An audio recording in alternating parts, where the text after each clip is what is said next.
Got it. Apologies for the disastrous start. I don't even know why Duck Station was set to mute all. Or obviously I was doing something with it. Yeah. Okay, we are back. Finally. It is F1 Racing Championship. I completed arcade mode last time out. And today we are going to do a championship. A whole championship. Because I'd like to finish the game. Because I like finishing games. Now, so...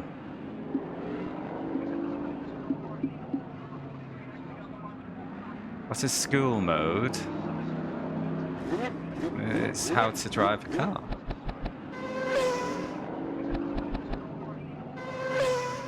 Let's have a look, actually. Have a quick look.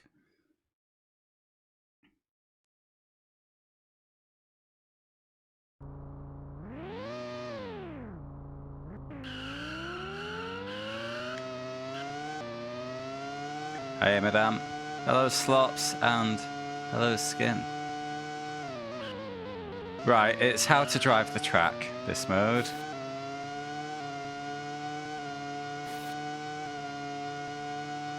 So they've painted arrows on the track. Oh. And guidance on the braking points in that gauge at the bottom. Bop, bop. Hi, we're back at...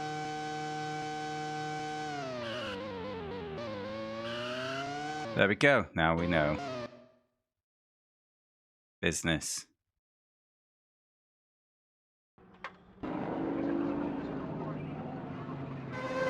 Alright, does that for all 16 tracks?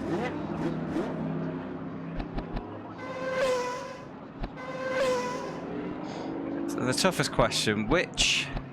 Let's have a look at game settings first. So our lap options are 10%, 20, 50 or realistic. We'll go for 10. Let's have some difficulty.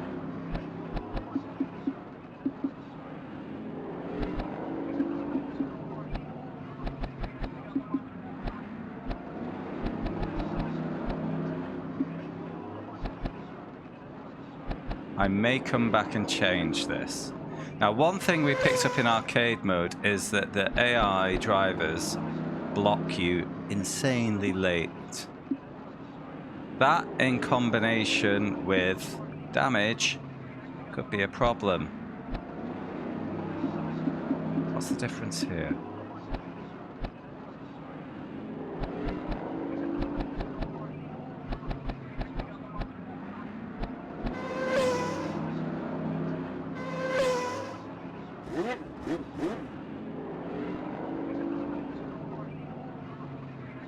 Gosh. I think you should write a strongly worded letter, madame.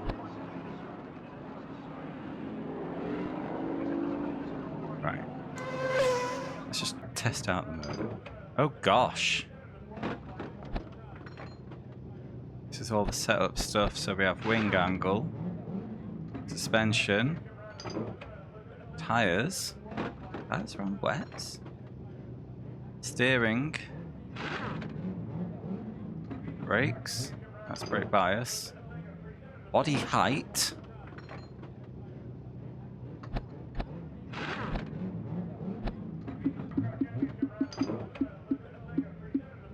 And nice, it tells you directly at the bottom how it affects your stats.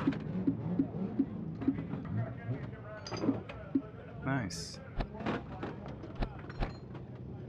Gearbox. Fuel. But it's wet weather, Skin. You need a bit more clearance for wet weather. Otherwise you aquaplane. Suspension soft front, rear hard. Okay, not loads of tuning to be done. What's the wing options? We do have Quite a lot of modularity of the wings.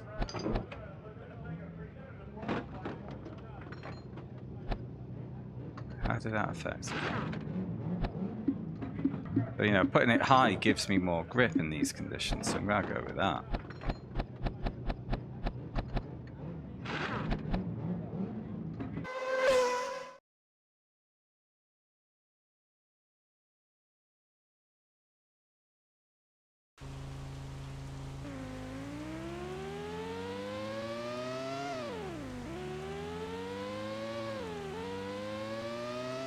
But the rain tires look quite nice.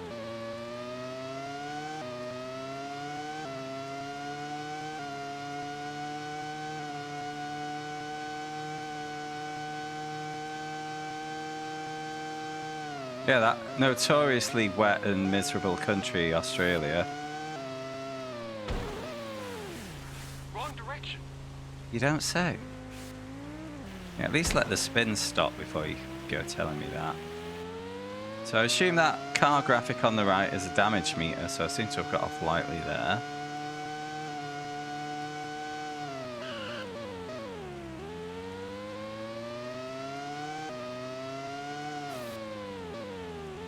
It is understeering like hell. It's probably, you know, consequence of the conditions.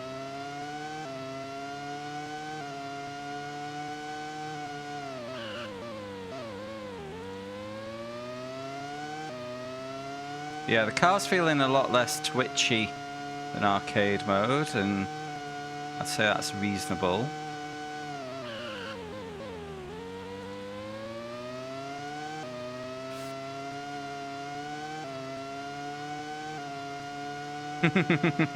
I am not doing full distance races of any F1 game ever.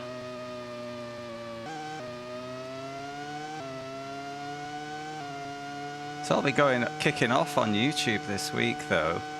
My first F1 98 VOD is up to 6,600 views.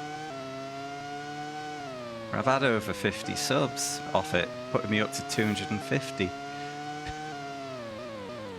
Oh, on the grand scheme of YouTube, that's not big numbers, but it's huge numbers for me when my VODs normally get about 50 views. Yeah, it's still going despite the fact I've released 2 more videos since it came out.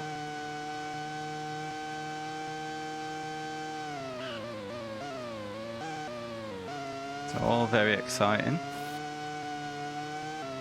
But the most important metric for me, and the reason I do those, is to bring people's attention to my Twitch channel. And we have had a few new friends visit, so that's working as well.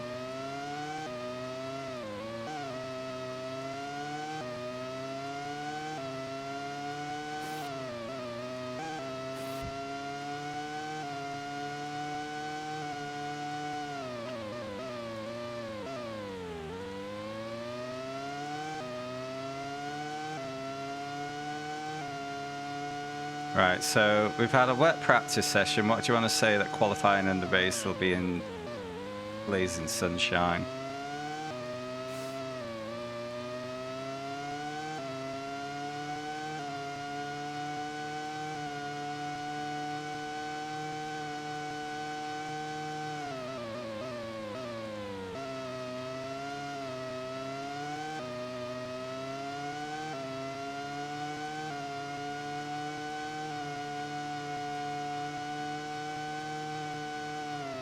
I wish there was other cars around actually posting lap times so I could see what the difference is, if I'm on pace or not.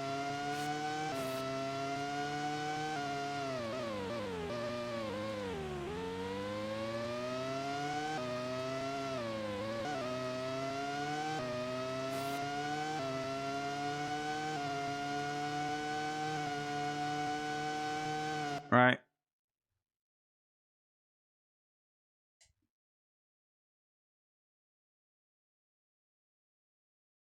Go to quali. Still wet. Oh, it's not letting me drop the fuel load. Disgusting.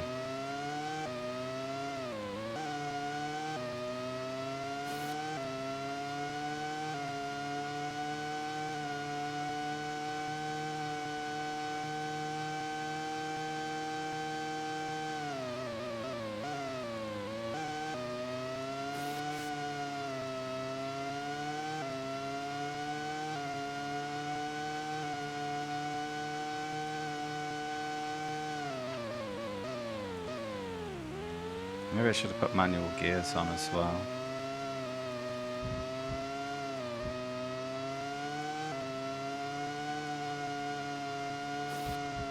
I should. Can I do that here? No. Okay. We're on auto for this race, but Wrong direction.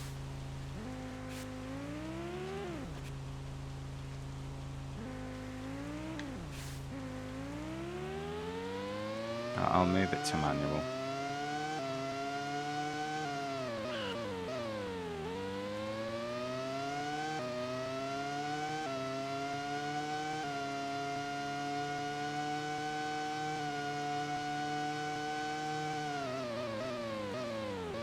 I'm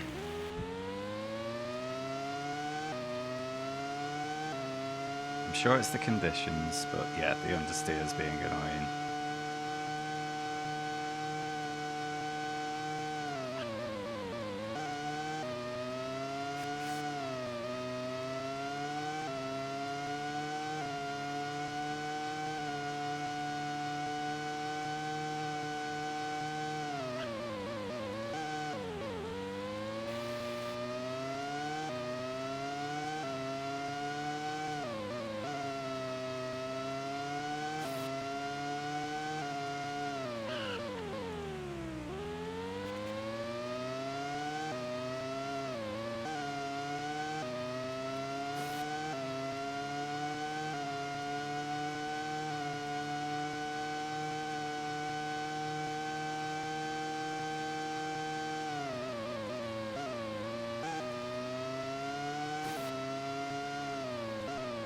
Man, I should be able to go full power through there.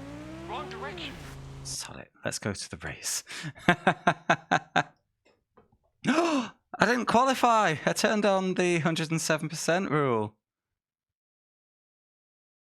Oh no.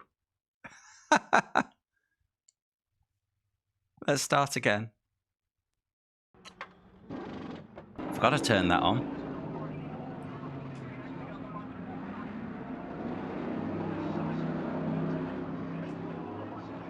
Going to quit without saving, yes.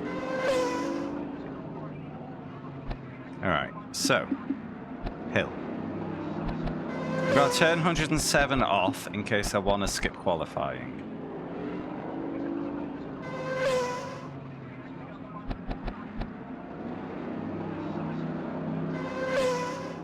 Where do I turn on manual gears?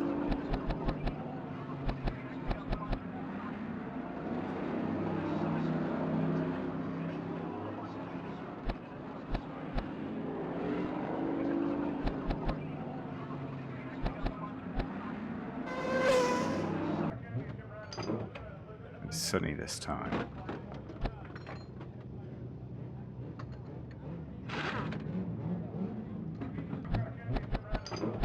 Ah, there we go.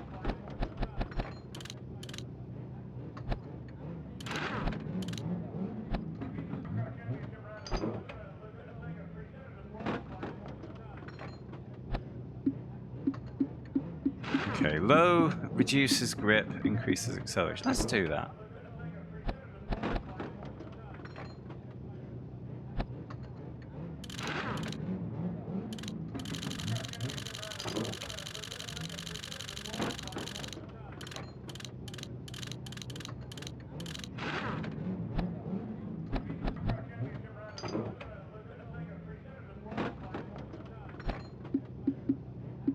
Soft, hard, some wax.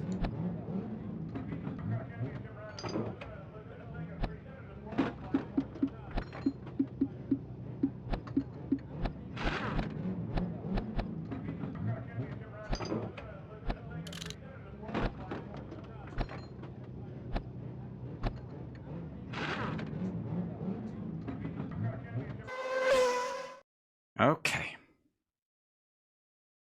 Let's do the thing.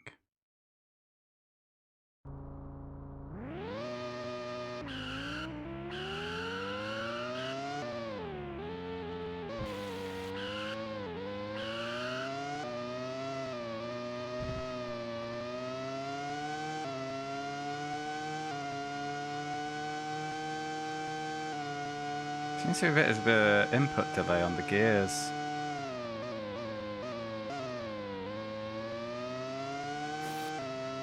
Okay.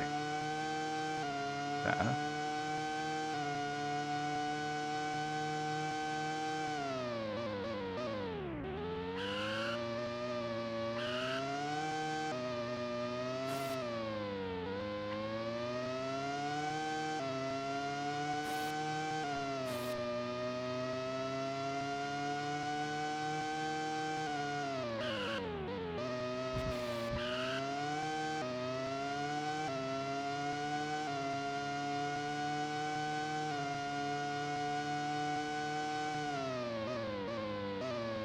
I noticed my controller graphic isn't showing either.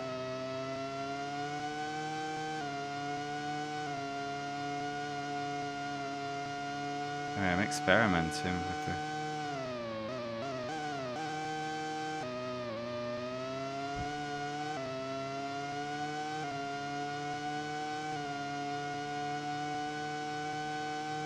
Hi, HP.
Come on, give me some sector times.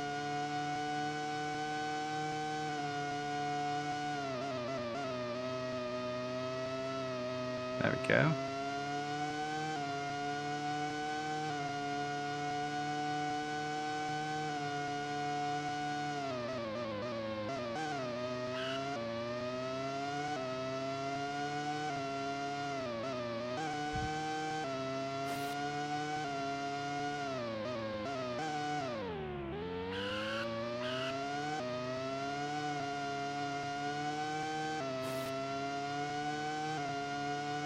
Big improvement. Pole, that'll do.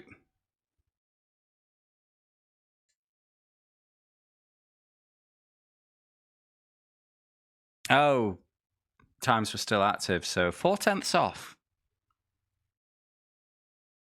I'll take that. What happens if I press retire here? Does it take me to the menu so I can tweak the setup? Or does it actually retire me? Because that would suck. Yeah. Takes me via the menu. That would also give me the chance to save the game. So we've got this fuel gauge in litres. How many laps is that? You know, because I was running heavy then. I'm just going to put it there.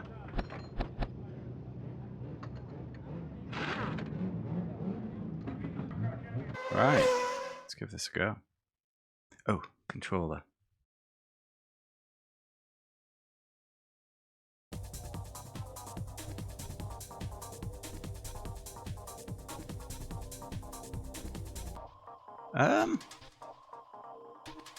Refresh cache.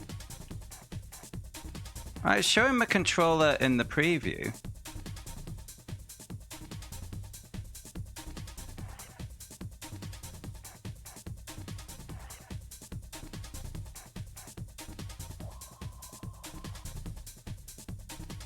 What's going on? I know what to do.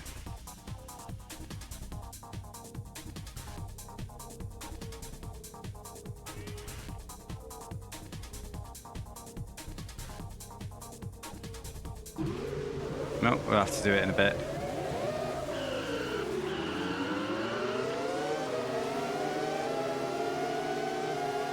Hey, mate.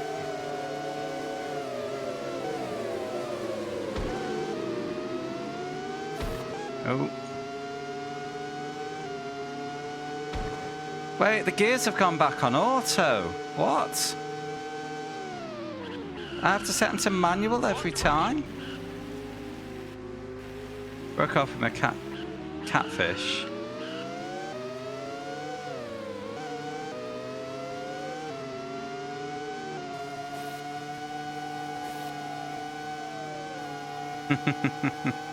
Oh, what a shame, HP. It's okay, I'm sure another catfish will be along soon.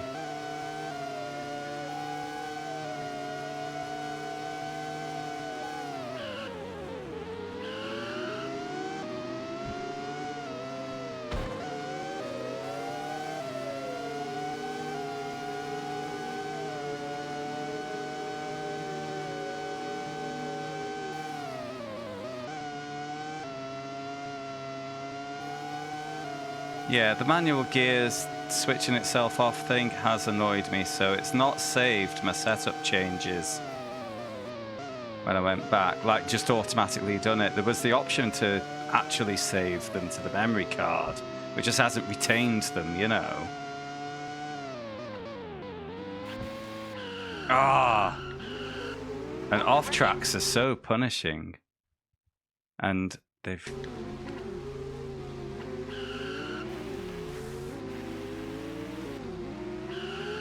disabled the restart. I assume that's because I put it on realistic mode.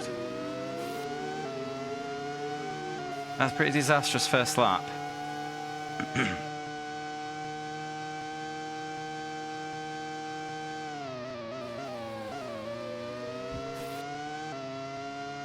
So we can recover some points. Alexander Wirtz has retired.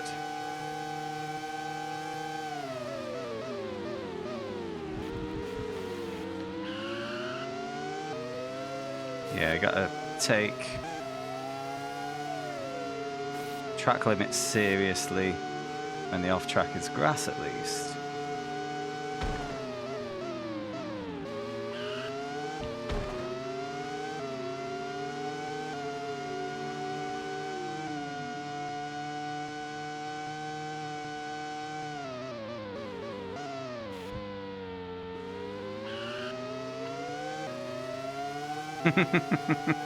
Took me a moment there, HP.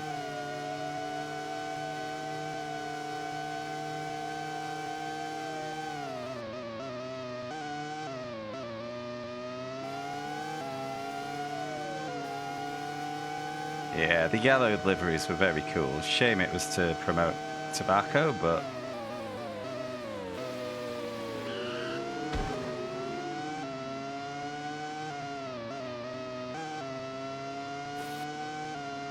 Although, obviously it didn't work that well on me, because despite smoking for 15 years, I don't think I ever once smoked Benson and Hedges.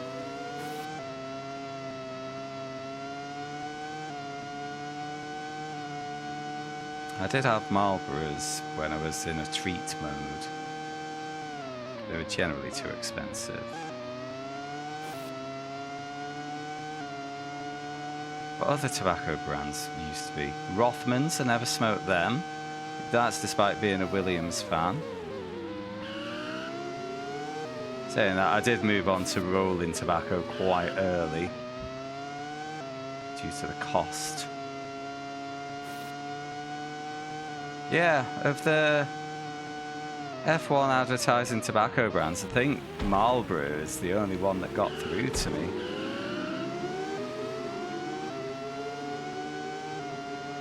And no surprise really with how much money they put into F1. I think I wasn't even a Ferrari fan.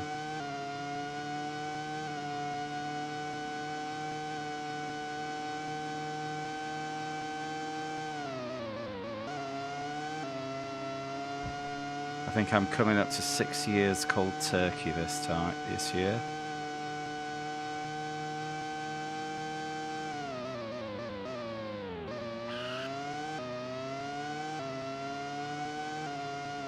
Certainly is.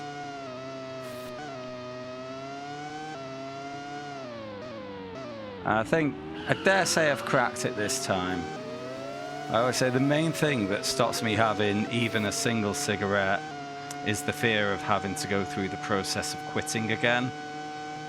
One of the most pain in the arse things I've ever had to do. Don't want to do it again. That's what stops me from lapsing.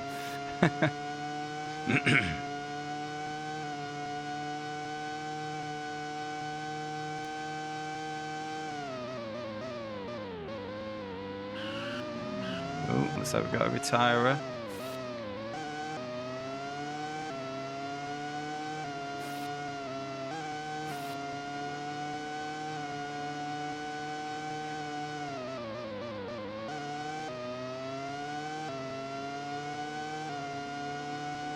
Oh, for sure. Thing is, when you're addicted, you always tend to find a way.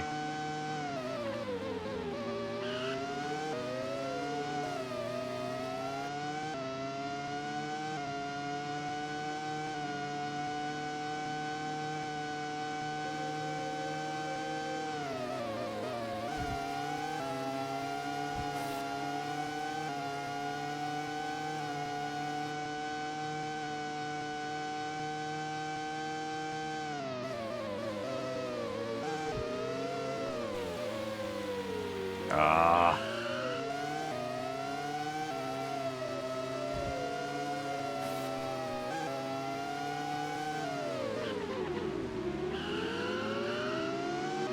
AI doesn't seem to be as outrageously blocky on this mode as well. That's good.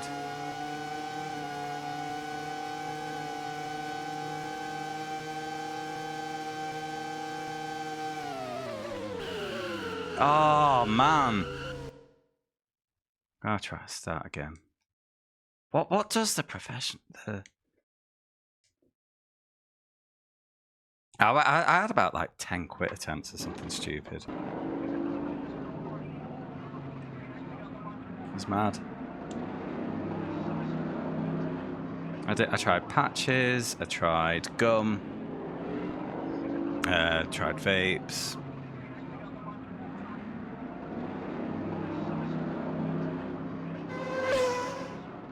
Yeah, did everything. I tried the NHS quit kit.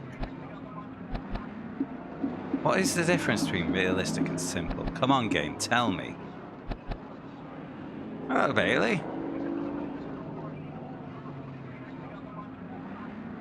That's it, HP. That is something I fully agree with.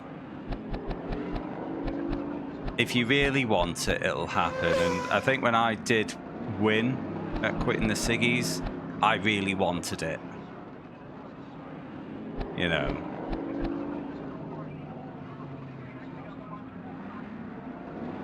But the other times it was more of a I should because I want to save money, or I should for my health.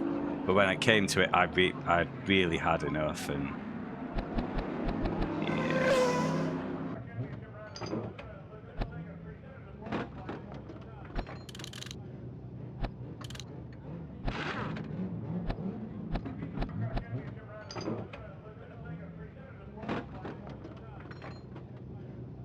I'm good, mate. How are you?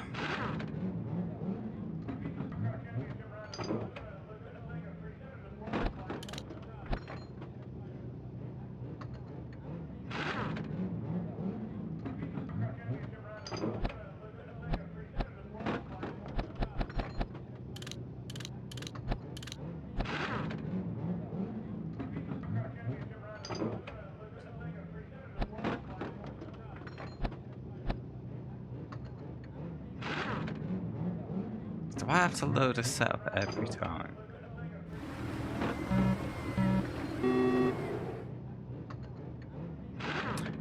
Hey, Shadow. Thank you very much for the raid, mate. What have you been doing today? I actually saw you were tracking tracks for Clone Hero. How did that go? What song were you doing?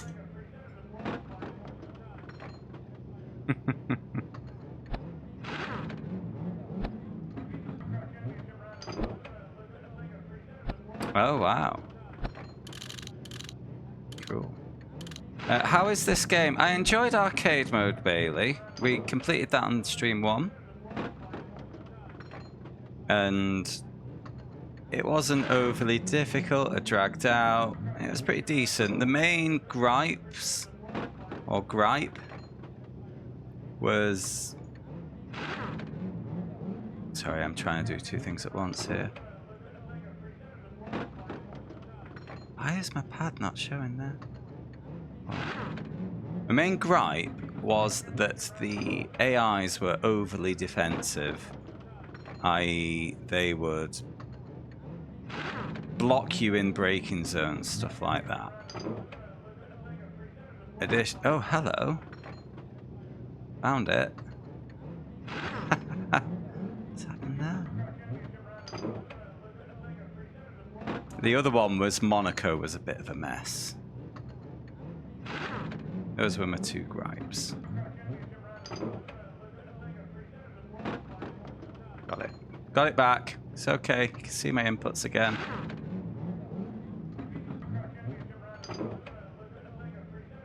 But largely it was good. It's the best F1 game I've played in the challenge so far. But to be fair, I've only played 3, and the other 2 were shit.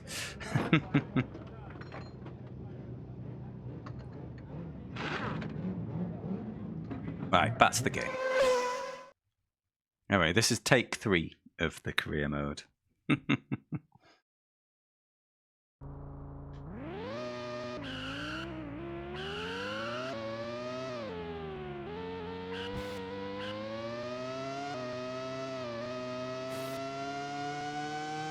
Well, season. Sorry, it's not a multi-season career. I think. I may be proven wrong. 16 races.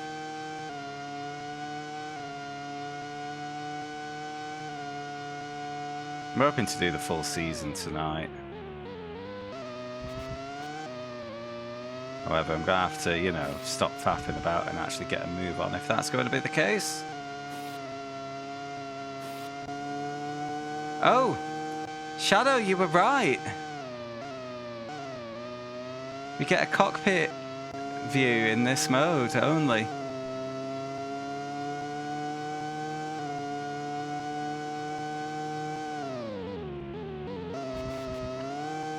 It's not bad either. It's not great.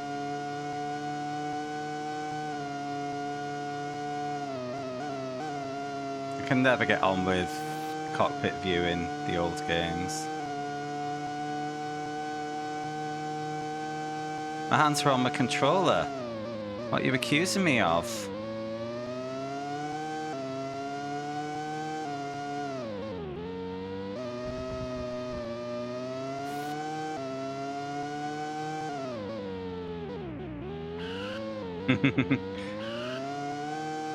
I told you they're not on my cock. Hit. Lol, lol, lol.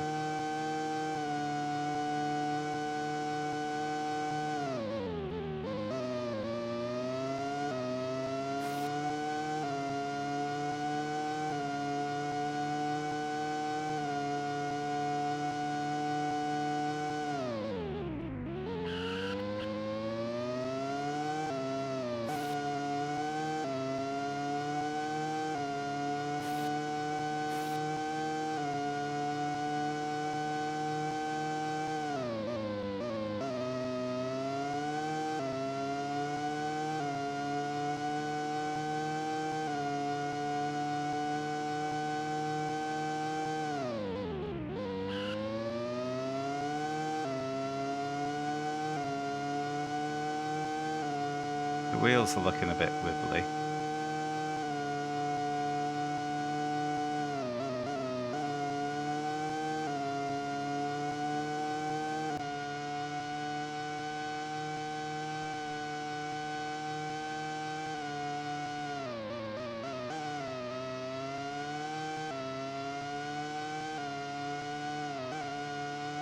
Now that was the most usable cockpit view I've had.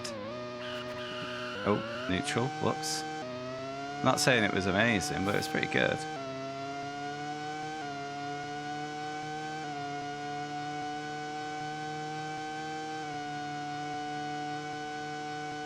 P5, I'll take that. Regards to career mode, that's why you have Monaco on the PS1, knowing the PC version had... Were you trying to swerve the career mode? I thought you loved them.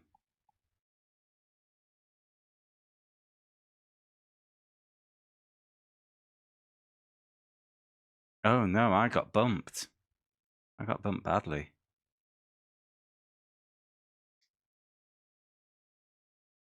Oh dear.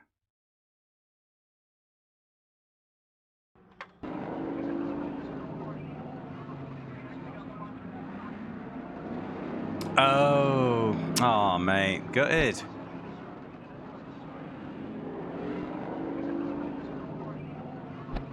Okay, let's maintain my settings. Ooh.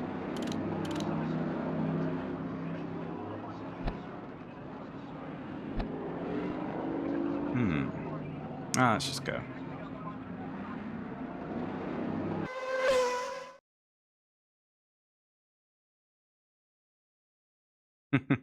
Yeah, I think you came out on top there.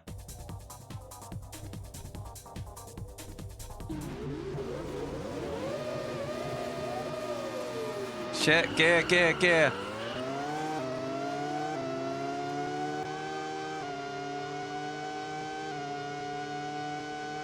That went wrong.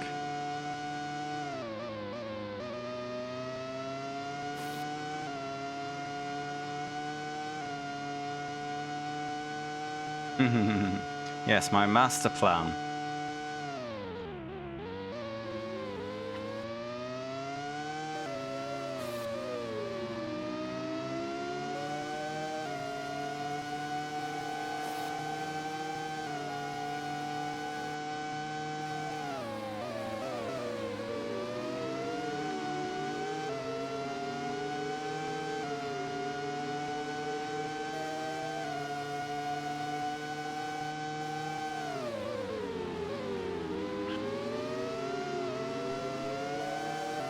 Just had to hesitate getting it on the throttle there. Because there was a car in the way. And look at... Oh, I've got the wing too high, haven't I?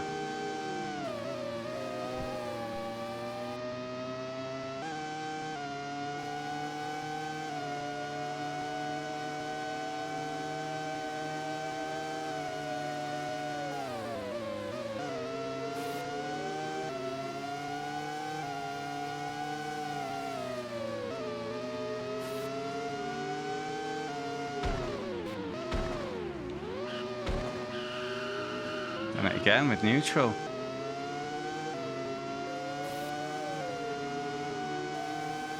Yeah, it was 2000, 2001 maybe.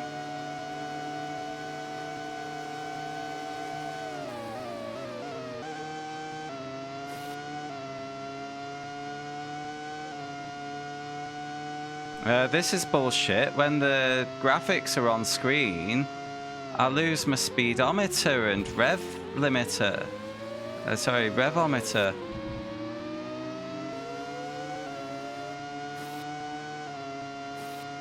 That's rubbish. Hey, Nabus. Look, where's my...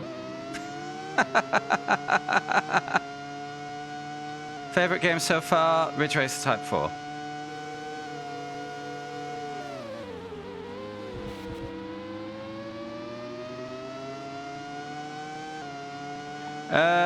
No, Nabus. I'm at the back because I'm a beanbag.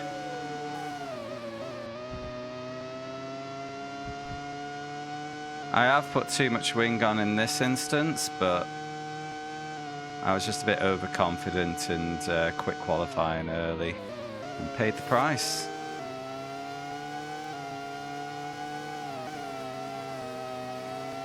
Also, I do have it on the harder difficulty as well, so that's my fault.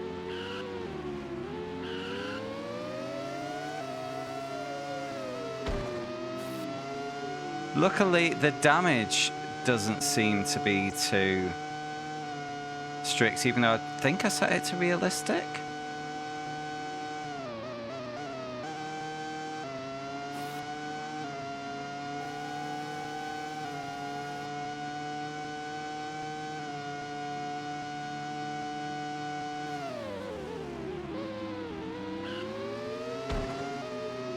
it. If you're going to cut me off, I'll just shortcut slightly.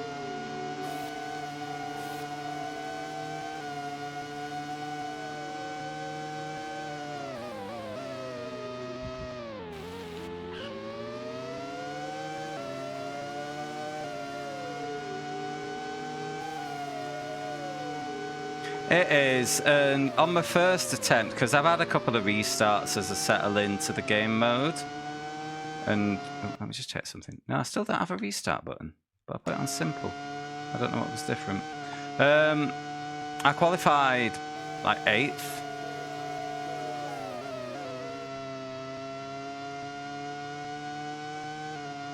So it's not overly onerous, I think is the point I was going for before I distracted myself. Oh. I might just eat this race as a loss. I've had enough restarts now. It's only race 1.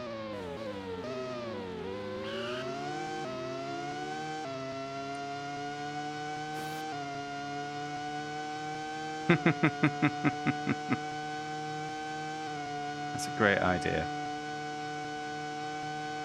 However, I have many great ideas. And the issue is always time.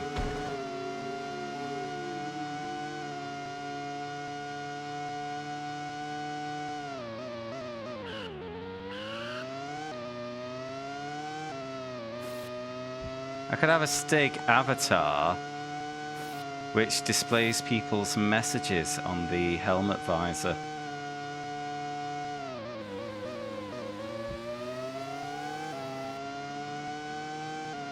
Yeah, and I'm trying to buy a house at the moment.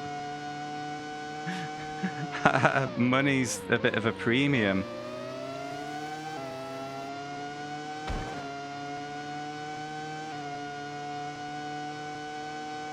There's been some house bullshit today.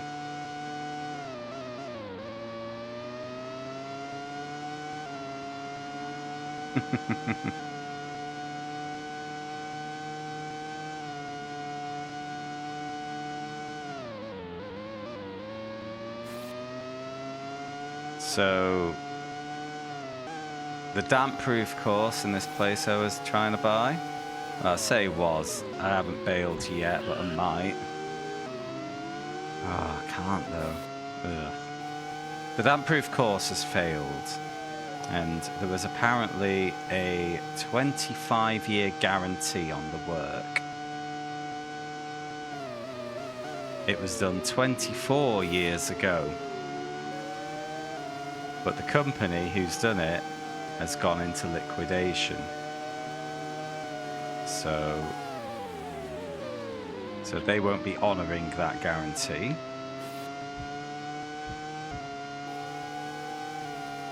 So I texted the guy who did my damp inspection for me. And he was saying it was like there wasn't a damp-proof course. And he reckoned it was like a cowboy job. And he gave me a quote of around £5,000 to have the issue resolved and a proper damp-proof course installed.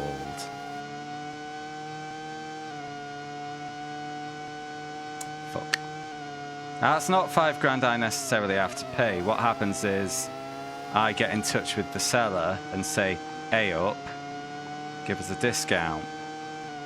But it's bullshit I don't want to have to deal with regardless.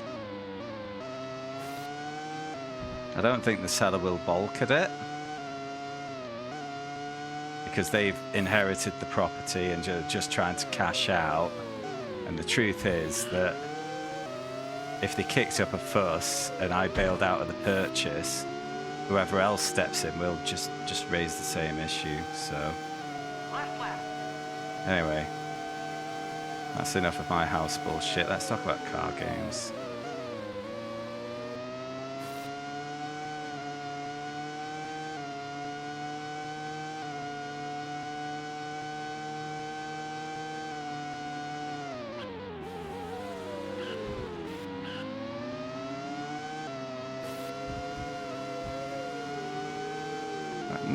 No, track limits extended here. Stewards.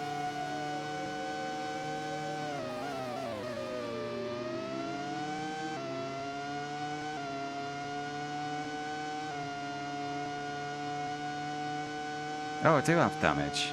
It's the damageometer, of course, on the right of the screen.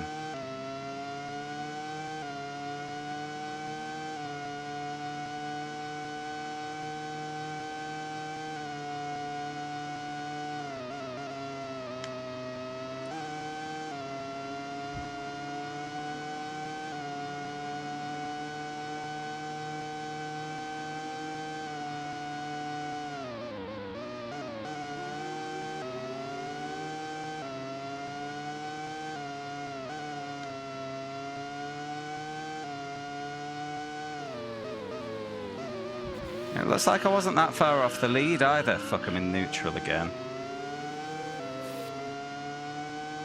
It's outside the points, but it's only 2 corners off. So with a good qualifying, I think I'm set.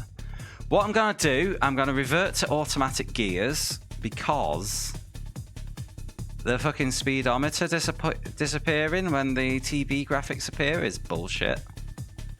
I've like found myself in neutral several times, although that's mostly me not counting, but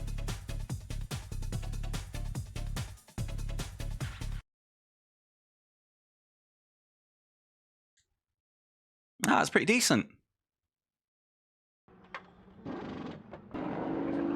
Right. Yeah. Just look out for it whenever the TV style graphic appears, the rev counter and speedometer and gear number disappear, all of them. It's ridiculous.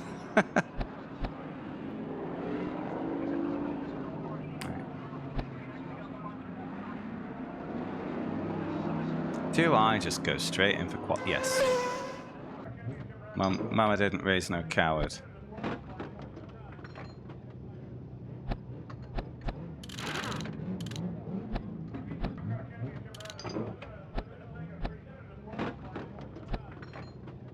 Automatic.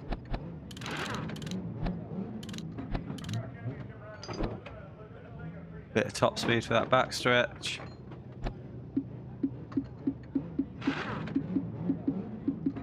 That's weird. It only seems to be affecting grip. I'll leave it on medium. The coward's choice.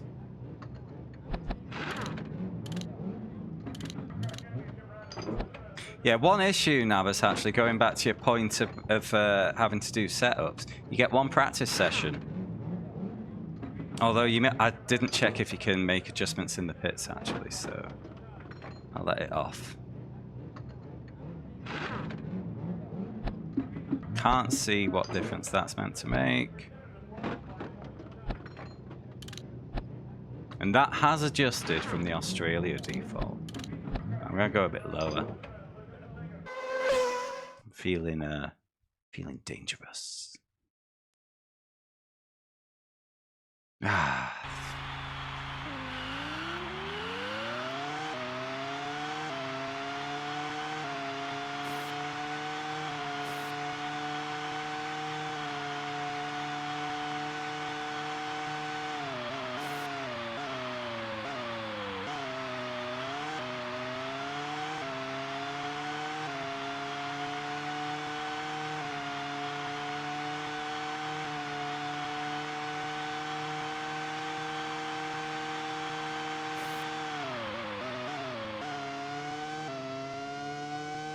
Good track, this one. I like it a lot.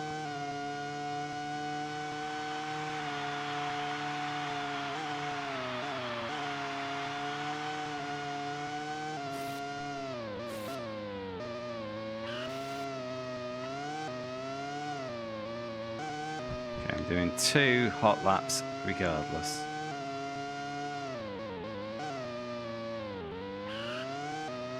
Regardless of what it tells me about my position after the first attempt, because I'm first out. Of course I'm going to get a good result.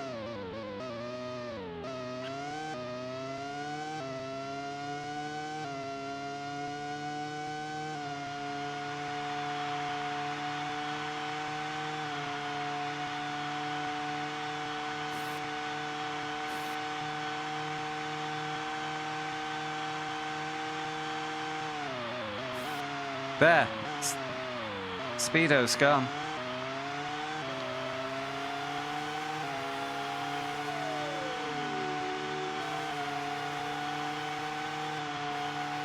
It's better. Qualifying's better in GT3. How so?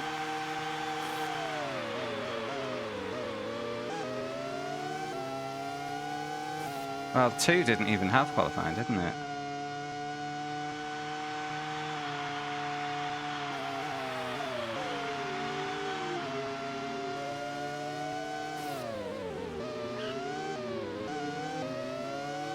Blue flags. I'm on a hot lap.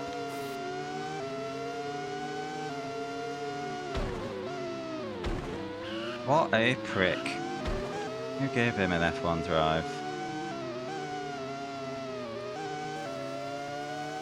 Okay, that's cool.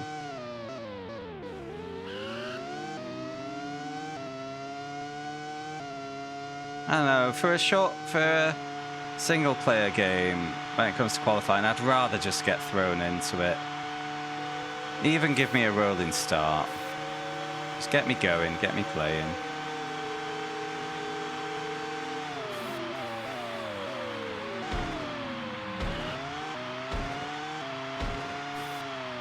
Ah, beans.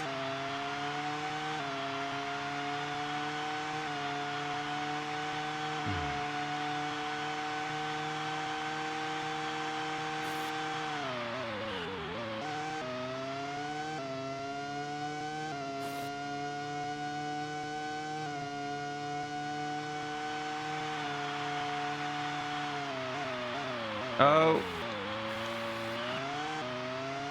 This isn't going to be an improvement, is it?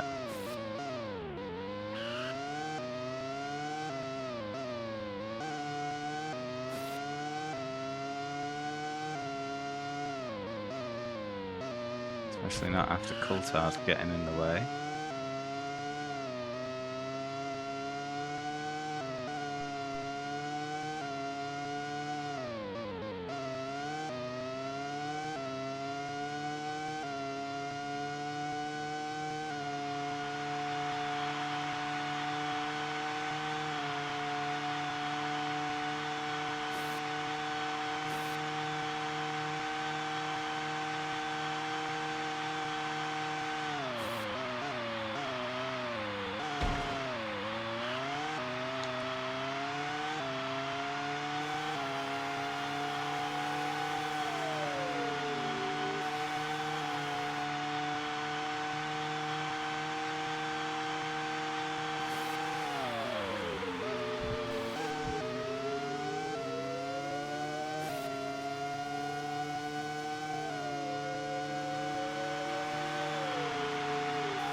Damn it.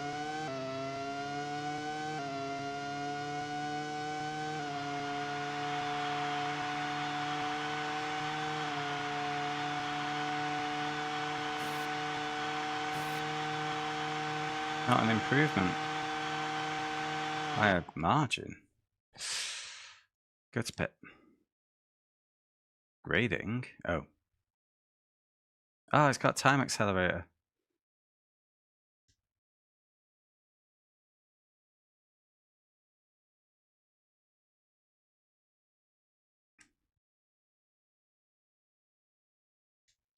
Need a 107.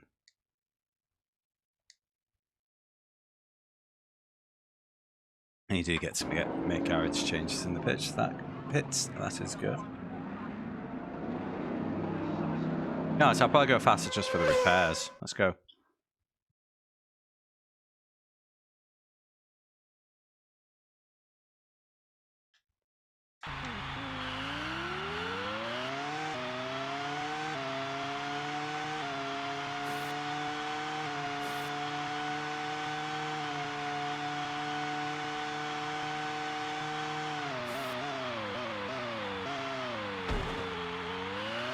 Actually, the way I'm clipping the wall there without really touching it, kind of touching it invisibly on the curb, reminds me of the trouble I was having at Monaco.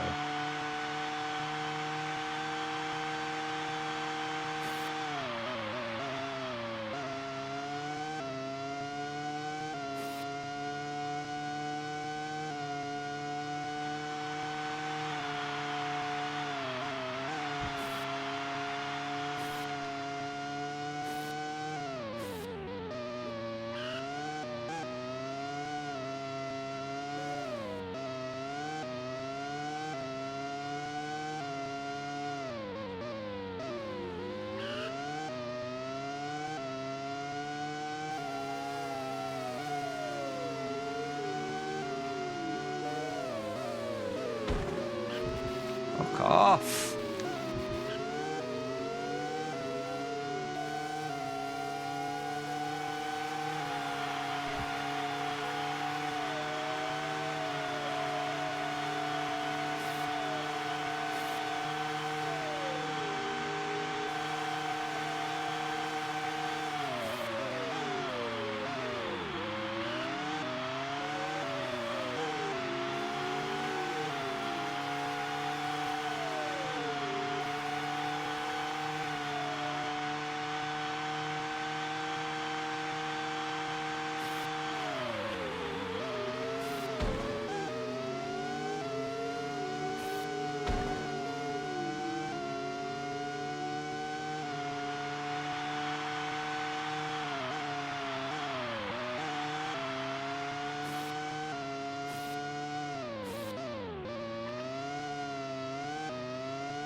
Now, the traffic does not account for me being somehow 5 whole seconds behind.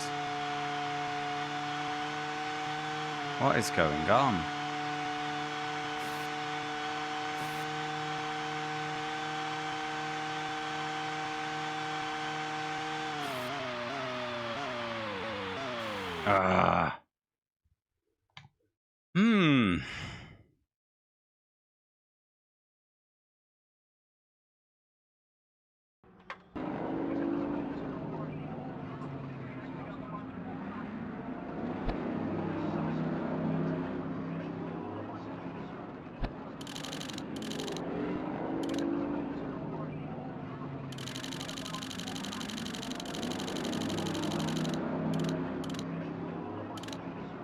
Seems to be making a fair chunk of difference.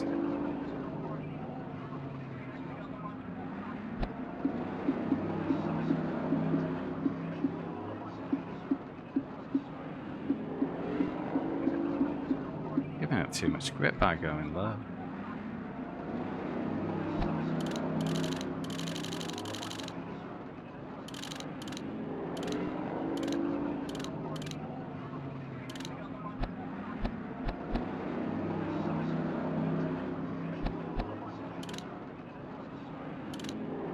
More steering angle. We're on softs. What's left to do is go on medium wing. That's why it's defaulted it there. Give it another go.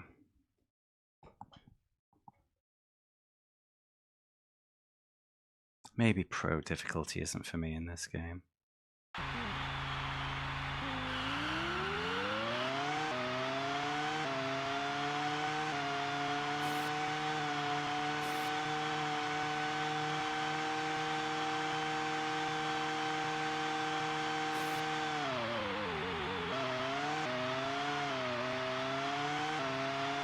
Yeah, a lapse. I just realised I should have lost my changes to the gearing with my top speed.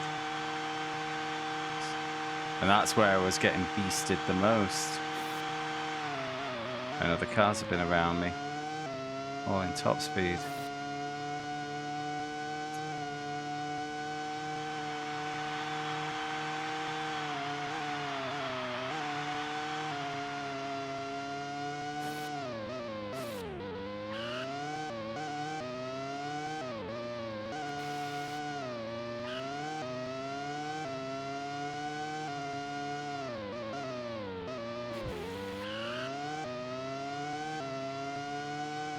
Actually, I haven't simulated track evolution, have they? No, still 4 seconds down.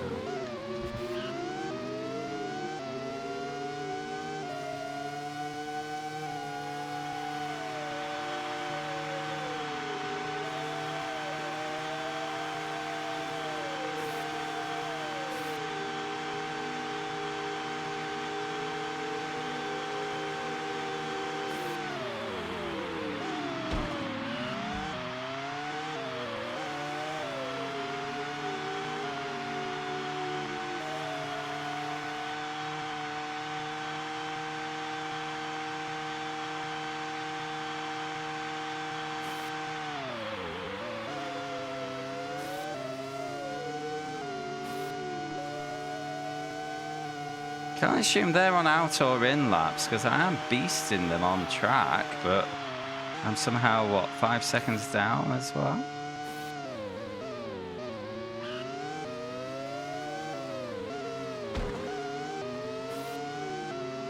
Maybe their lap time simulation is just way off.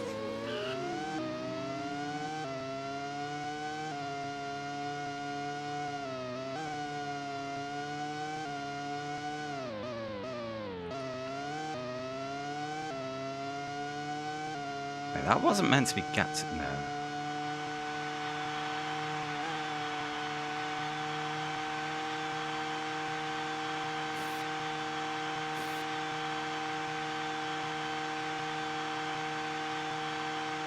Not last. We're taking it. I think I was getting shafted there with the top speed. My gearing was too low, Shadow. That's the problem.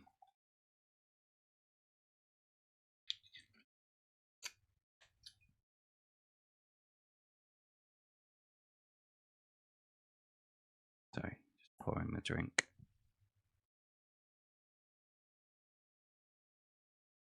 There we go. Hey, Siddles. How you doing?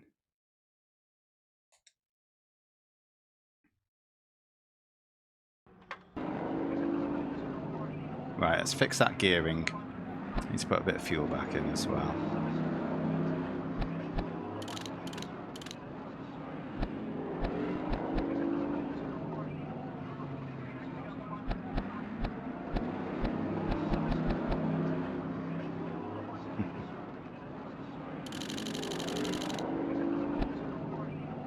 Right, so I've just put that up by 10 clicks.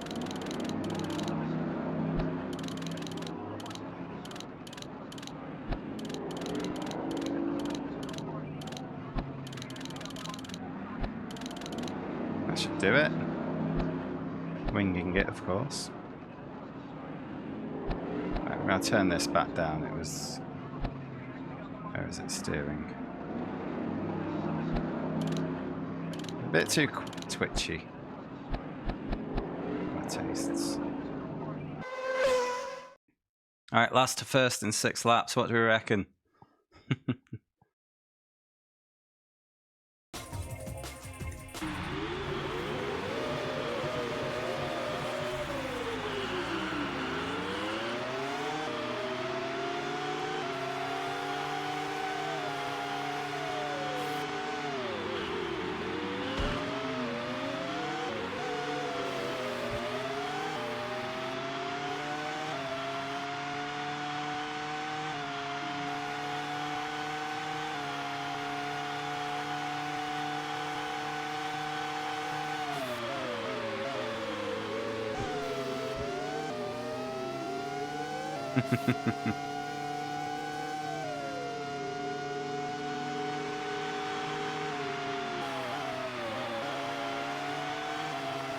Do they not know who I am?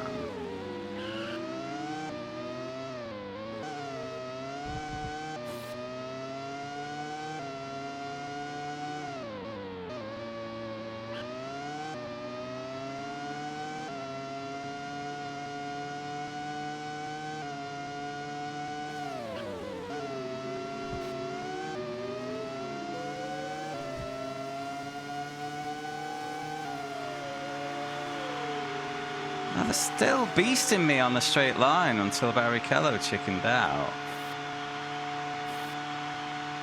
I've just gone Billy Big Bollocks on the gears. It's not even going into sixths. I've made the gearing too long.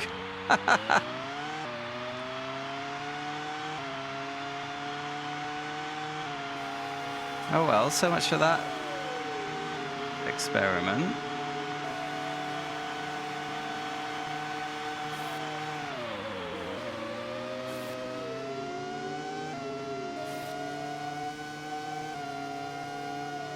Well, but I think points this time.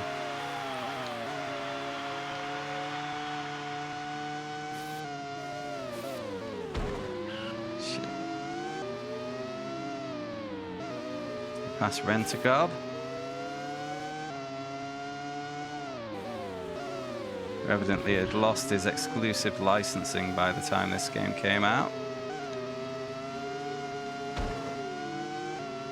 Oh, both Rent-A-Gobs are here. I get really annoyed with F1 air quotes news end air quotes websites that treat quotes from Jacques Villeneuve and Ralph Schumacher like they're news and not just an angry old man's shitty opinion.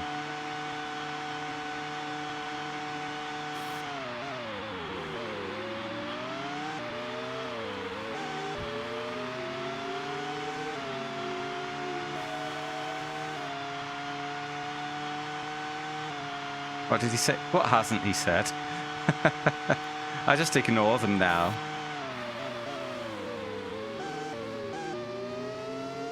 You know, if it appears on Facebook, it's like, ex-F1 driver says this, and it's like, who's the ex-F1 driver? Villeneuve.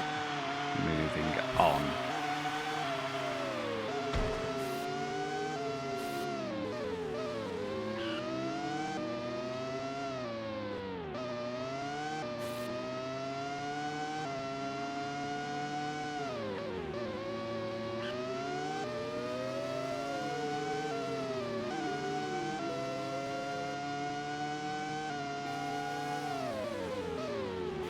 Ah, chickened out of that send.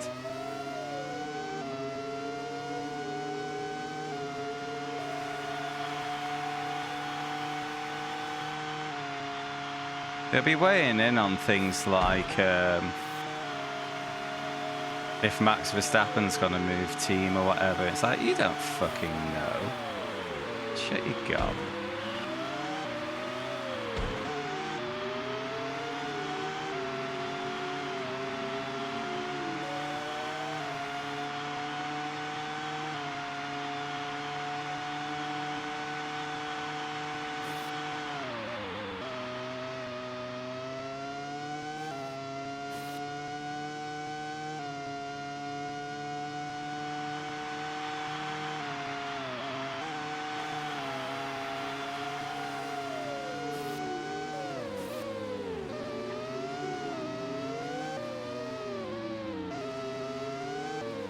Oh, Verstappen wasn't in Arrows this season, was he? Verstappen's, yeah, he'd been replaced by Takagi. I think he was in Arrows in '98? Or was it afterwards? Verstappen Senior, of course. As if that wasn't obvious.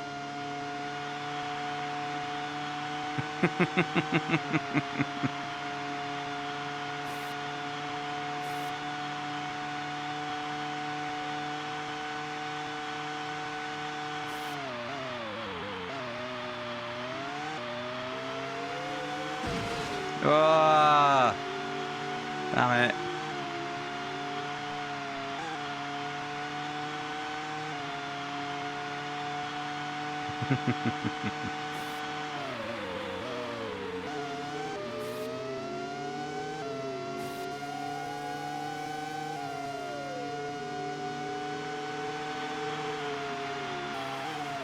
Oh no! Damaged front wing understeer. Pick up. Let's take it a little easier.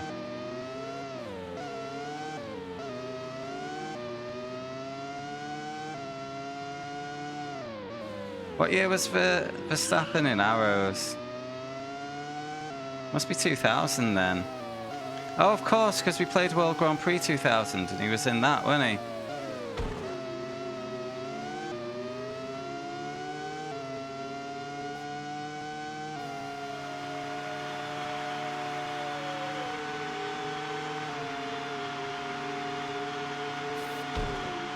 Yeah.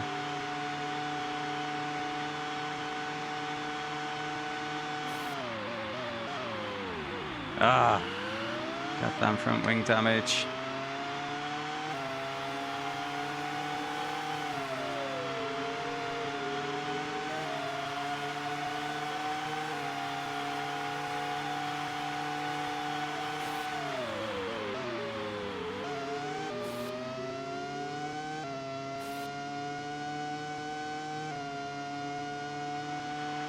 By the way, since I'm playing as Damon Hill, has anyone ever read his autobiography? It's a really, really good book. Well worth it if you haven't.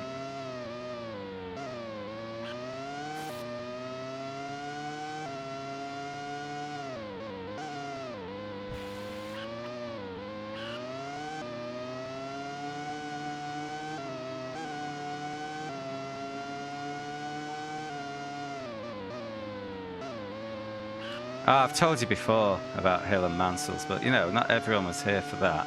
Mansell's book is boring. It is a list of things what I have done in my life.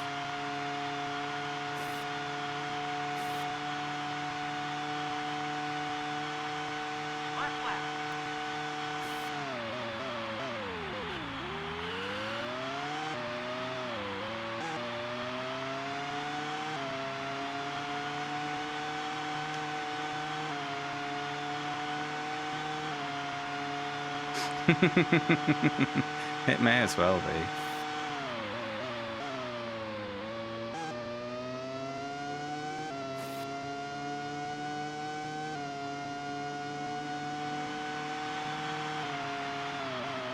Whereas Damon Hill's book, the thing he talks about first on the first page is his battles with depression after leaving F1. Like proper insight, really interesting. I thought page 1, that doesn't count as spoilers, so there you go.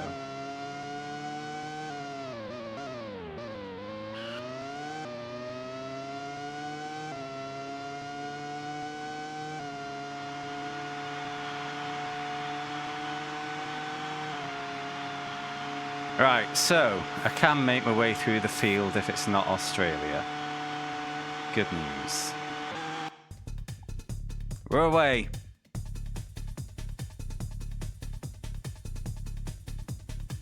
Hey, Twisted. You read it as well then? Yeah. Oh, that puts me straight to the top of the Champo. So the Australian flop, not a big deal.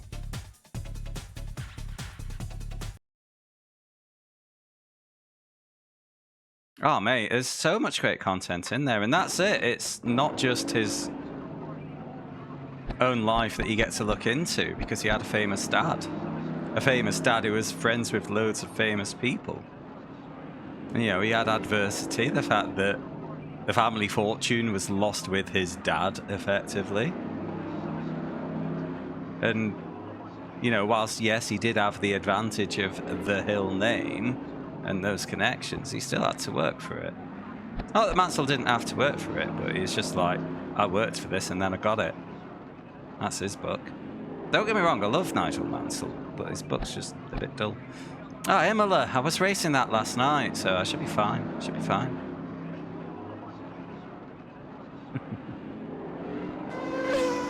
Straight into quali.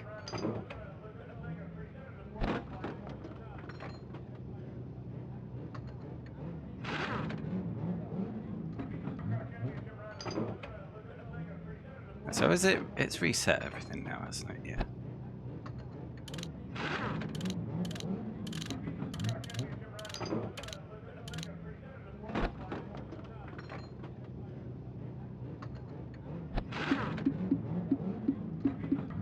Why does going high benefit braking and grip. Would not expect that.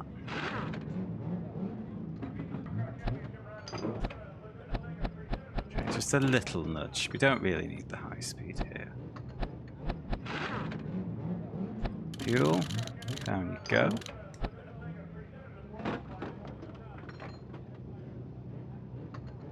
Oh, did you? Is that a good video? I never did that.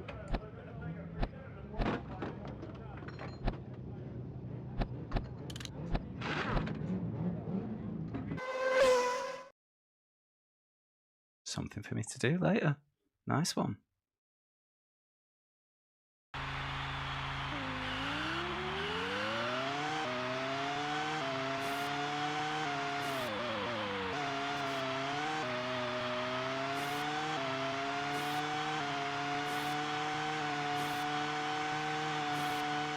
Yeah. So it's the point I've already made, but used in different words. I love how candid Damon is in his book.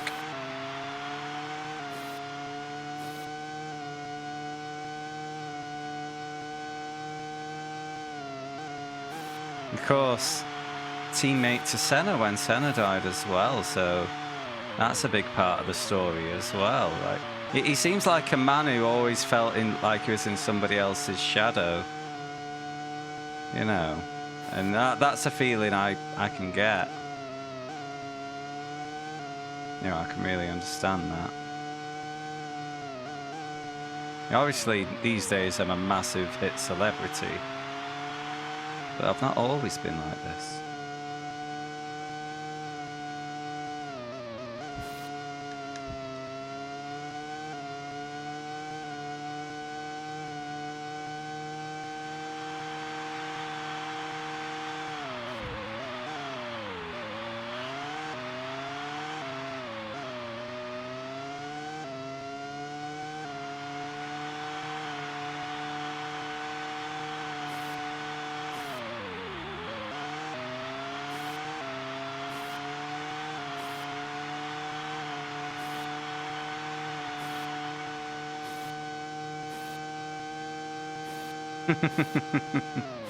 No, I found his book a bit dry, to put it nicely.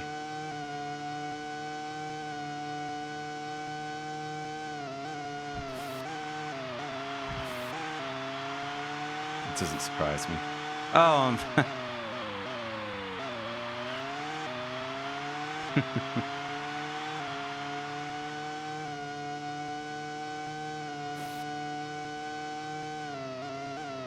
as long as it's not like Crofty, fucking useless commentator.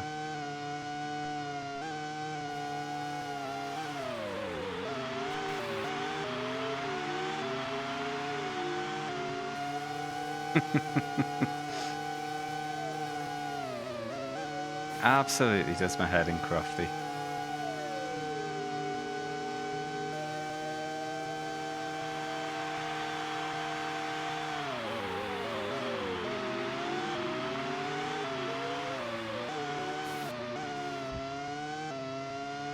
Did he used to do darts? Well, no, I kind of like darts too, and I wouldn't like to wish that on people.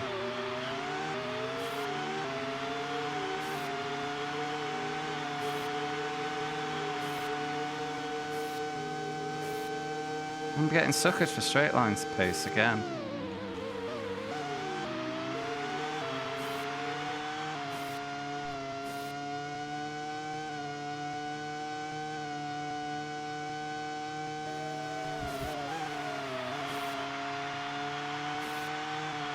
Can ya? Nice.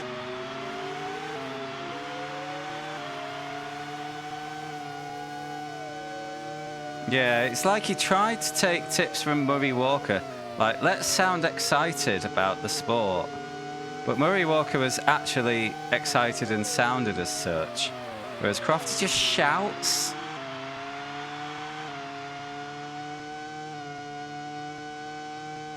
He shouts and he's an idiot. Not a good combo. Oh, I love Murray Walker. His autobiography as well. Well worth the read. I must have read it over 5 times by now.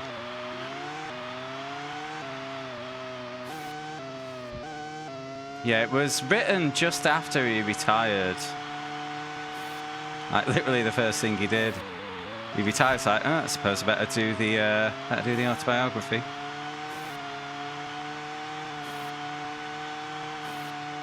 Right, that's enough qualifying. But yeah, because of course with Murray, not only was he there for the early days of motorsport, he was in World War II. Served in World War II. He used to go to the Isle of Man TT with his dad, who used to race the Isle of Man TT.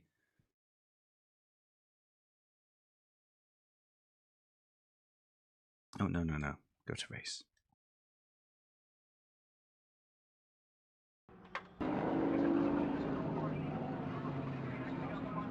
That's one thing a lot of people don't know about Murray Walker. He preferred motorbikes to cars.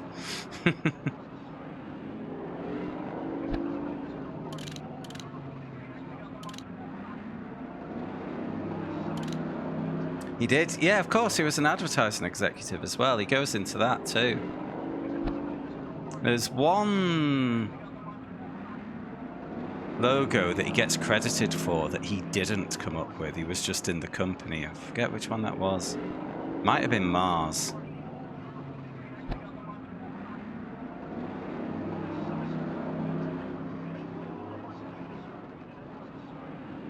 Mars Day helps you work, rest, and play.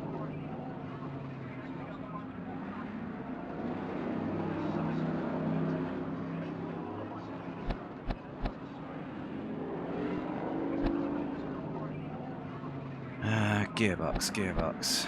Getting suckered. It's a little nudge. Not as high as last time because the auto gears wasn't getting me out of 5th. Let's try that.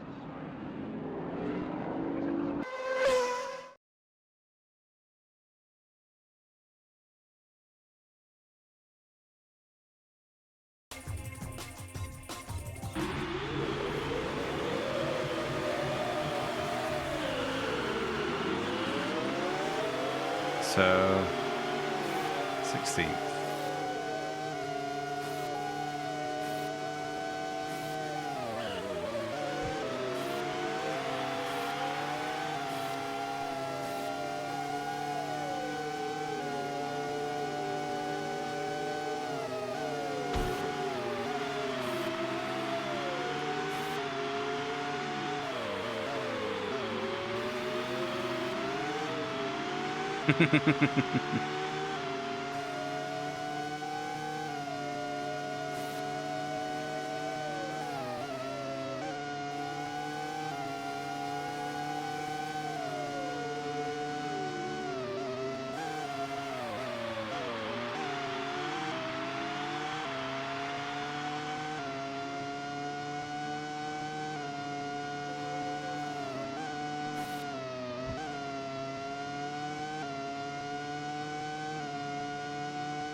Ah. Okay.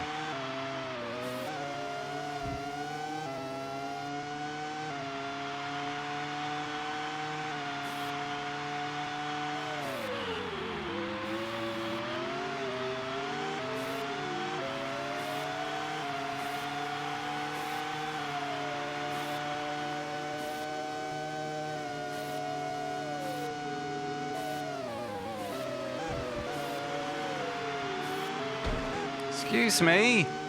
All of the time you have to leave the space. We've had 2 retirements.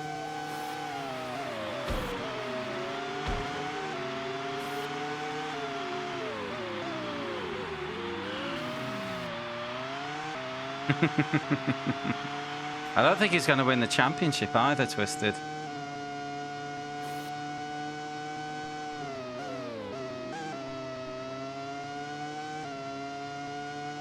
But will he have any regrets?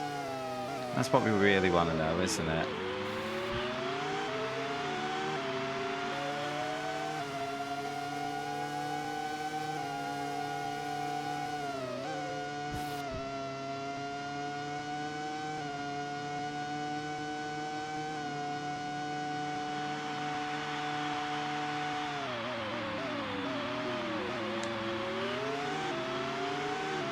Send.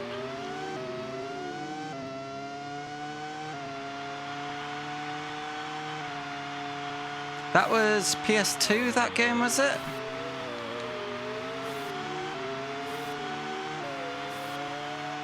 Am I remembering correctly?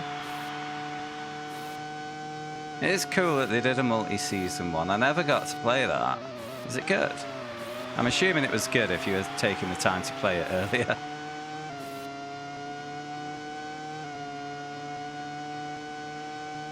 But yeah, multi-season F1 game. Great idea. Well, if I ever finish the PS1, I'm probably going to move on to PS2, so I'll get to play it at some point in the next 10 to 15 years, I guess.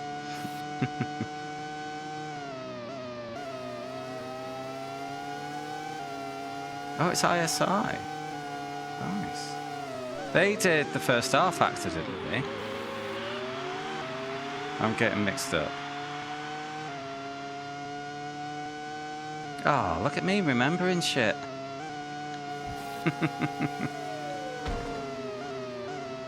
But...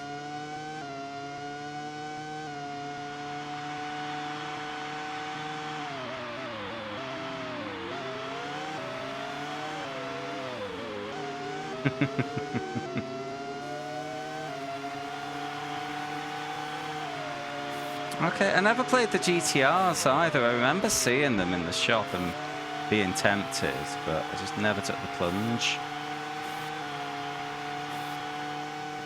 Wait, did they do GT Legends as well? Because I did have that one.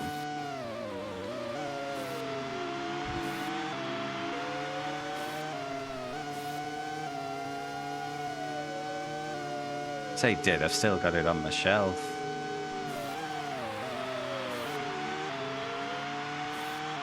GT Legends was a good time, but took me a while to get going just using a controller, because I was a bit too used to Toca Race Driver 2, which at that time of my life was the gold standard as far as I was concerned. Same with R Factor, I bought that and just couldn't quite get to grips with it with a controller, and there was no visible career mode either.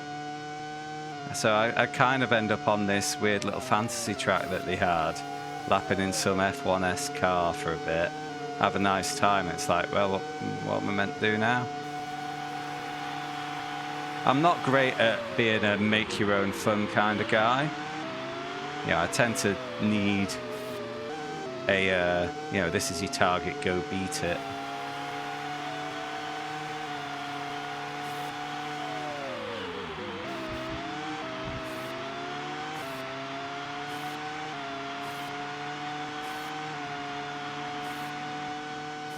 Yeah, because I've got a set of Corsa and it's a great time. But it's a playground, isn't it? You don't buy a set of Corsa for the career mode, which is a bit dull. People buy it to have mods and to basically be a bit of a big kid. And I'm not so great at that.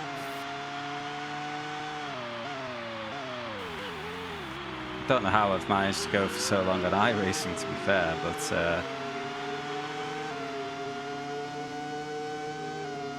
yeah. It's really good fun though. Online's different though, isn't it, to AI?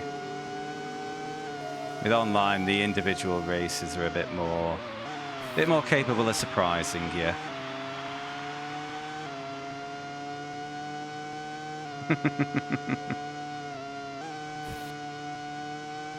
I found AC a struggle early on. What I've found a lot, because I was on a Thrustmaster T300 with the very basic pedals when I first played AC.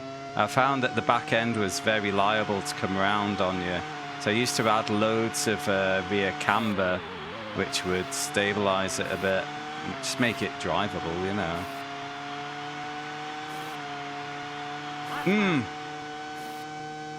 Going back to Twisted about career modes, it's like when I looked into buying AMS2, it was a lack of a career mode that stopped me doing it. Like, for the last year, I've been hearing nothing but good things about that game. But, like I say, I've already got kind of a playground game in AC. I don't play it much. Element U2, that should at least have a season mode. But of course, we've been saying this about motorsport games for years now, but we've got to hold our breath and see if they survive first. Proper sim with story career? Yeah, me too. Actually, though, iRacing have apparently started working on a single-player career mode. And I can't work out how it's going to work with their pricing model, you know? Like, does it generate kind of a career mode based on the content you've already got? Are you going to have access to all content for single player only? That'd be interesting. But then people would kick off even more about having to pay to use it in multiplayer if they did that, so I don't see that happening. But yeah, I'm super curious to find out what they do. Because the iRacing AI does get a lot of praise from certain circles. I only use it for like practice really, but you know, it does seem decent. Yeah, generally it's if I want to practice having cars around me, you know, I'll spark up the AI without ruining someone's race.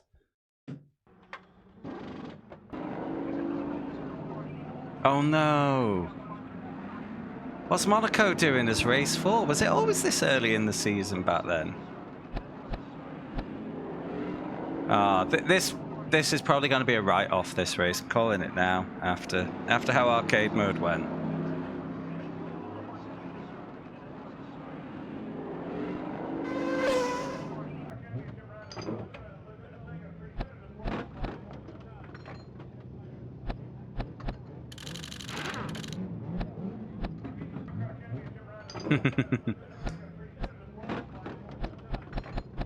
It's alright, Skin, I'll use all of my strength. I'm not going to dabble with that. Oh, we're on max grip with this setup.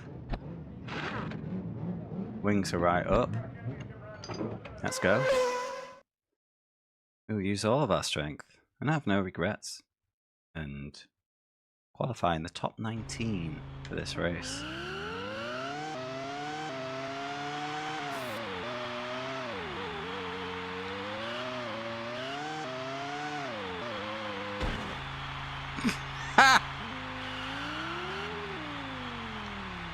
Oh, his head's so tiny. What is with the tiny heads in this game?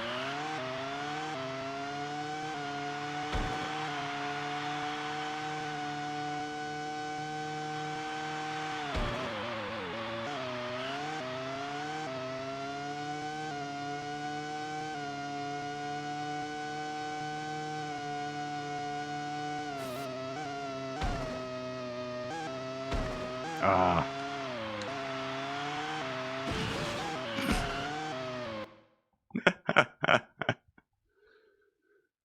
Okay. Like I say, this race is gonna be a write-off.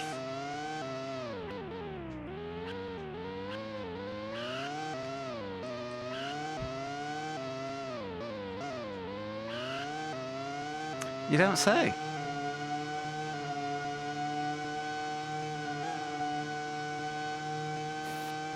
They are a barrier to my inevitable victory.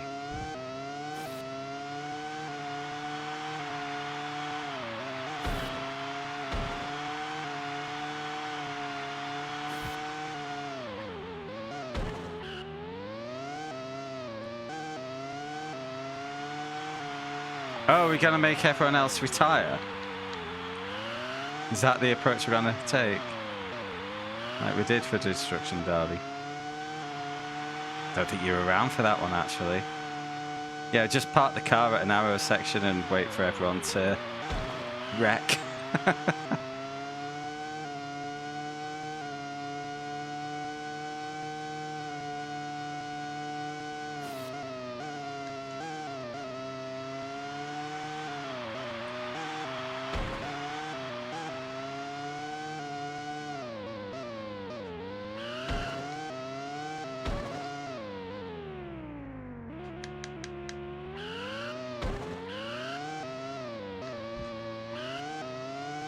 I wonder if you can... In fact, I've just noticed the red front wing, so maybe you can cause enough damage to retire.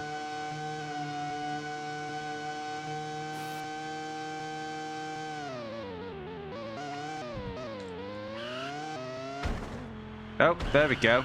You can.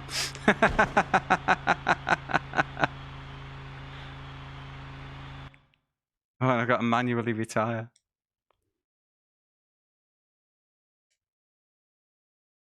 Oh, I can't go...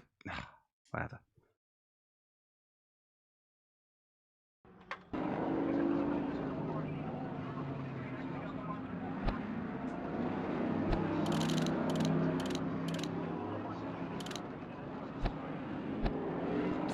Now you got to suck in your teeth. Oh, it's going to cost a few quid to fix that.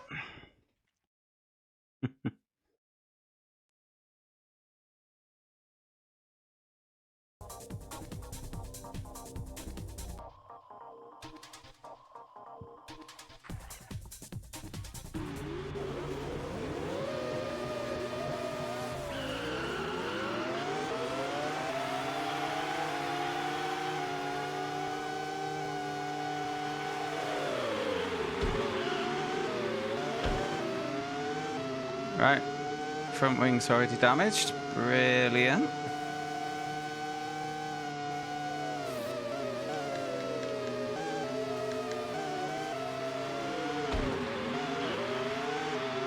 I am happy to have this be a 0 points round.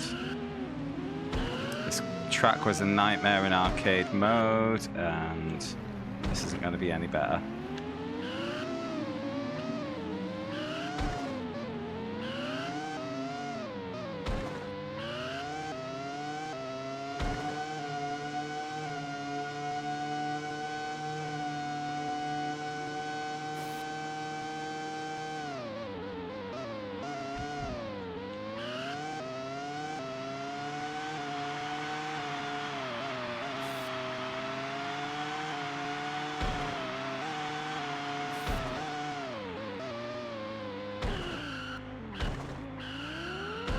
Oh, I remember that, yeah.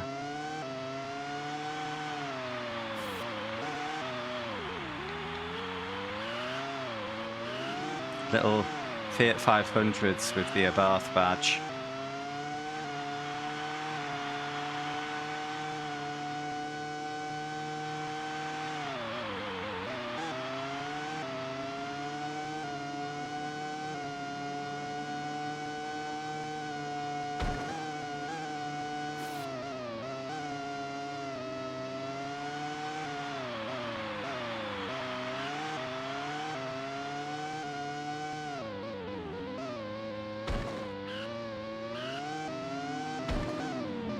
I don't think I'm going to survive this race. Right front suspension's already at red health.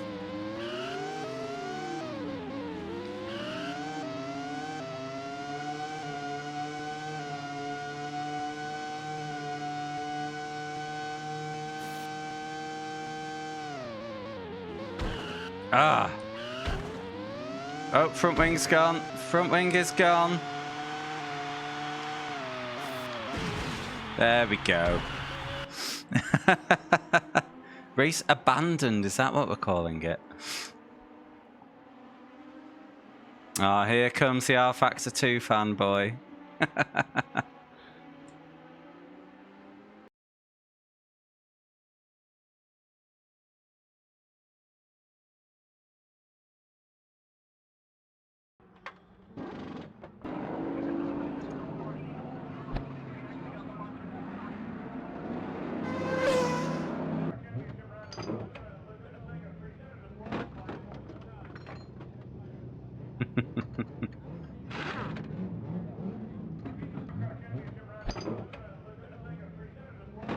Alright.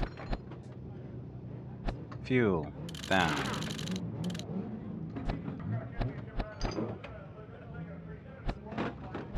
Gears.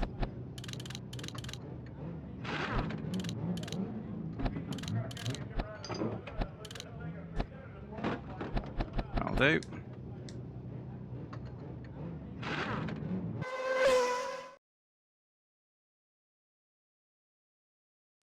one day I will finally play R Factor 2. Because I've owned it for years. Never so much as opened it.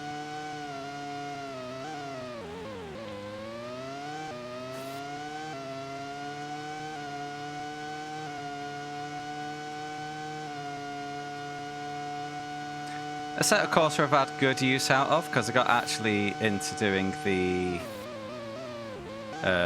the hot lap achievements for a while. That was good fun. ACC I've got like 10 hours in it. I feel like I should go and finally actually play it online at some point.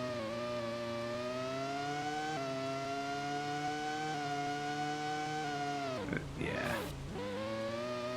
I'm mostly an iRacing boy.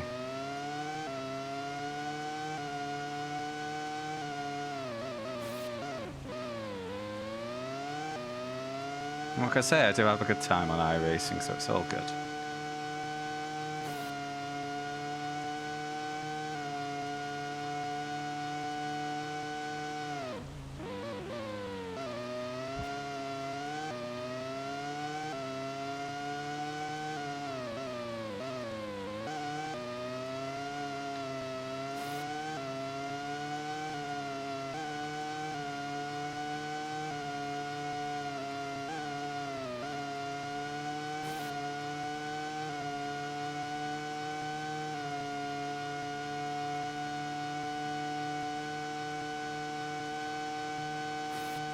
You know, that Sebring 12 hours we did last month will probably just go down as one of the most exciting races I've ever done in any game. Despite the heartbreak.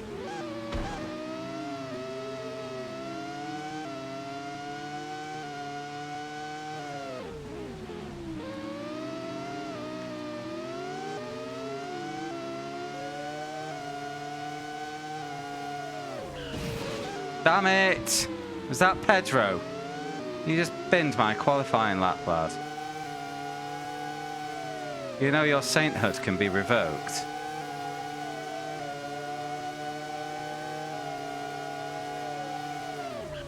It was. Oh, villain arc from Pedro.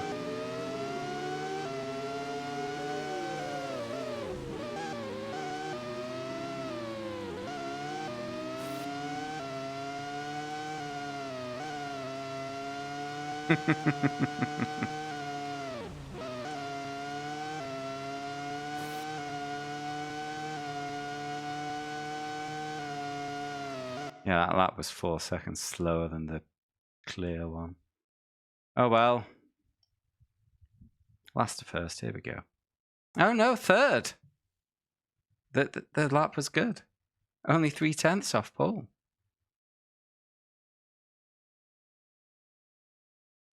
Is that right, Skin?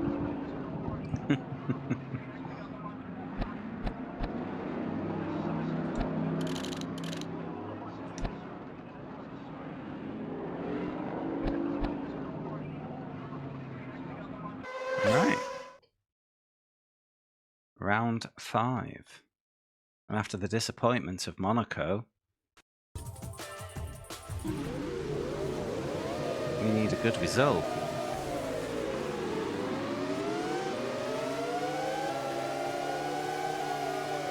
Ha! They're fast.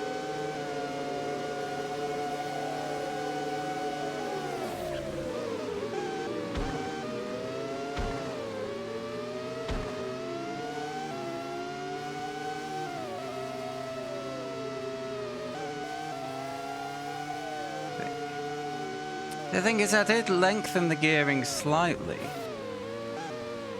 That just must be the way the AI is tuned. Slower in the corners, faster on the straights. Oh.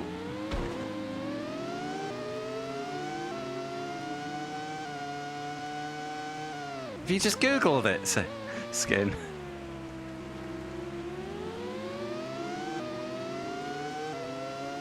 There is no provision for desainting somebody.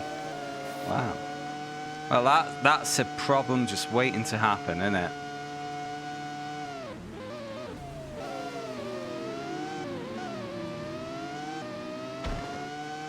You know, what happens if they discover that they've sainted a bit of a wrong and...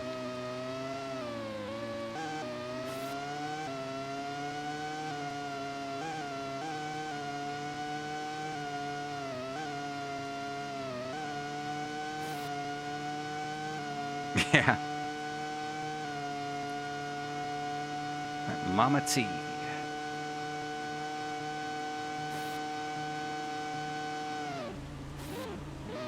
Is that aquaplaning when I brake? And the engine goes quiet.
Anyone else noted how the 100-meter marker board seems to be about 500 meters away from the corner?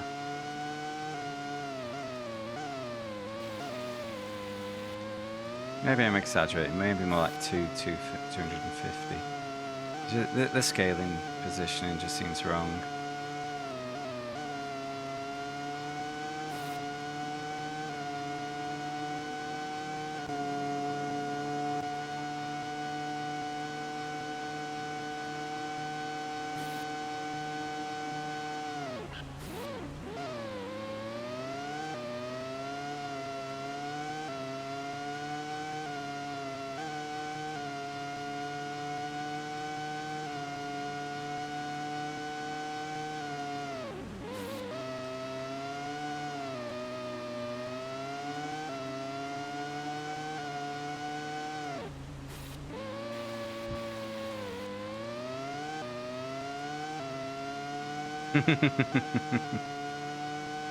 Yeah, but some of it we can write off as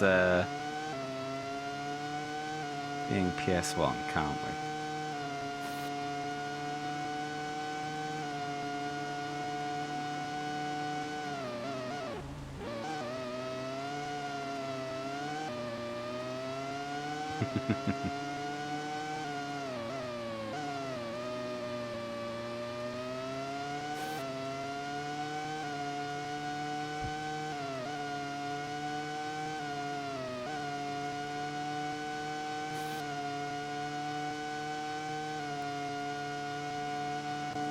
I think I got this one in the bag if I don't fuck it up.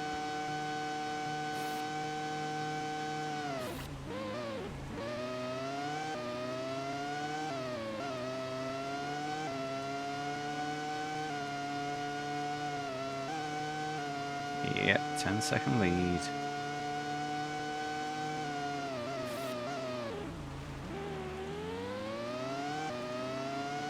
Ah, don't you wish I was doing a full length race now, eh? Wouldn't that really set the race alight?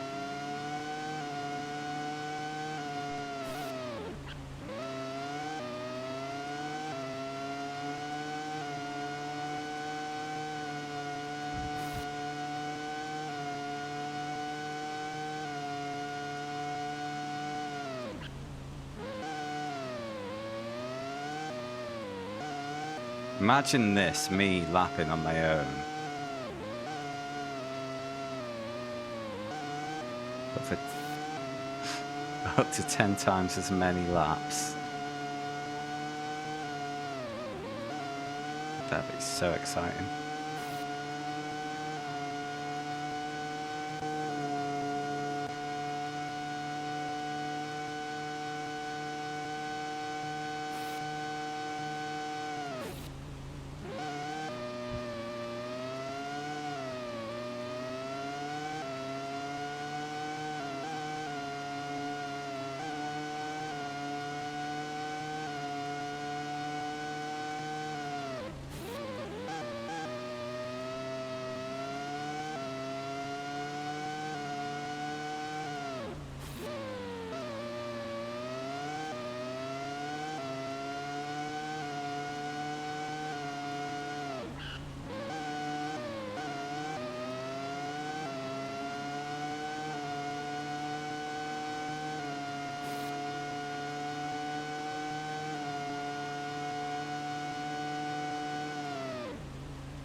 As dead Bono.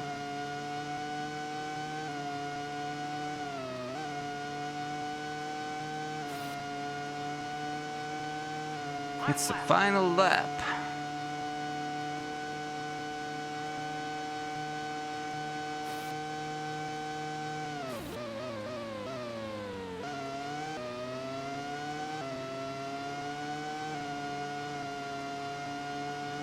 So yeah, when the engine's been going quiet, that must have been me locking the tyres and it just aquaplaning.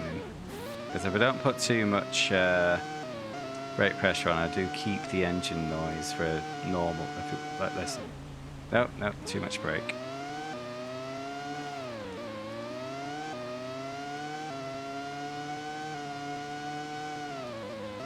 Like that. A little bit of braking, it didn't aquaplane, and you could hear it doing the braking things.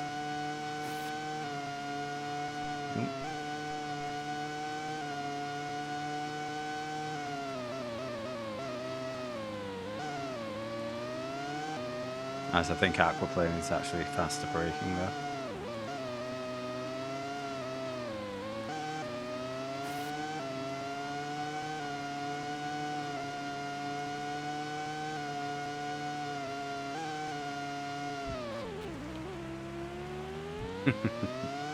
There we go. Win number 3 out of 5. Unfortunately, the other 2 was 0 score.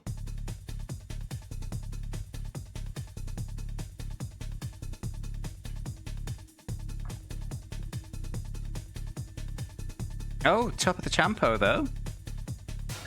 Looks like Irvine, Schumacher, Hakkinen are having a proper ding-dong of it. Which is in my advantage because I can have a few more 0 scores and not fall out of Champo contention.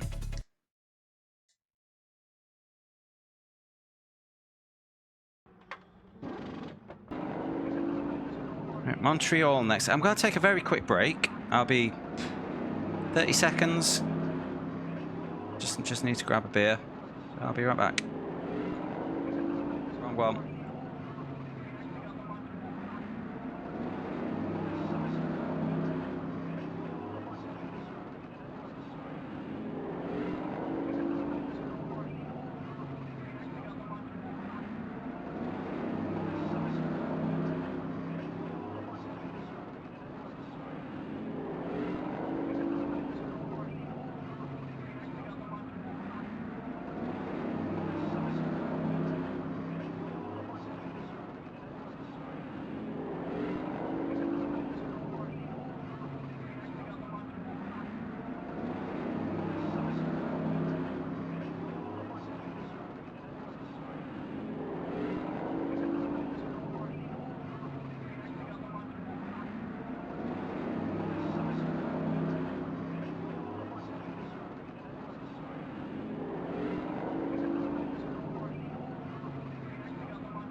There we go. Now you see, Skin, if we're speedrunning a leak, I would have put a 1 minute 30 ad break up, not a 30-second one.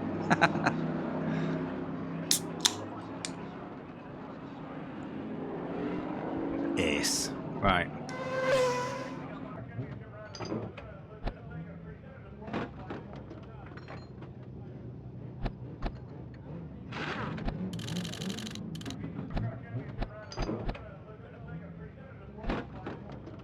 Gears are higher than they have been. That'll do.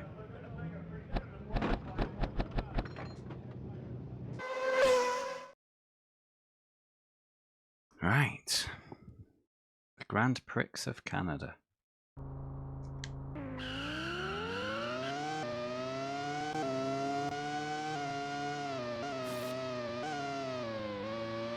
Ah, yeah, the very open chicane. I remember that.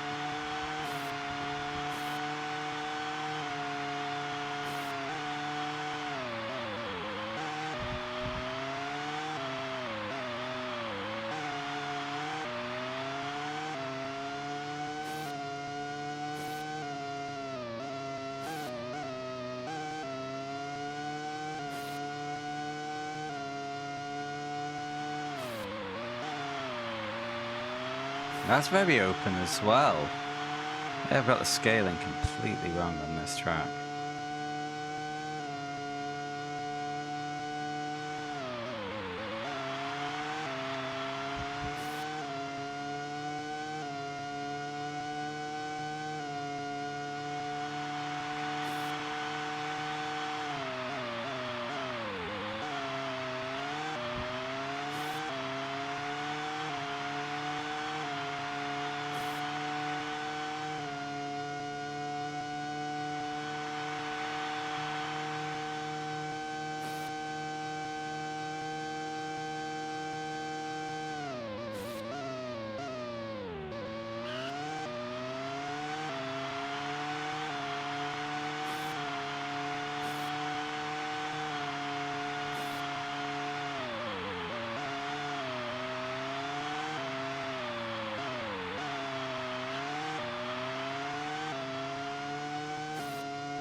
Yeah, so all the outlap dickheads.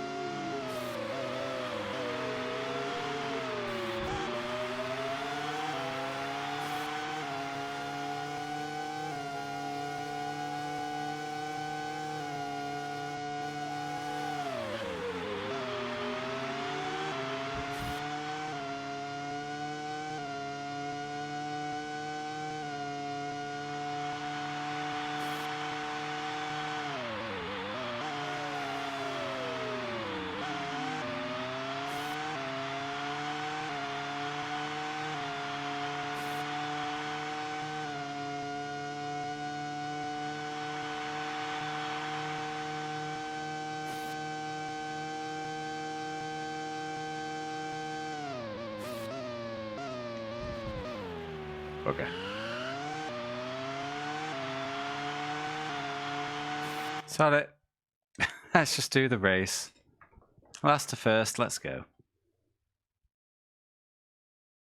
Might actually be.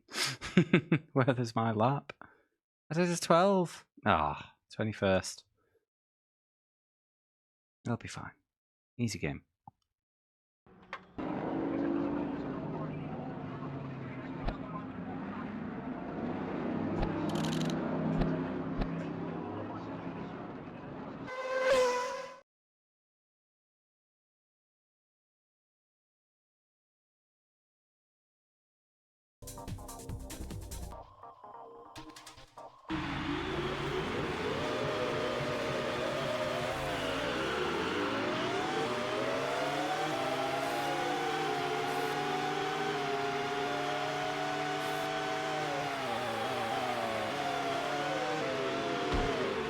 Okay, they were just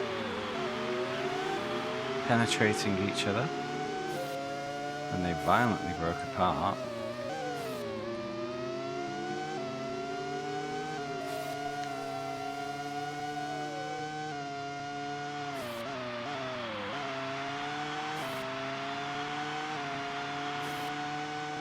Okay, up 3 at this rate. Easy win.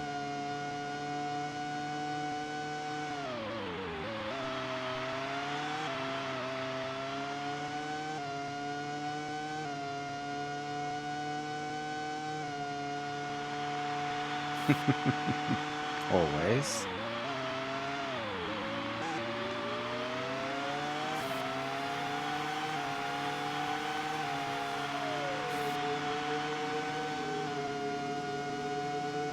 Yeah, it is definitely the case though that the AI is less egregiously blocky in simulation mode, which is good.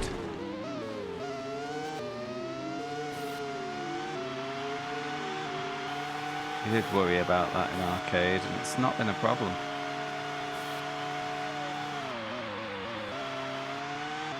Whoa! Don't know why he was parked though. Must be retiring.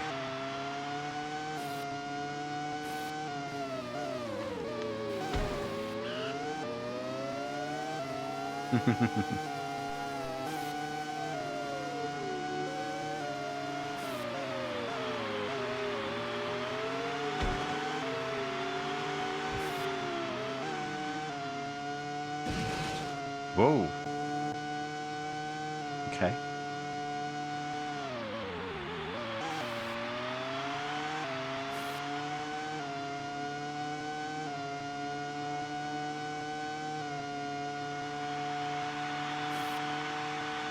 Yeah, I think 1999 was Jordan's best car, wasn't it? That was when Fisichella... No, Frentzen. Was it Fisichella or Frentzen they had that year? I think it was Fisichella because Frentzen had gone to Williams. No, it was Heinz-Harald Frentzen. He had a genuine title tout, like... Yeah, it was Frentzen. Sorry, I'm getting my F's mixed up. He had a genuine shot at the title, didn't he? But Hill was unfortunately kind of checked out mentally and just didn't deliver to the performance of the car.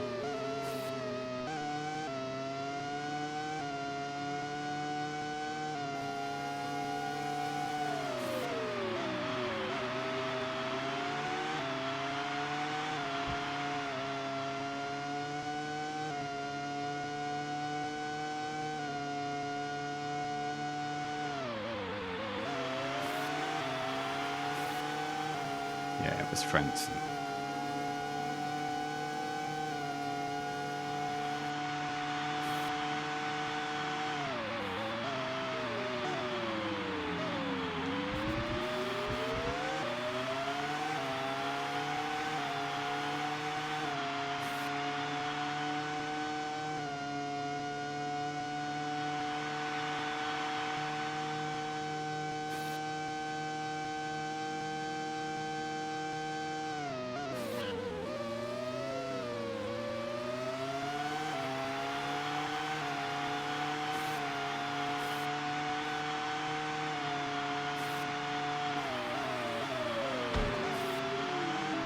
Ooh. Right front suspension damage.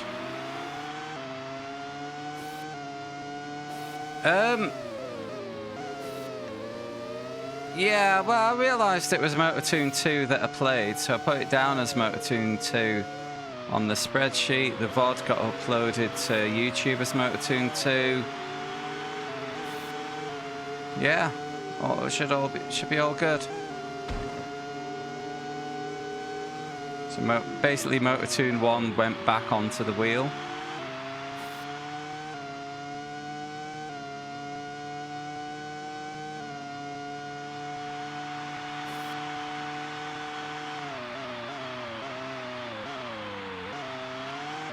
Because, you know, we played our game, so...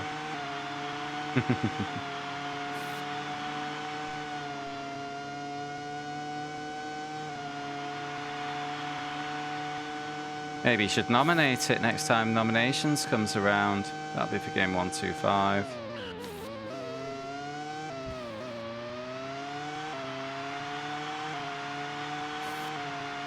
By the way, don't forget your votes, guys. Which bike game should I play for 115? Choice 1 is Supercross 2001. Choice 2 is Ducati World something something bikes.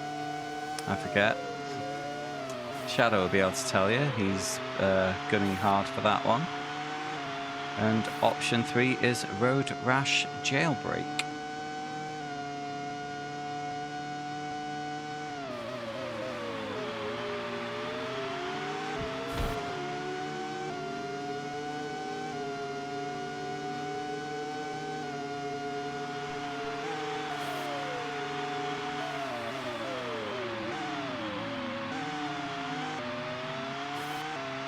Yeah, for those who may be newer to the channel, every 5th game is kind of community chosen. Normally it's a 3-game selection like we've got going at the moment, but for every, well, effectively 25th game, we do something different, which is the nominations wheel, where you can basically, for a small amount of channel points, put any unplayed racing game from PS1 onto a selection wheel. And we spin that. That's a while off. We also recently did a community challenge where I had a bit of fun on Forza Horizon 5, and the winner of that got to pick the next game, actually, which is Side by Side Special 2000, as chosen by Nabas. I'll have another event at some point, but I've decided a little break's in order. I'm a busy boy. It was Horizon 5. It's the only Forza I've ever played, so I can't comment on which one's better than the other.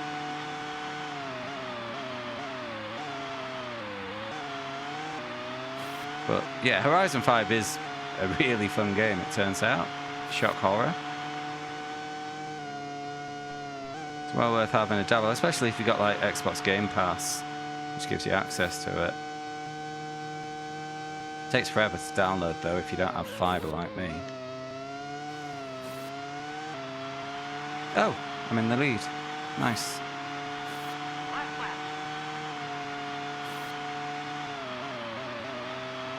It's looking like I can sack off qualifying to expedite this a bit, isn't it?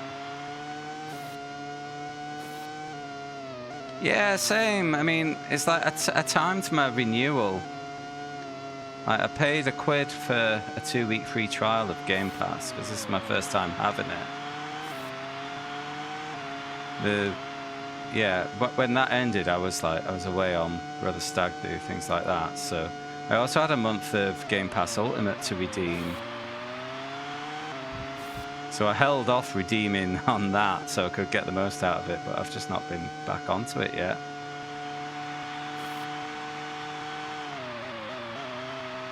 That's the thing, it's just not worth me having a subscription that I'll barely get use out of, just because I've got these to play, got iRacing to play, halfway through a playthrough of the most recent Dakar game. I'm not going to be getting anywhere near 100% in that though, but I just want to win each event at least one, like in one vehicle, which has mostly been the motorbikes.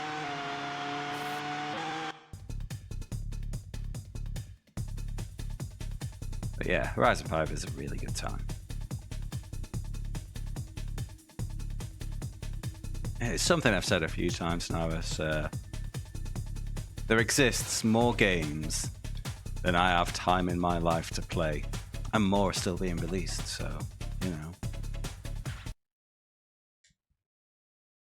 What am I meant to do? Go on Twitch? Turn my hobby into a job. Spoil the hobby, have to find a new hobby.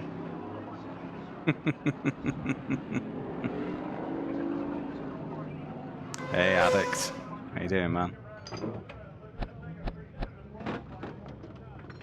Luckily, I have other hobbies as well. Sorry, unluckily, I have other hobbies, like being a pop star. And doing lots of walking and running. Uh-oh, it's raining. Oh, and big pints. I'm a big fan of big pints. Oof. Well, I hope things are less on fire for you soon, mate. Have a nice lurk.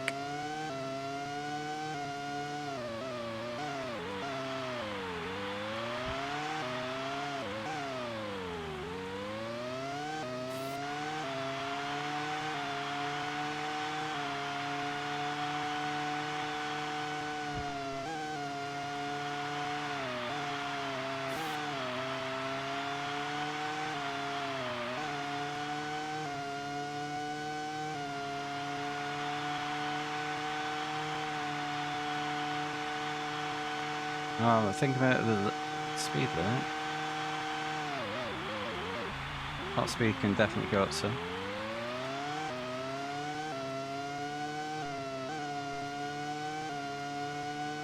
Oh my god. Well, you're going to be a busy boy this month, aren't you? Jesus.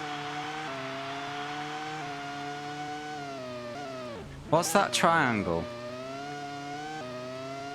You can have it good. You can have it fast. You can have it... Yeah, they've chosen the not cheap, haven't they, of those.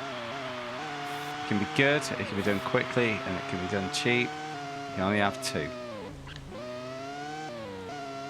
They've gone for good and fast. Oof.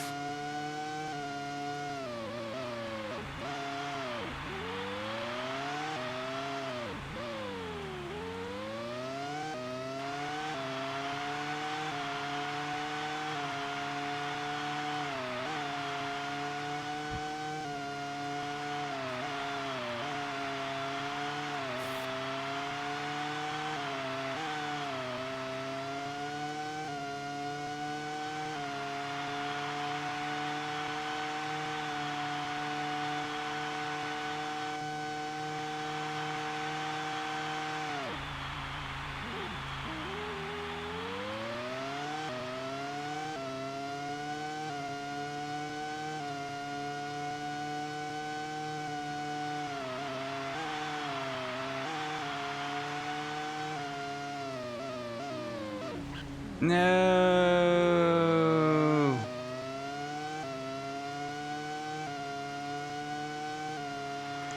It is pretty good. Gameplay's decent, graphics are decent. I can pick holes in it, but they're far less egregious than many of the games I've been playing. Uh-oh. Like Monaco's a bit of a mess, unfortunately. The AI performance in qualifying seems a lot higher than its race performance. But like I say, these, like compared to many of the games I've played, these are quite minor criticisms. I've been having a good time with this game, generally. P8. That'll do. Let's stretch the gears a bit. Still raining. Good, good, good.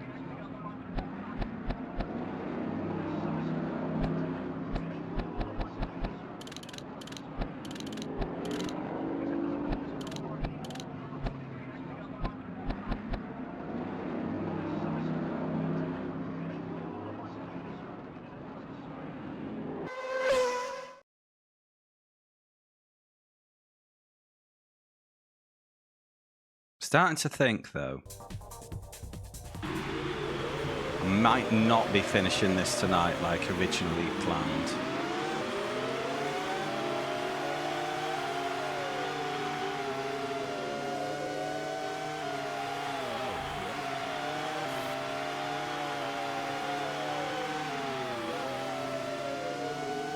The season, well, both. I think finishing the season finishes the game. If I win it, which I'm on course to do right now.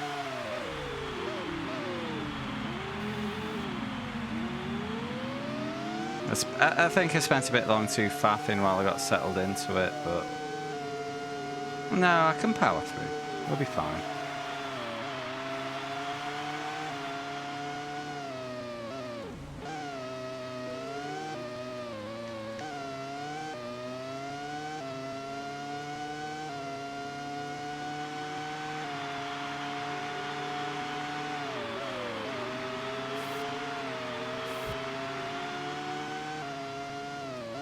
Uh-oh.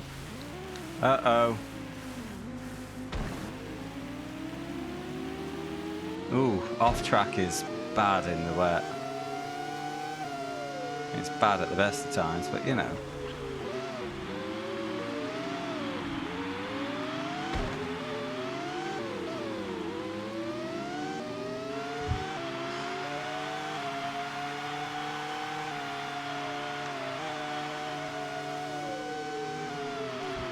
Wow.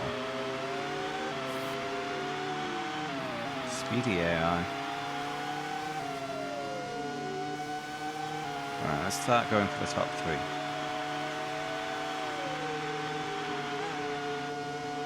Team orders, Heinz Harold, you stay behind, young man. Uh-oh. Oh, couldn't have gone much worse.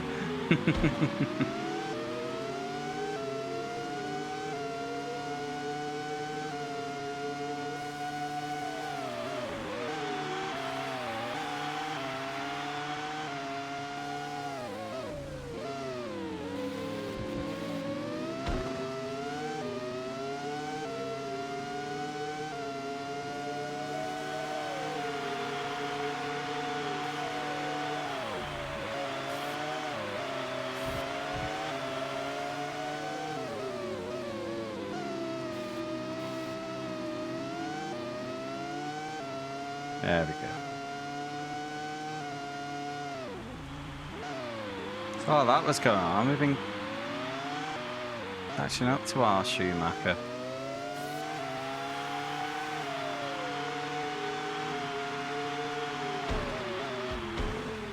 What? You mother bastard! Just top of...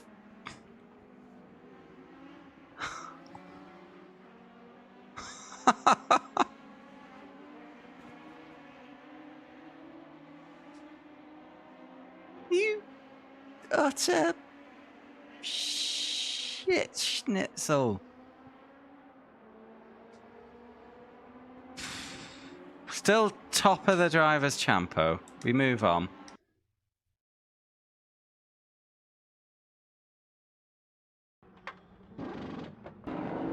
Ah, hey Andrew. Yes, Skin. I have had 2 types of results so far. A win or a bin.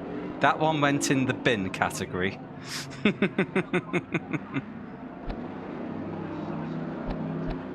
think, yeah, that's 3 wins and 3 wins, 2 DNFs and a 0 pointer in Australia.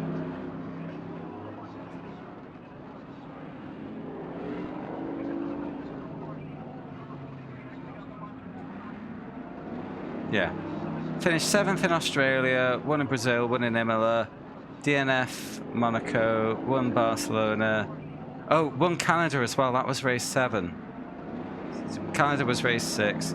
And then Magny-Cours was race 7. So that's 4 wins and 3 bins.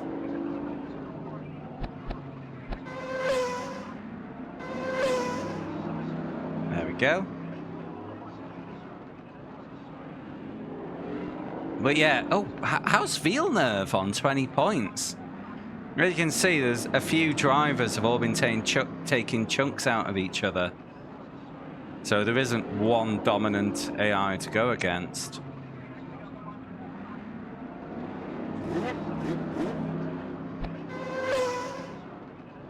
Not winning the constructors, though. Brenton not pulling his weight. Sunny.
Whoops.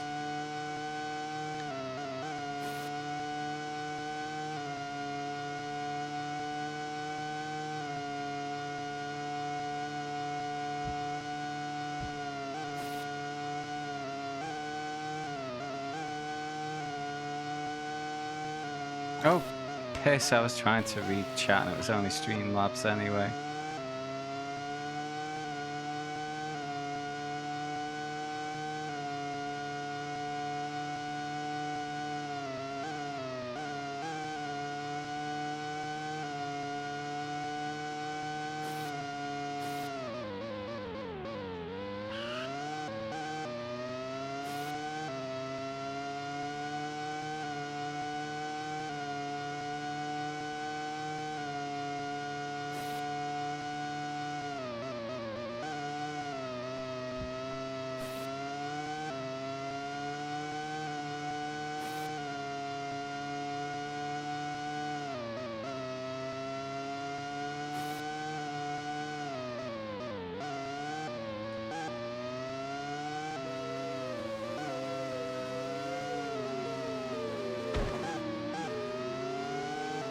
Dick mouth. Not even an improvement. Let's move on.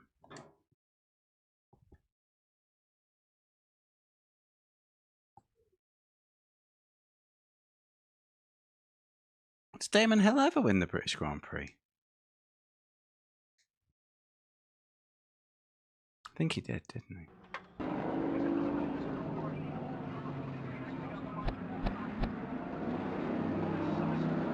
96?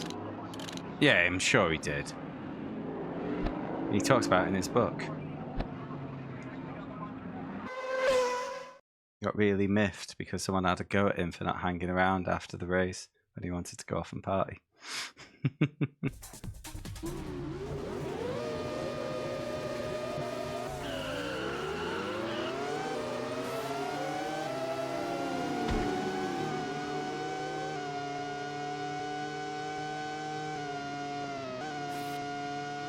Thank you for the votes, gentlemen.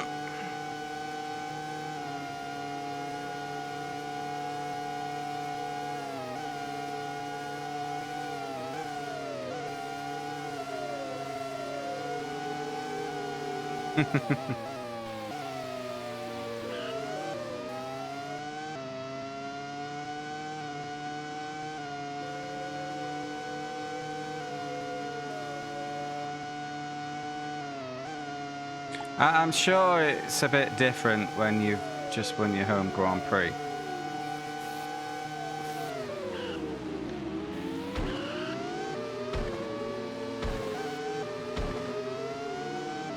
Okay, front wing's knackered. Real.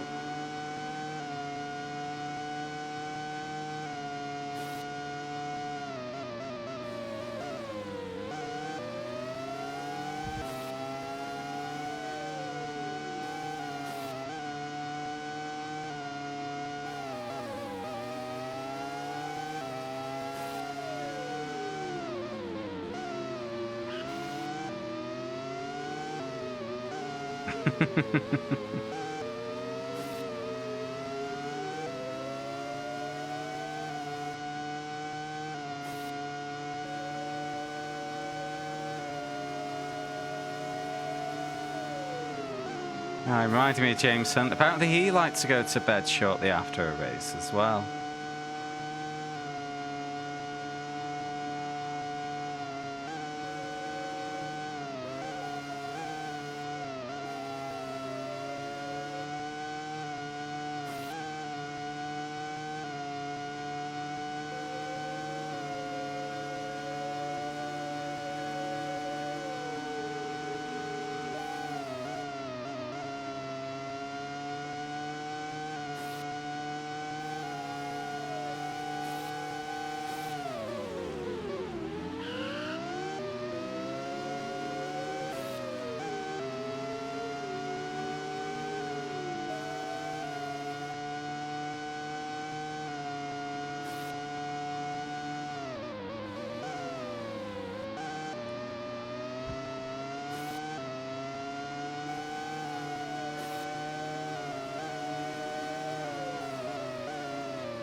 much am I behind?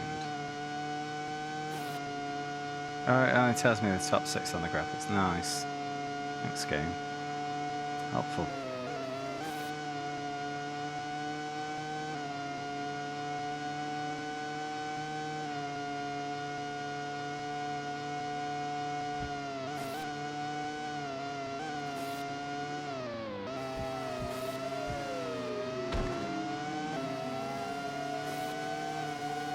What's McHagan doing back here? Let's defend the inside, shall we?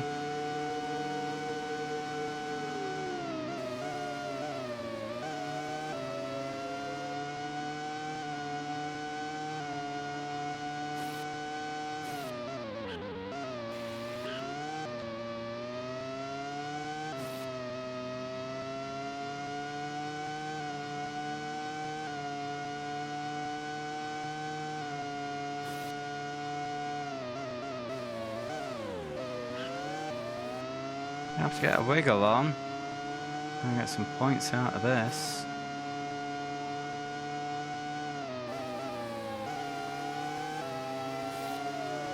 Send. And send.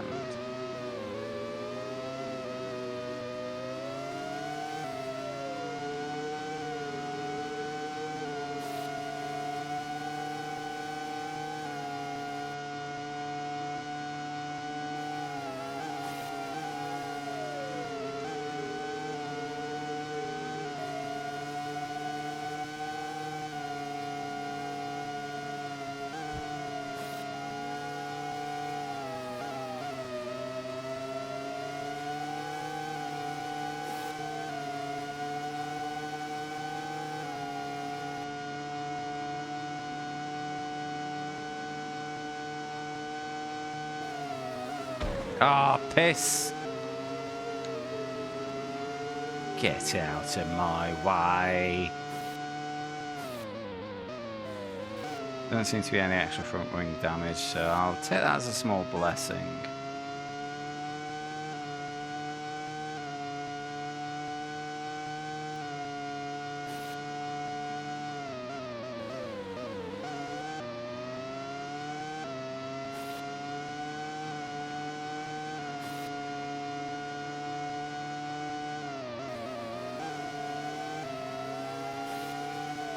Oof.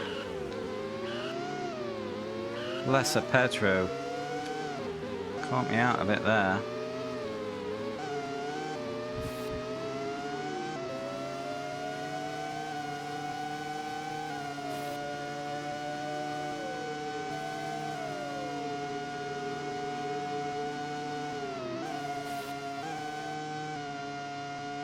Is that a yellow car I saw ahead?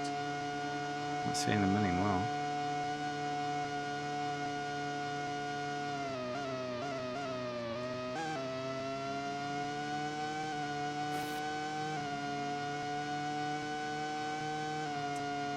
I think we're gonna have to instigate some team orders. Get out of my way!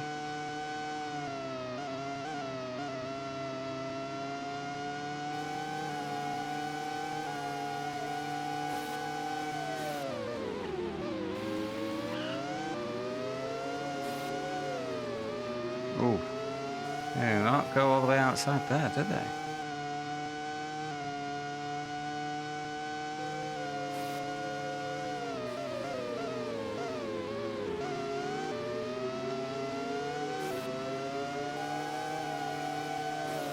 Oh, bums, bums, bums! My points! No.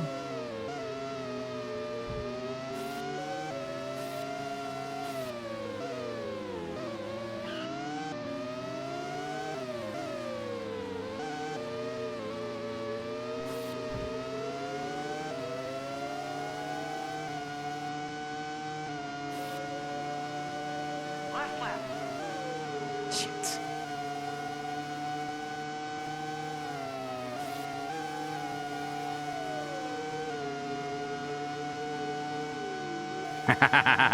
You can't cross them, they'll slow down suddenly.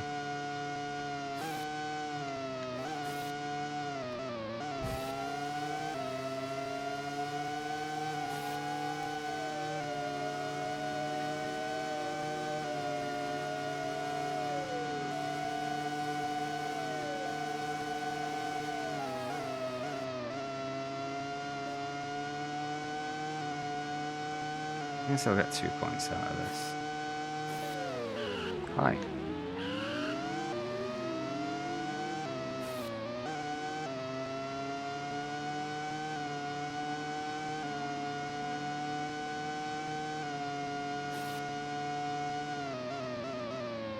Maybe 3 points.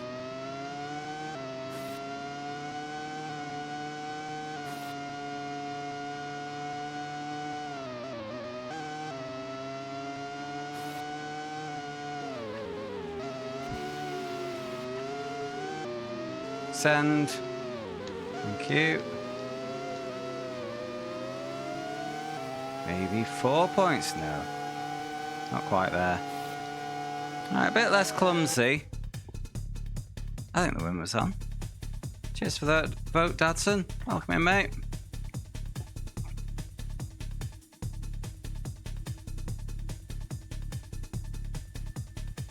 Right. Still top of the Drivers' Champo. By a healthy 9 points.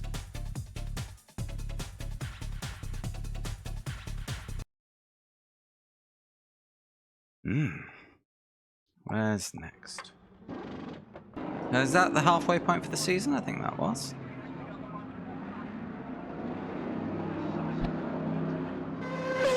Austria.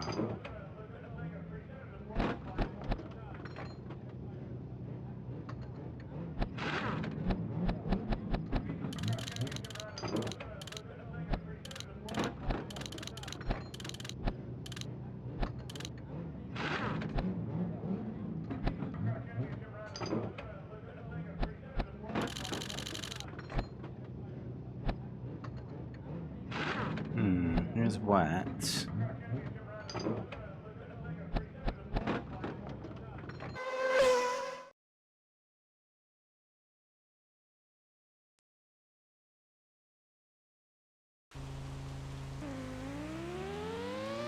is a very fun track, this one.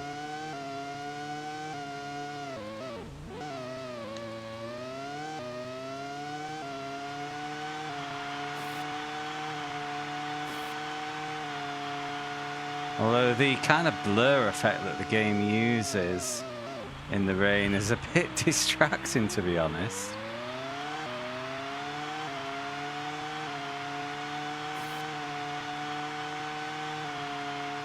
Yes, it is, Skin. Or it was.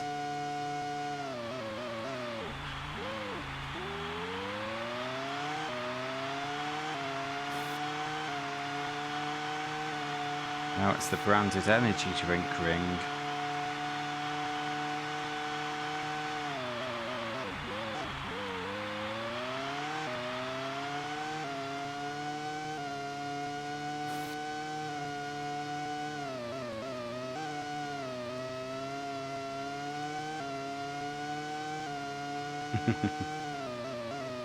Well, the A1 ring wasn't the original name either. Why was it called the A1 ring?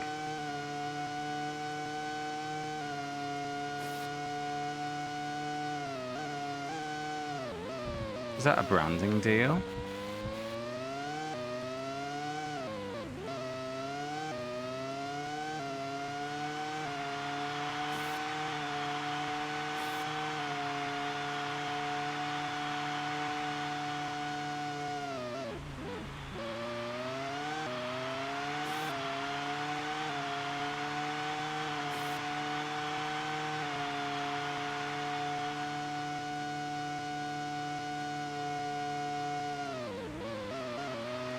Too early.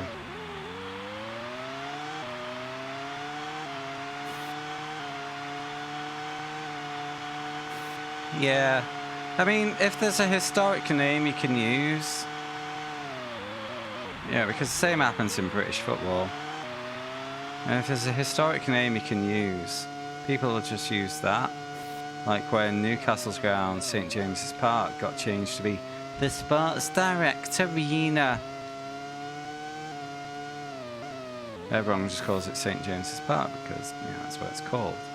However, the team I supported, Bolton Wanderers, they moved to a new stadium in 1997.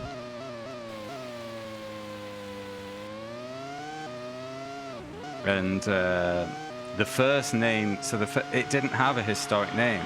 The first name it had was the Reebok Stadium. But Reebok got bought by Adidas.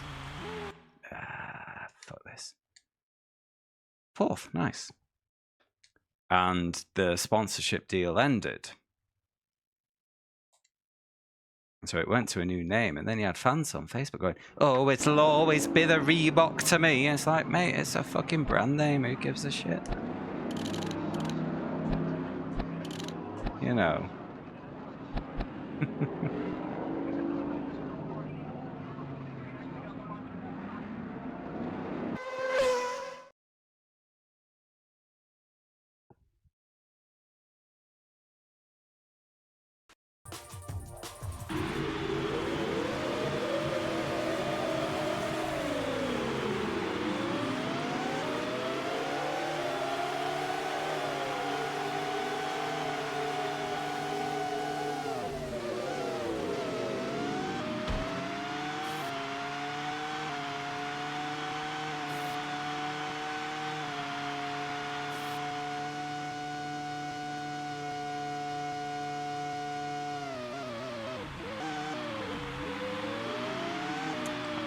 I think, is it on its 4th name now, that stadium? In 25 years? God, it's been that long. It was the Reebok Stadium, then the Macron, then the University of Bolton Arena. It might be on 5. Is there another one? No. 4th. And now it is the Tough Sheet Stadium or Arena.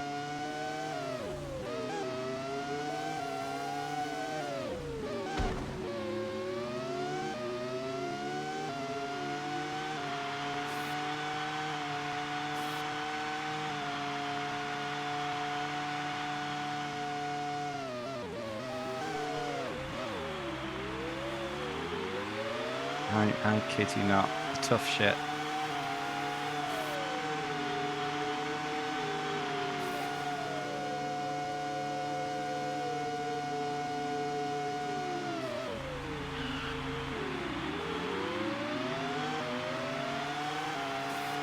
Ah, that's it. The Tough Shit Community Stadium.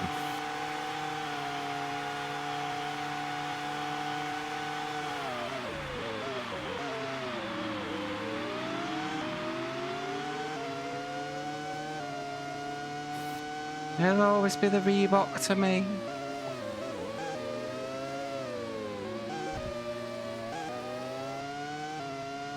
No, if the naming rights weren't a thing and money wasn't an issue, it would have been in that Lofthouse Stadium. Let's all go to the Lofty and watch some football. That's how it should have been.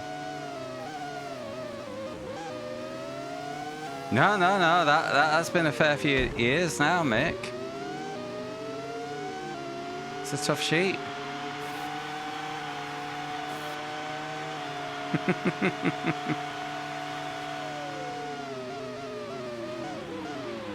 To be fair, the Reebok brand did originate in Bolton. There is a bit of a home connection there.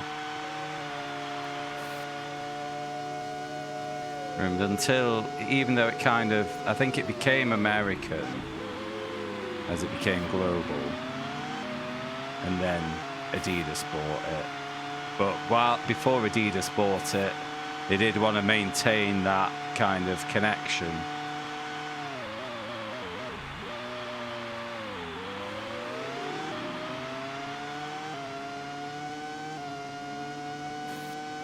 But then Adidas happened. So, yep.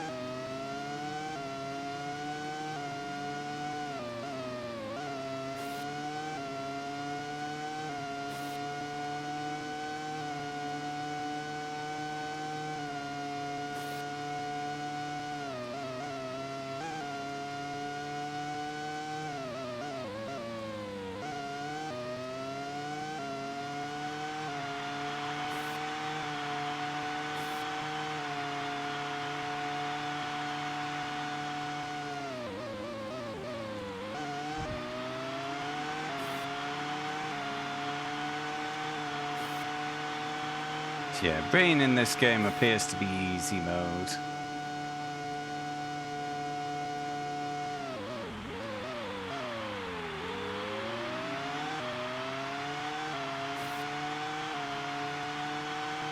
Let's get another win on the books. And over a win's worth of points lead. That'd be nice, wouldn't it? Let's do that. Irvine, you keep away. I don't want a repeat of what happened in France. I think that was with Ralph, wasn't it? That was probably because I was slagging him off earlier about being a shit pundit.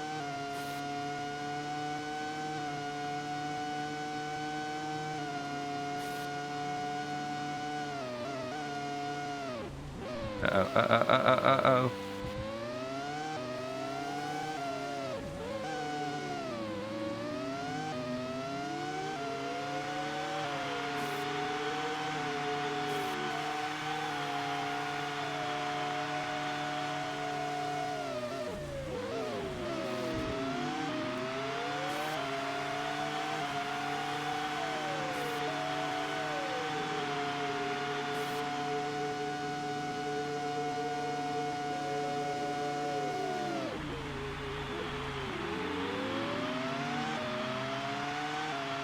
And he's gone.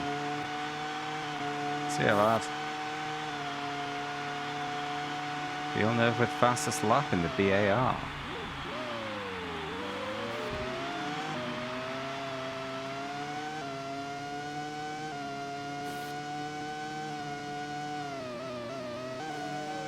Maybe the developers listen to the hype. Ooh, BAR will be competing for wins from the get-go.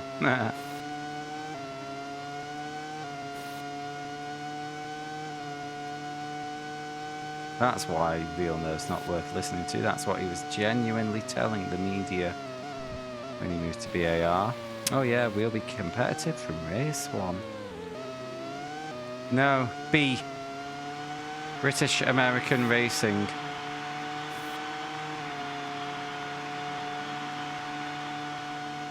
A racing team that was literally owned by a tobacco brand, British American Tobacco. Yeah, they've done VAR wrong. I obviously don't watch much football these days.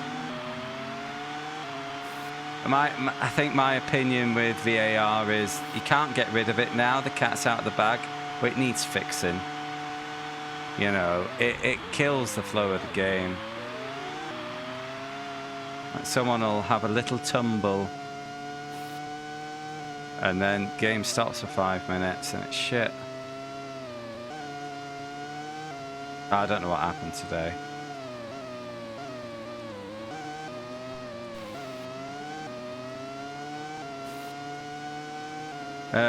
I don't follow NFL. How does challenge flags work?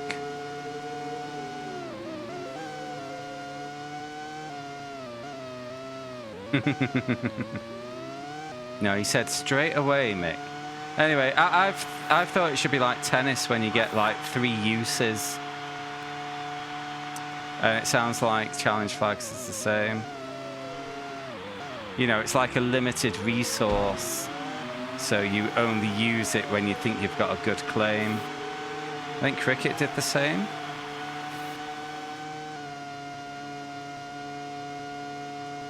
Oh, that sounds different. No, I do think it needs to be reviewed there and then.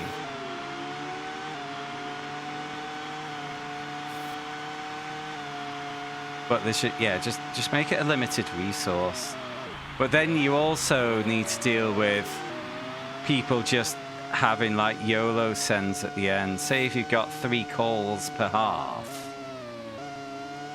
which sounds a bit much, but you haven't used them, you end up in a shit situation where everyone will burn them in the last 5 minutes making spurious claims. So you'd need a mechanism to protect against that.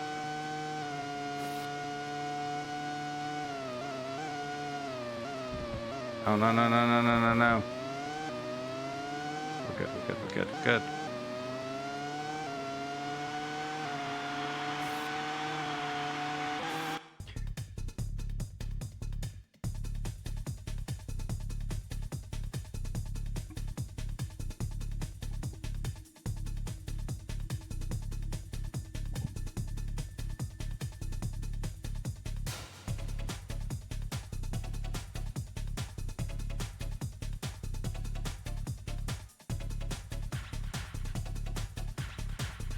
Now, there and then, as in, like, after the incident happens, is what I'm saying. Not at the end of the quarter or half. Still not winning the constructors. Heinz Harold evidently not pulling his weight.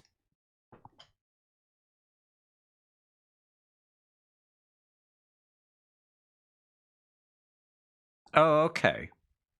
So the challenge flags reviewed there and then. Contentious incidents that don't get flagged get reviewed with 2 to go.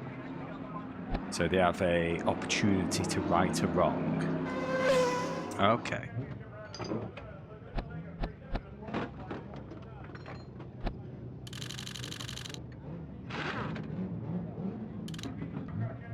I think regardless, we're on vaguely the same page of we can't just go reviewing everything. You know, there needs to be a mechanism around it.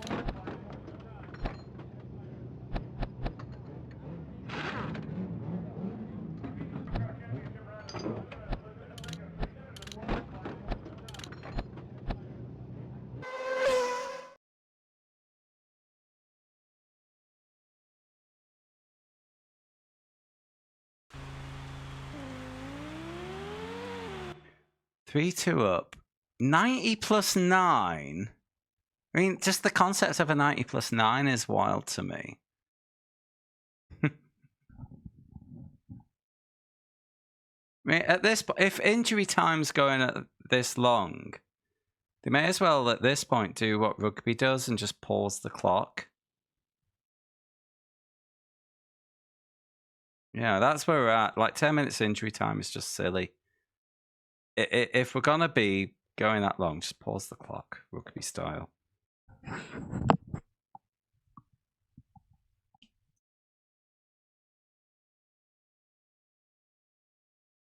Yeah. Oh well.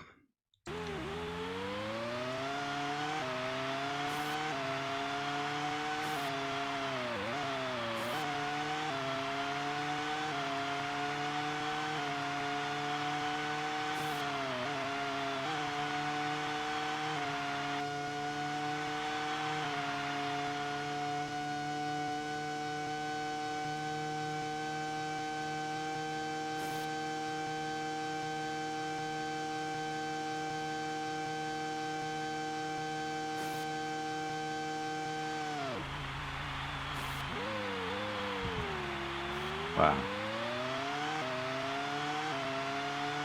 Instant aquaplaning. You have to be the slightest of brake applications.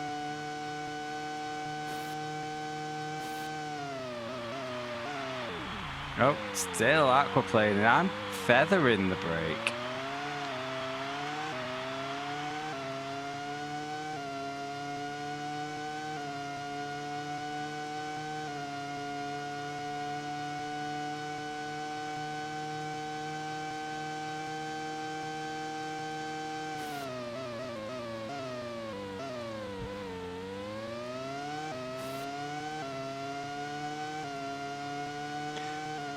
It's just casting my mind back. The first ever game of football I went to.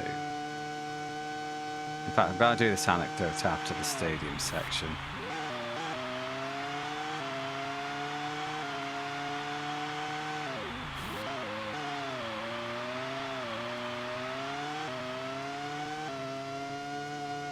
Bear with me.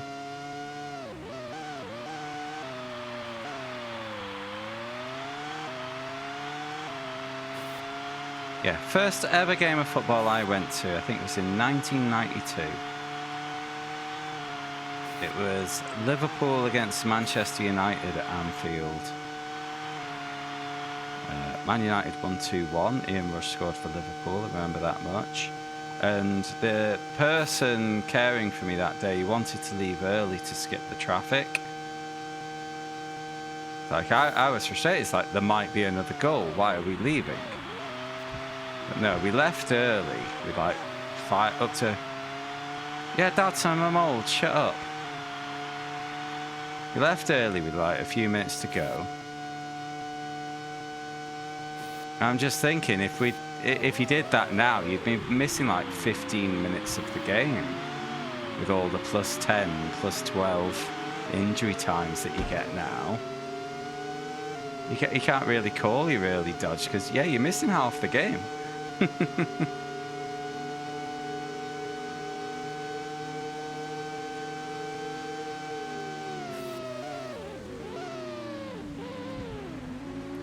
Yes! Can't. The braking's really tough on this one because you're at max speed and the wheels just instantly lock.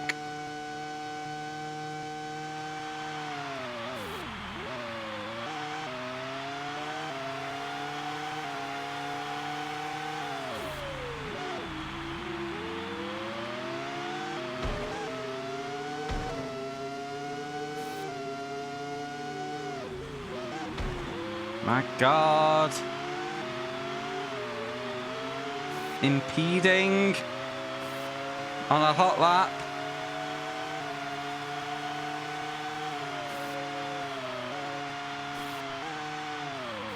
Ah, I'll fucking do.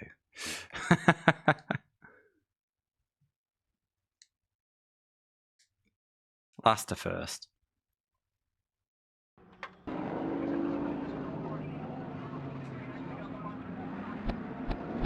Yeah, so all that and all you took from my anecdote, Dadson, was that I'm old. Thanks, mate. I appreciate you too.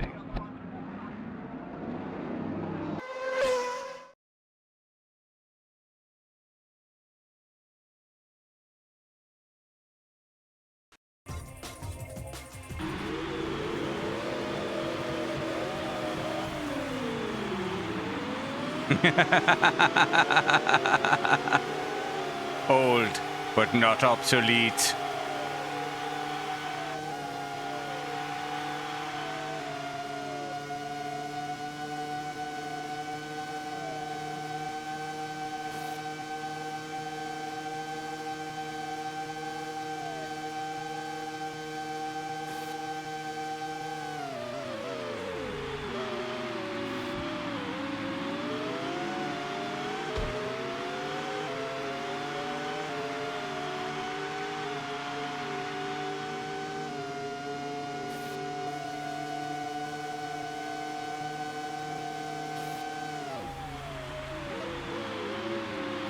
Has anyone had a look at the new monthly rivals on Horizon 5? Are we all burnt out on that after last month?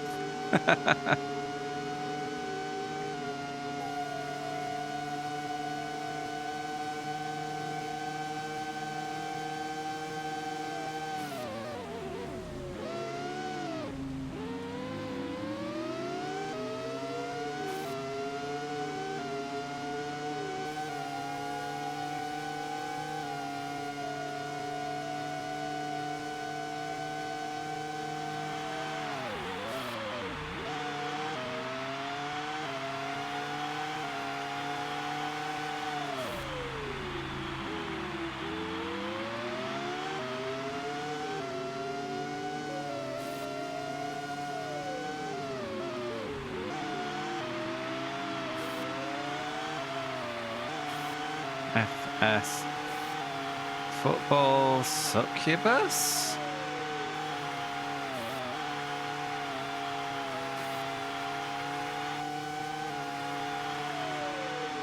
Farming sim. Okay.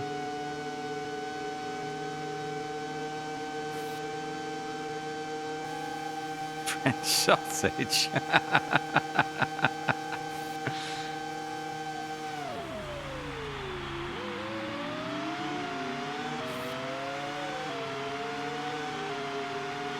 Oh, Jesus. I've never played Farming Sim. Didn't realise it was that addictive.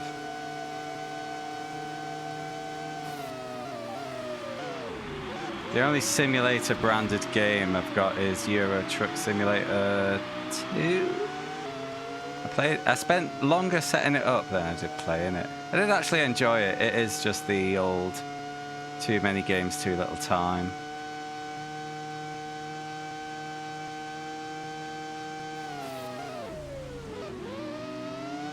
Yeah, it took me ages to get the triples perfect. And I'll be honest, once I had done it, it was the best triple monitors setup I've had in any game. It was fucking beautiful. I'll be honest, like, I'm not a big fan of cruising when it comes to driving. You know, I'm go big or go home sort of gentleman. But I did enjoy it. I got pleasure out of it.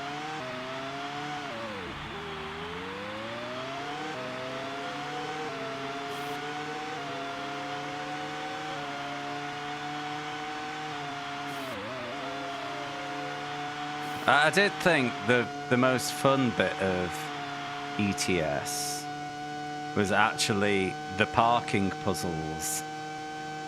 Not that I was any good at them, but it was the bit that most felt like a game, if that makes sense.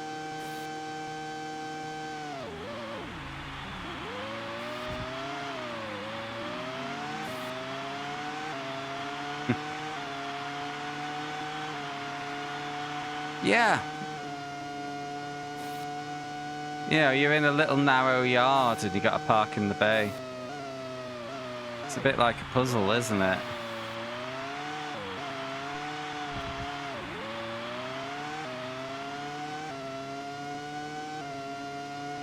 Yeah, they'd be all. Yeah, it was a nice little bit of gameplay. That bit of puzzle gameplay. It was good. I'm sure once you got the hang of actually reversing one of those bastards, they became quite easy, but it's like, no matter what I did, the trailer always seemed to turn in the wrong direction. It's like, oh, no, well, that's going the wrong way, so surely I have to try going the other way? Wait, it's still pushing in the same direction. Why is that? But when you'd arrive, a prompt would appear, do you want the computer to park for you? It's like, no, this is the best bit.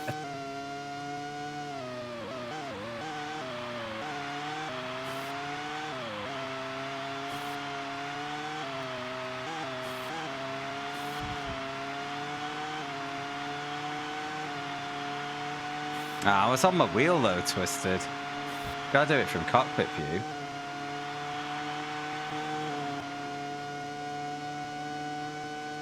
On triple monitors as well.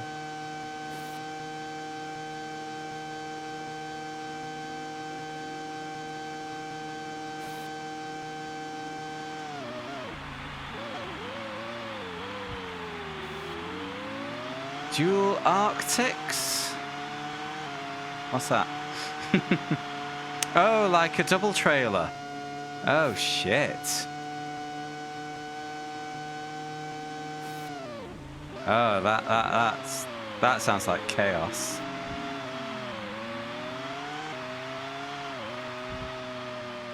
How are you meant to reverse those?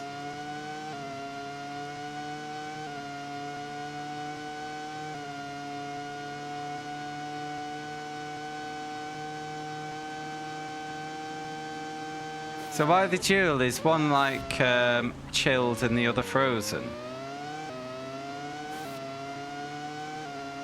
Sorry, I got my warehousing brain on with that question.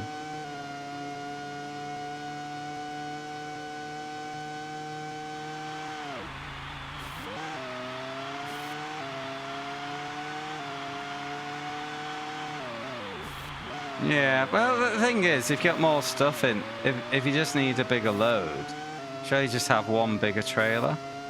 Yeah, notwithstanding like any legal issues with weight of a single trailer, shit like that, I guess.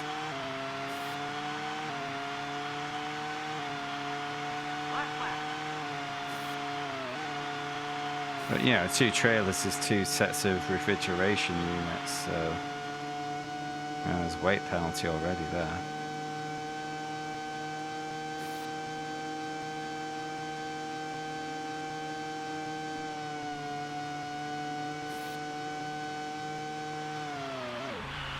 You know what? I need to get back into ETS too.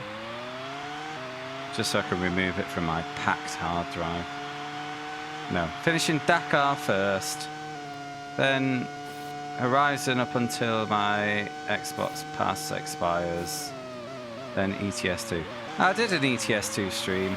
It was fucking barren in here.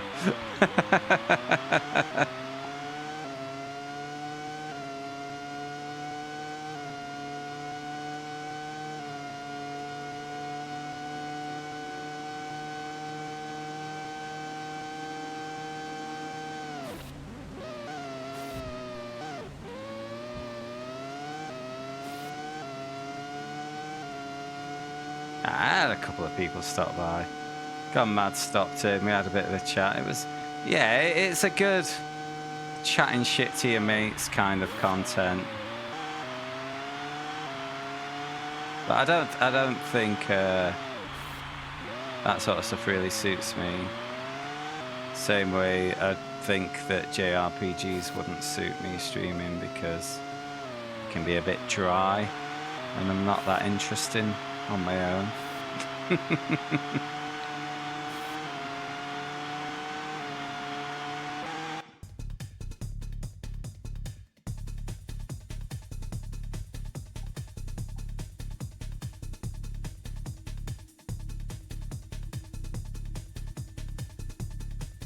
Exactly, Twisted.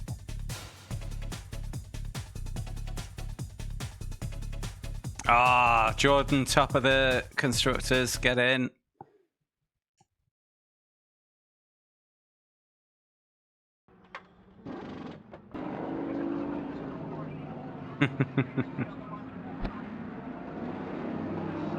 But, you know, there's... Obviously, we've settled into the routine with this now, so, you know. But there is the curiosity of, like, a lot of people won't have seen this game before. Yeah, I'm probably the only... I'm almost guaranteed to be the only person on Twitch streaming this game. So there's that curiosity element there. You know, it probably doesn't carry a 5-hour stream on its own, but... Whereas, I wonder how many people are streaming ETS2 right now. At least 20? Maybe 30?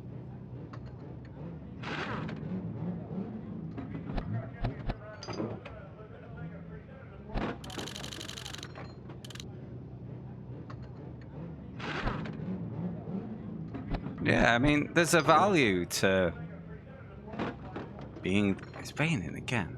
Fuck, what track was this? Oh well, I'll just turn the gears up anyway.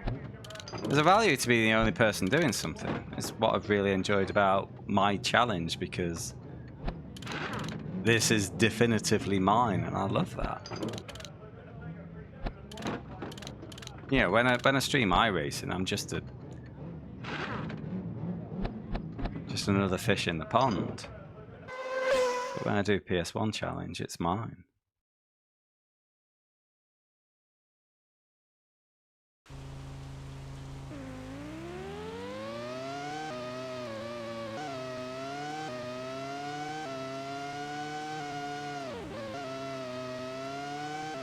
Was Hobbit the Xbox, OG Xbox game you were talking about?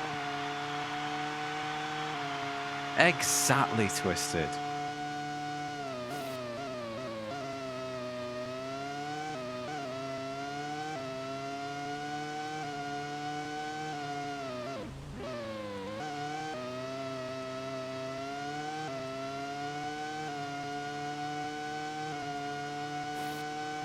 Oh, okay. Oh, so you went with emulation. You didn't end up buying your OG Xbox off eBay for 70 quid.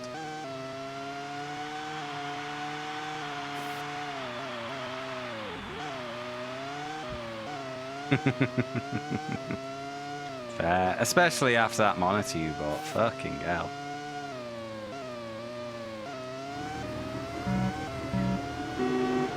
Thank you very much for the follow. Oh, yeah. I mean, I think we all dream of having our amazing setup with about 8 consoles plugged into one TV. But that is definitely a cable nightmare.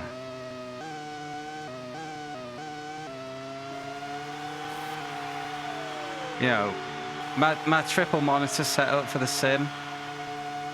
Fuck me, that's problematic for the cables. Like just having 3 plugs for each monitor. Well, 3 monitor plugs plus the PC plug, plus the router plug, plus the wheel plug, and then the fan because of the heat that all that shit kicks out. Fuck yeah.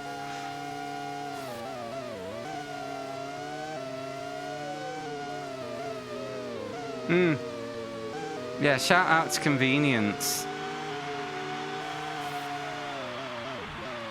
To use an analogy, you're music obsessed, right? In fact, I'm gonna roll back on this analogy. Like, back when I was a sucker who had to go into the office every day, I used to listen to a local rock radio station because you had this fucking god awful like country / heavy rock song on called Analog Man. It fucking sucked. One of the many reasons it sucked was not just for the shitty singing and the shitty music, but the lyrics. Fucking hell. It was basically a, if Old Man Shakes Fist at Cloud was a song, this was the song. You know, it was a man saying, it's like, oh, your fucking iPods, blah, blah, blah. Well, specifically, one of the lyrics was, what's wrong with vinyl? I think it sounds great. And it's like, yeah, but on an SD card, in the MP3 format, I can fit my entire music library, yeah? On vinyl, you have a piece of media that bigger than a dinner plate, and you have to turn it over halfway through. It can hold about 25 minutes on one side, 20 minutes. You know, I'm not denying it sounds great, but fuck me, is it inconvenient.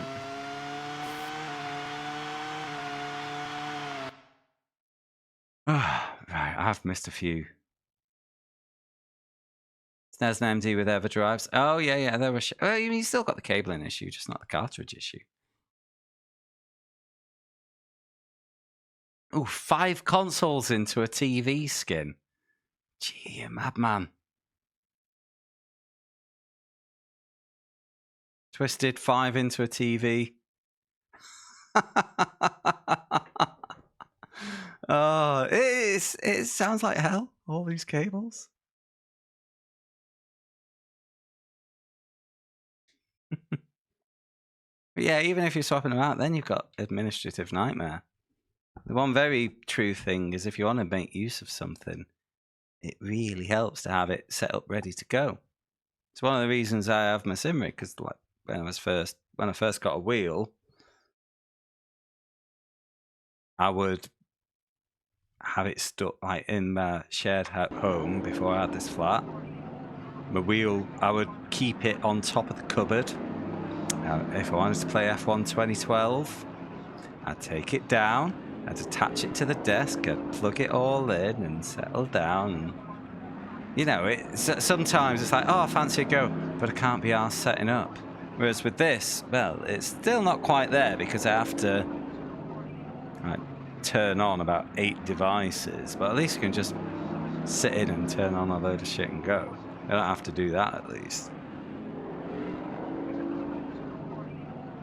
28 consoles added. All right, how many of those are in storage?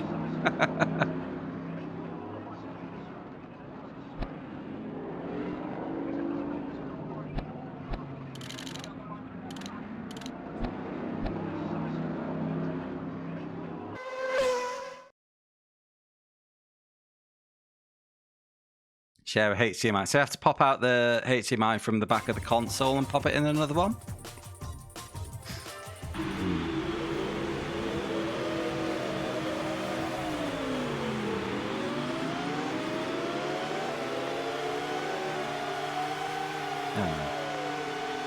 Shout out to emulators.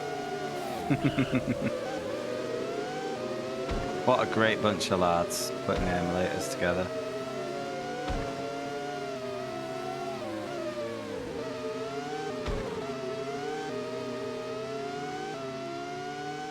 Ooh. Oh, missed that apex. Bloody hell. None in storage, none of dupes. Ah, okay. Well, handhelds, you know, handhelds don't contribute to the cable problem, do they?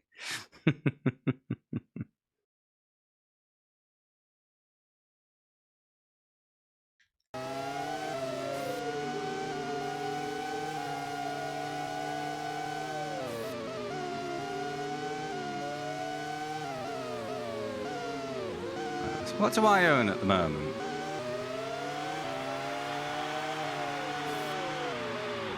I own a ZX Spectrum,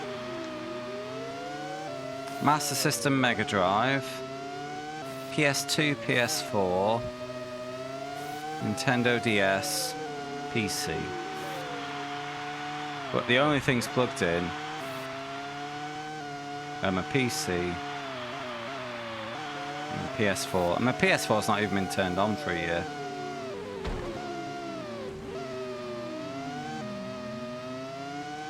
Master System and Mega Drive are a bit homeless because I don't have a CRT. Same with the Spectrum, to be honest. I've never even turned on the Spectrum. I bought it off a colleague at work 10 years ago. And I need a cassette deck. Don't have one and just never got around to getting one. I couldn't tell you which Specky. Like I say, I never turned it on. It's just occupied some of my flat forever. The thing is, I think I have 2 Blu-rays. A handful of DVDs.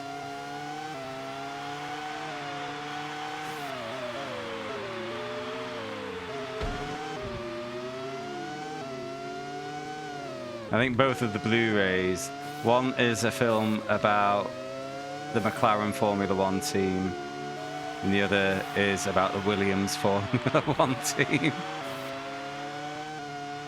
Oh yeah, DVD's past its sell-by date for sure.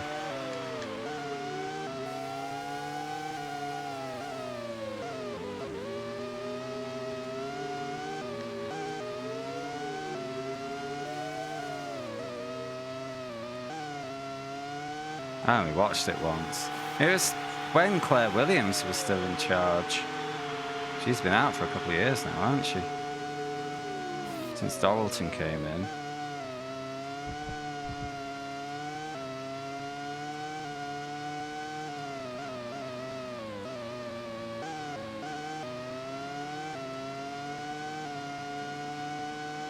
Oh, that's the lead.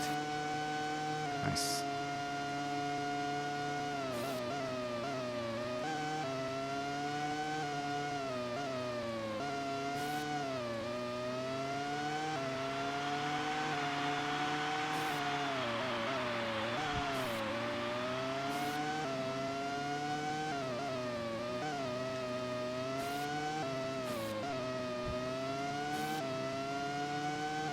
Yeah, been a fair few years since I've bought or received as a gift any form of video on hard media. Just no one buys it anymore, do they? It's streaming truly took over TV comprehensively. Why wouldn't it?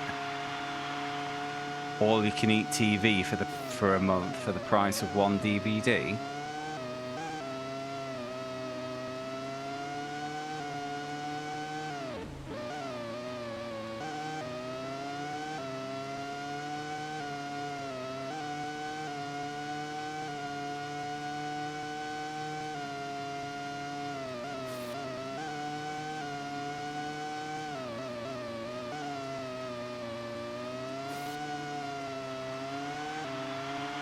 Yeah, it's a good point, Addict, and you know, a lot of people they collect media for the sake of owning it, without ever even using it, ever even intending to use it. They just want to own it because it exists. Well, that's me told skin, isn't it?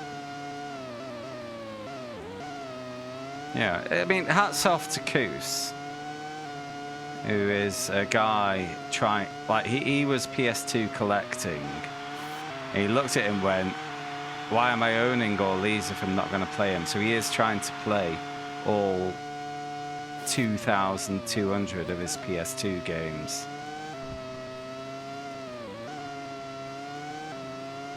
But how many people buy games with no intention of ever even playing them?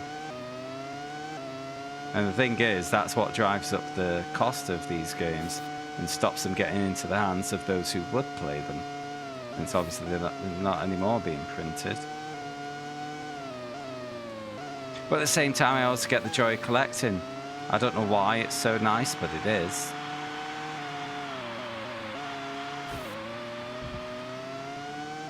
But sometimes you just got to kind of take a cold look at these things and say, why am I owning this thing that I'll probably never use again?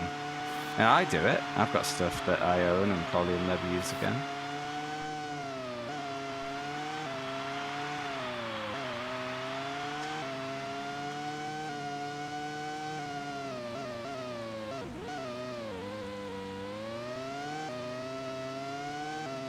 Oh, he's PlayStation DVR.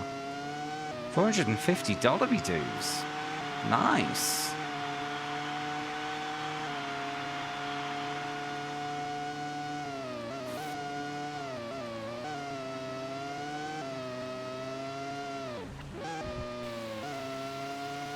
Shiny thing attract mate. I'm not sure my video game collection is going to attract many mates, you know what I mean?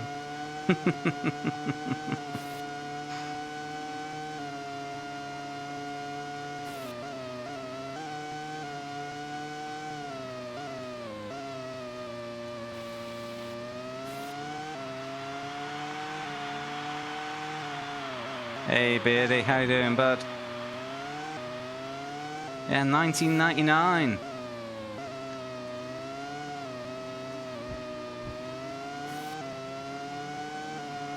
Jordan, I don't think we're ever this great again. But they genuinely, with Frentzen, could have had a title this year.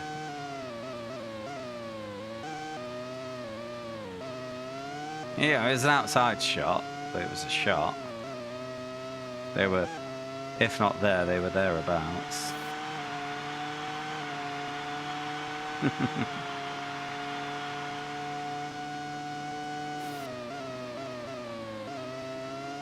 Ah, who doesn't remember Luca Badoa? Minardi, wasn't he?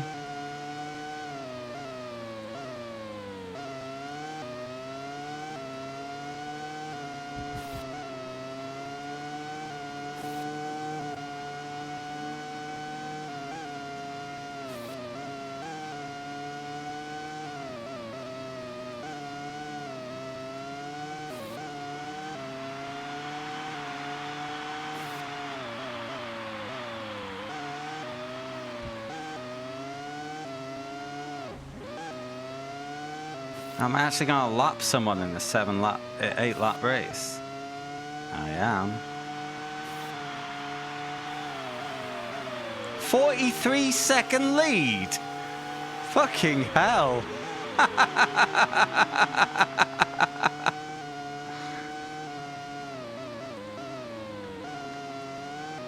That's like 6 seconds per lap.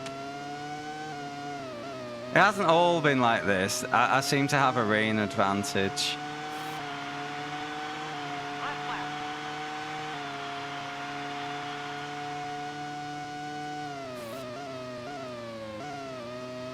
I'm sure I definitely turned it up to the harder difficulty, didn't I? But I did do a reset, so now I'm wondering, did it remember? But then qualifying, I've not been beasting that, so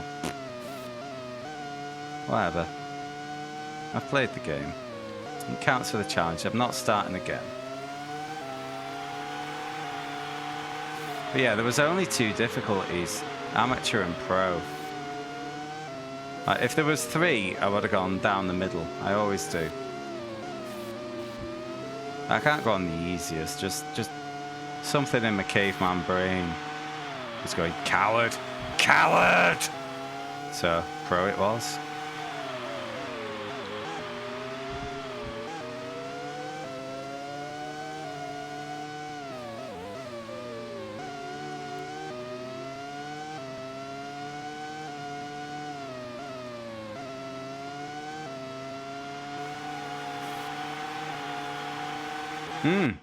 You'll notice as well when the sparks happen, there's also kind of a sound because that's the car bottoming out.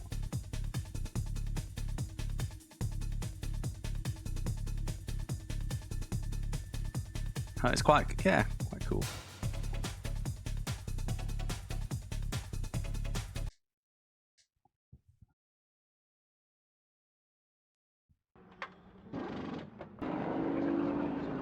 Spa. Only 4 laps for this one.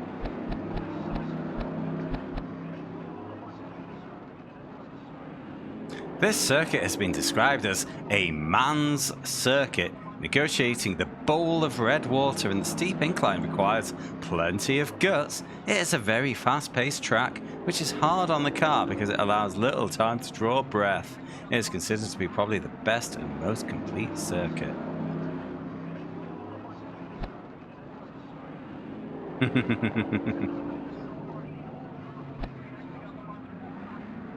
Let's have a cheeky save.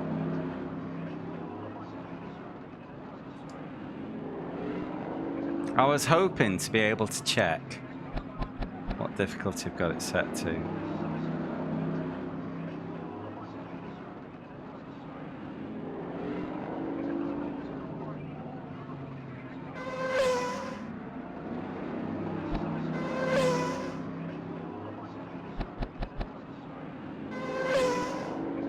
Yeah, it remembered pro, so I'm on pro. So obviously I'm incredible. It's fine. 20 quid for autographs.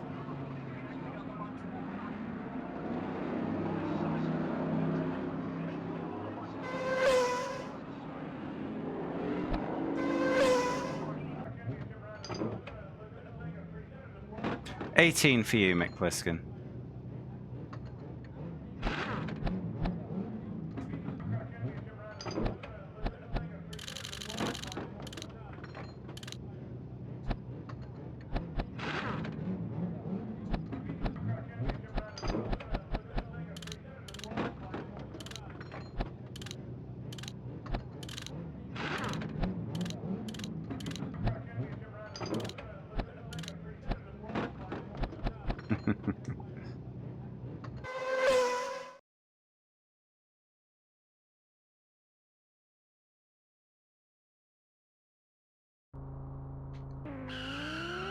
God damn this variant of Spa with the bus stop. I can never get used to it. Just because I've done so many laps on the more modern one.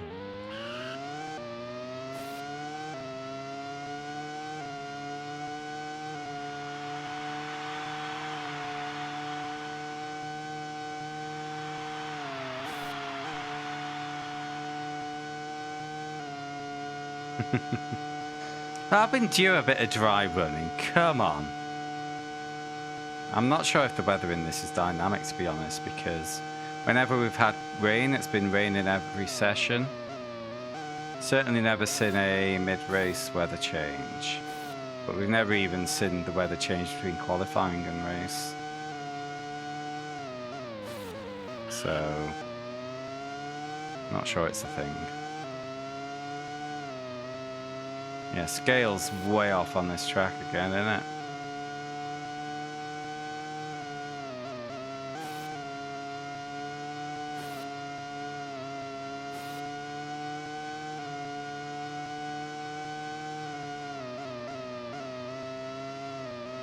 Well, at least the lefts and the rights are in the same sequence, so I know it.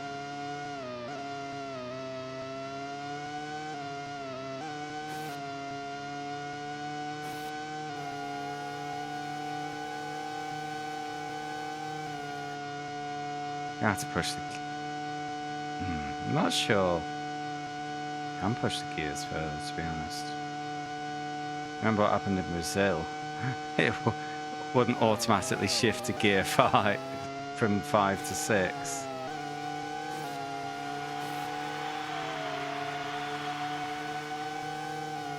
That'll do. Moving on.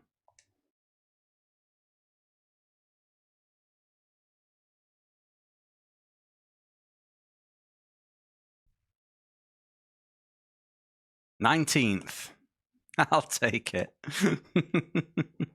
I'll nudge the gears a bit longer.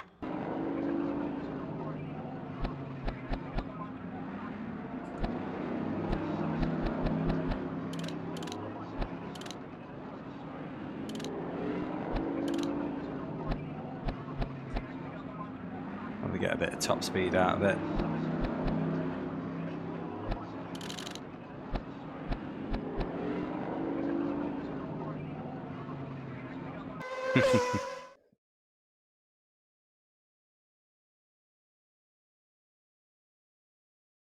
What tracks have we got left after Spa this season?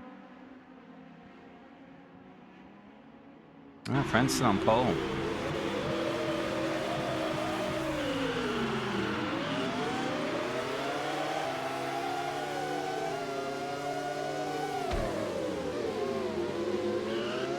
We're not at Japan yet.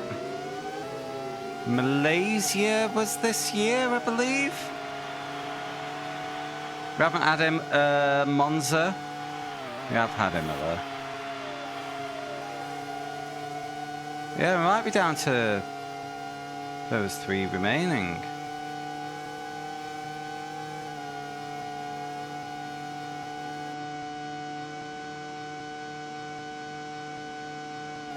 This might be a no score, actually. Straight line speed disadvantage might do me, especially with only 4 laps.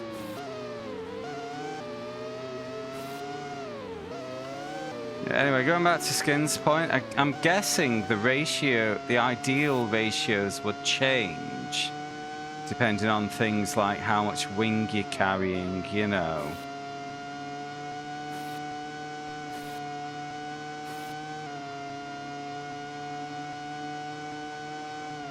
I.e., there isn't just these are the best gears, because that'll depend on your car. Oh yeah, ballpark for sure.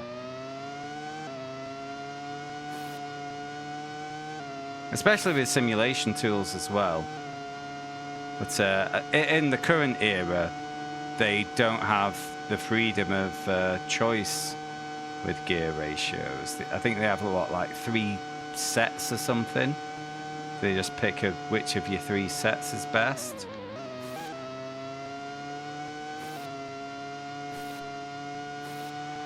But for sure, they'll have had a rough idea going in.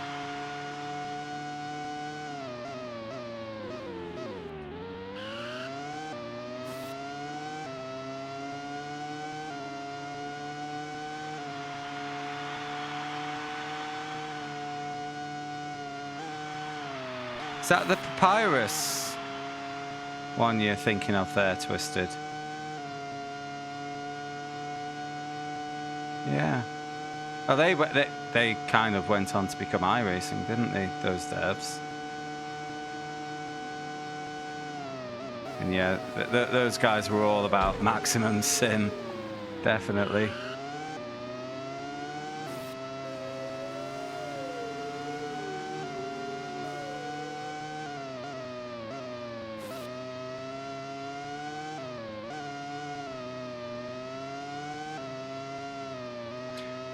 I've never played any of the Papyrus iRacing IndyCar games. Was it primarily an oval series back then?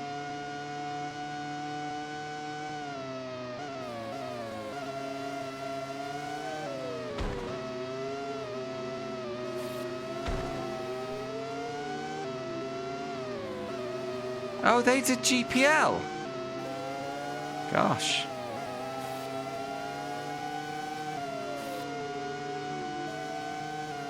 Grand Prix Legends. I said P. I said P. Evidently my stream stuttered.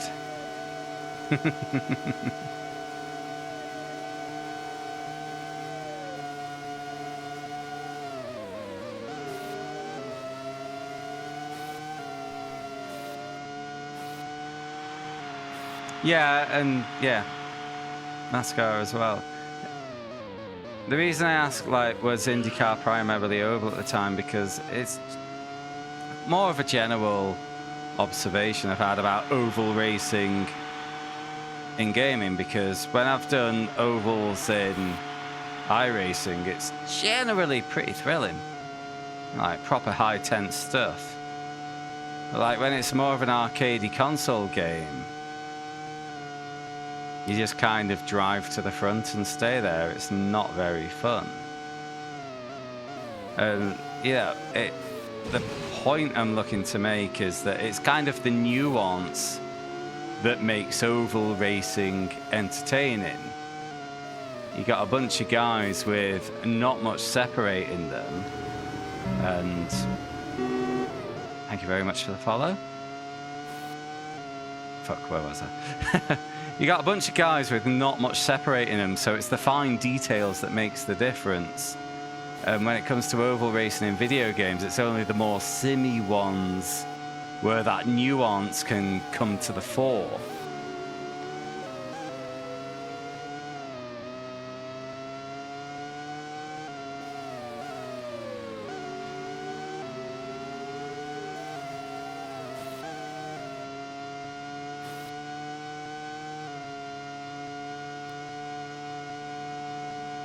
But there has been one NASCAR game in the PS1 Racing Challenge so far that I would say was a complete banger. NASCAR Heat. Because, and it actually, the reason why it's such a hit for me does kind of relate to the point I was just making. Last lap. Because, you know, 20 laps of an oval with an easy arcade handling model, not particularly fun. But what they did was, like, the main mode of the game was like lots of like little short scenario challenges. So they completely skip that issue. It's like, right, you've got to go and overtake 8 cars in 3 laps. Off you go. That's great. That's great fun. So well done to those devs.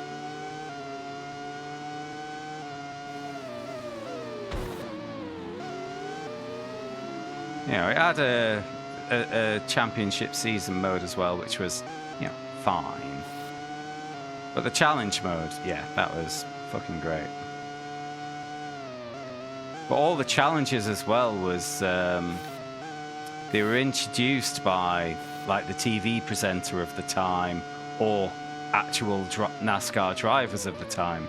Like, Dale Earnhardt was in it. It was so good. Oh, oh, oh, oh!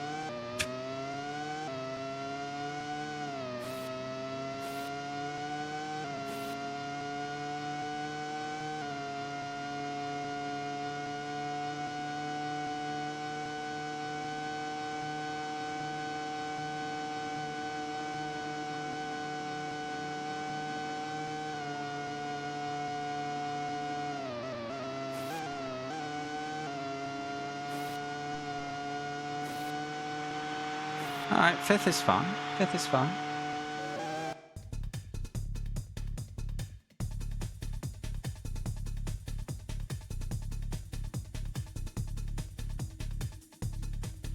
Alright.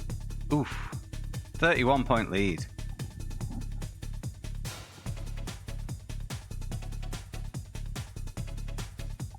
Ah, cheers, Beardy. Yeah. I completely mispronounced Beardy somehow. More importantly, top of the constructors as well. Doing the hard carry. Come on, Frentzen, keep up. What have we got next? Monza. Schedule.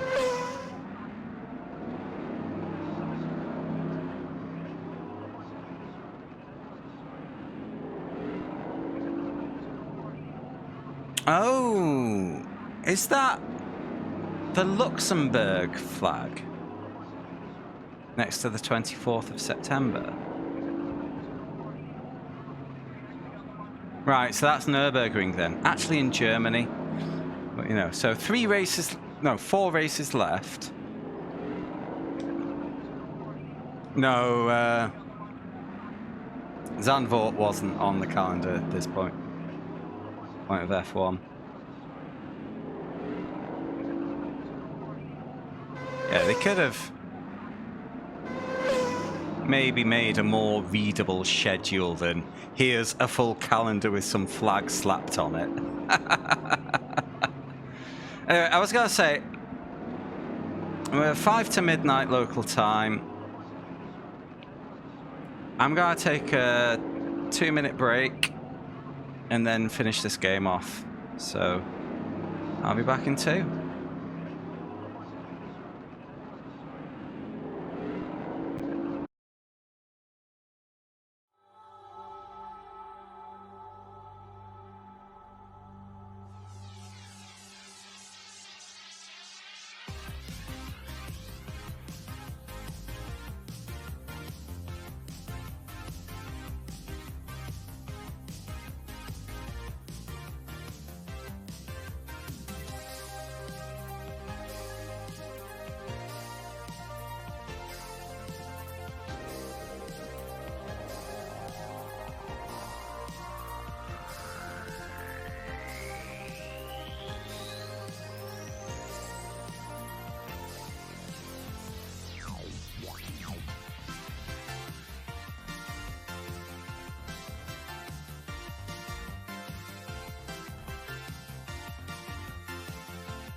Alright guys, thank you for waiting. I am in fact back.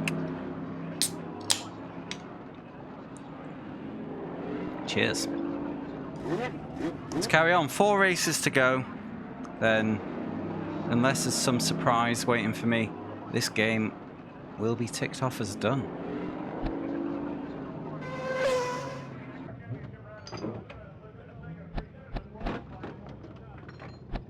I can probably start skipping qualifying, to be honest.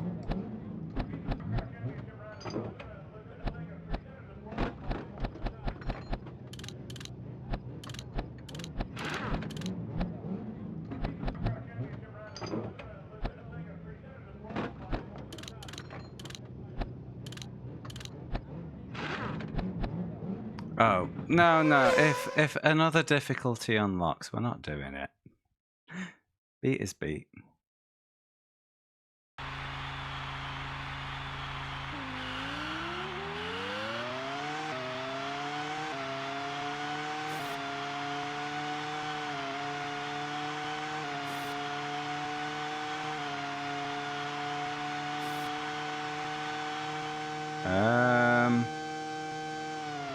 No, I'm not sure what you're referring to there.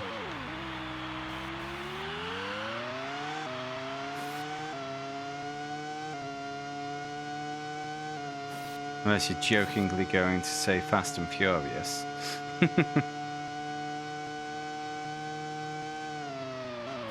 Uh-oh. Breaking point, hello?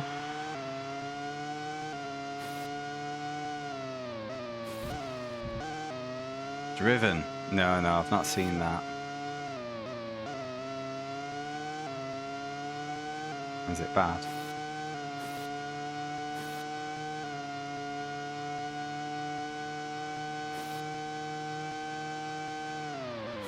Oh.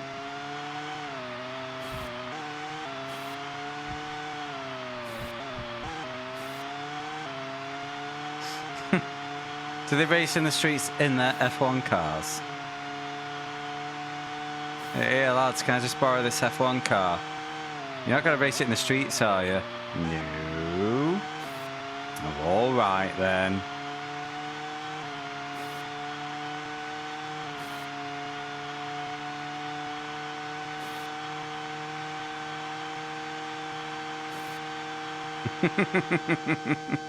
It would not end well, Beardy.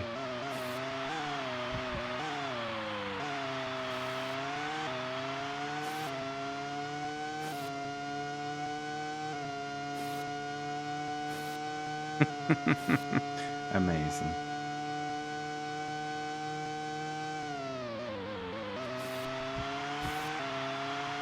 Is it a so bad it's good film, or should I just avoid it?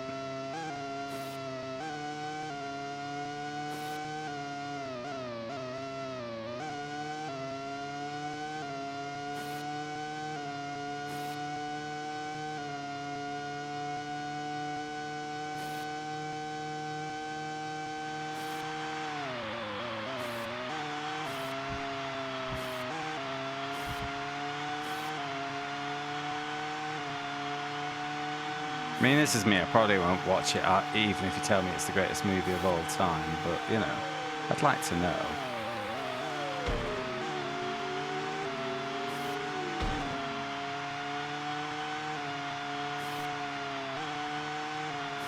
It was too stupid. So that's not a recommendation then. Yeah. Days of Thunder, that was the not Brad Pitt. Fucking Scientology boy. Tom Cruise, wasn't it? That was fucking stupid. I've seen that. My mate recommended it to me. Oh, it's like Top Gun, but with cars. I was like, no. No, it wasn't. It was rubbish.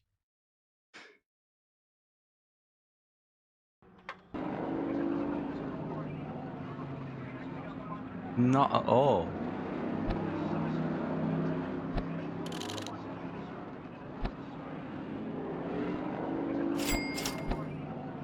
How many Formula E are there? Apparently at least 3,000, because once there was a series called Formula 3000. So obviously there must have been 3,000, right?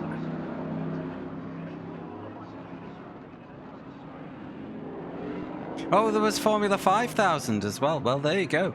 There was 5,000 formulae. Facts.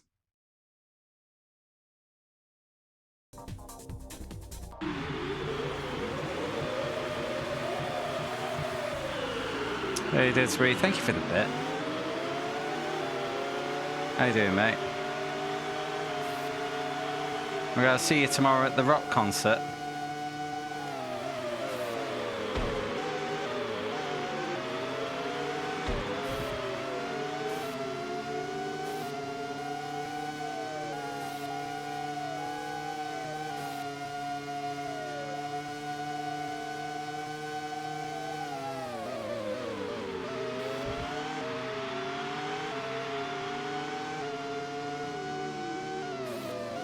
I'm sure if you're vigilant on the Twickets, you'll get one. Not that I've ever used Twickets myself.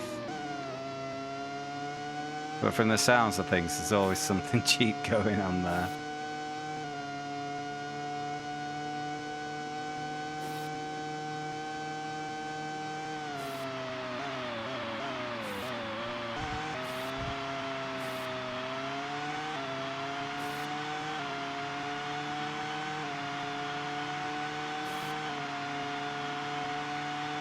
No, Hell is for Heroes.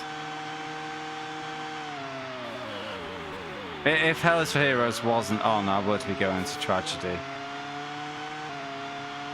I do like a bit of Tragedy. I opened for them once. Back when my silly actor was a full band and not just me.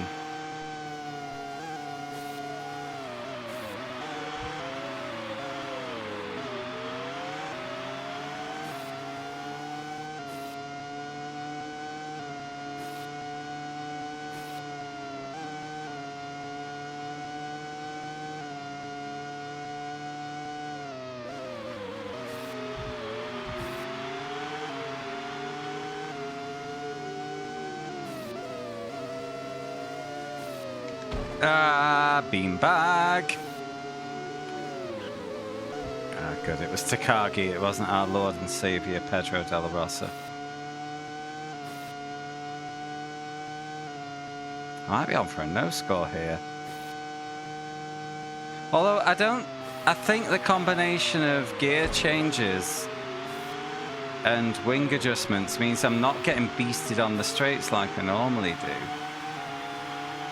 So that's nice.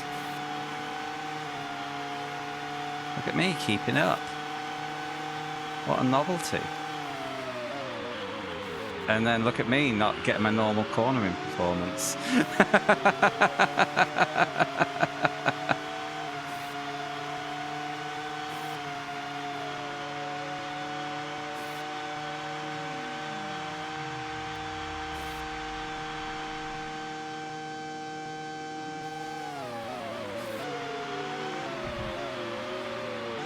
Excuse me.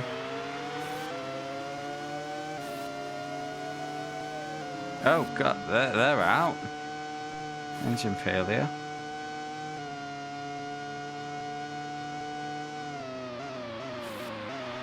Was this being the era of F1 where engine failures were common enough that PS1 video game makers felt obligated to include retirements?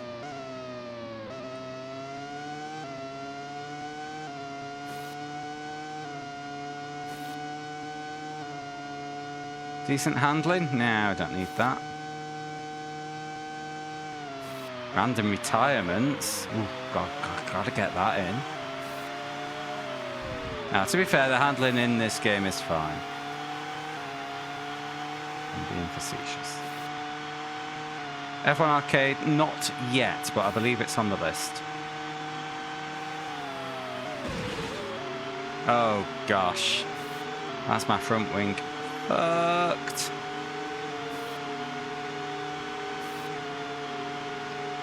Yeah, Beardy, and back then things, you know, they weren't built to last. They were built to last for a race. It's only since they started bringing in engine limits for the season that durability has been built into the engines.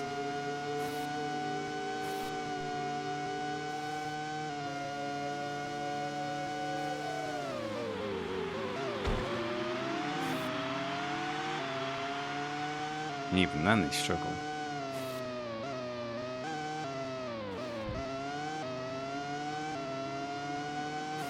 It's durable things are heavy.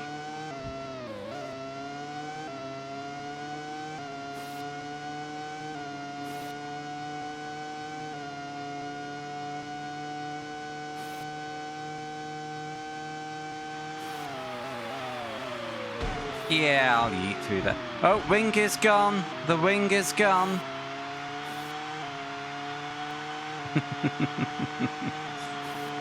Wingless. It just means I go faster. Oh, but I cannot steer for shit.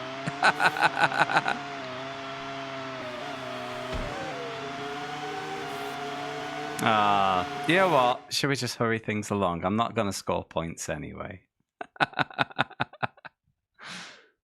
There's one lap left. I couldn't turn. Let's just move on. Let's not make a farce out of this charade. Let's call it giving the AI a fair chance. 3 races left. 10 points for a win. If I do DNF every race, Irvine has to win all 3 to win by 2 points.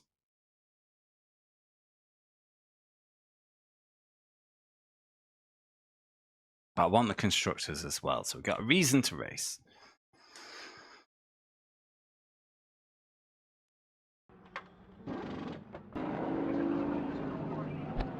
Nerby Werby. I'm not going to qualify. CBA.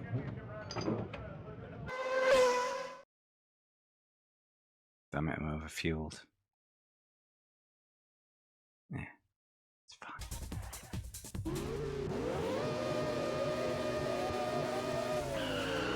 This is why I'm glad I turned off the 107% rule.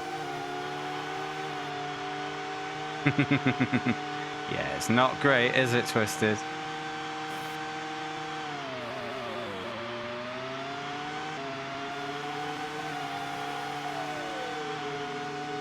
Hi, Pedro. Bye, Pedro. We will fight with all of our strength. We will have no regrets. We will win the championship.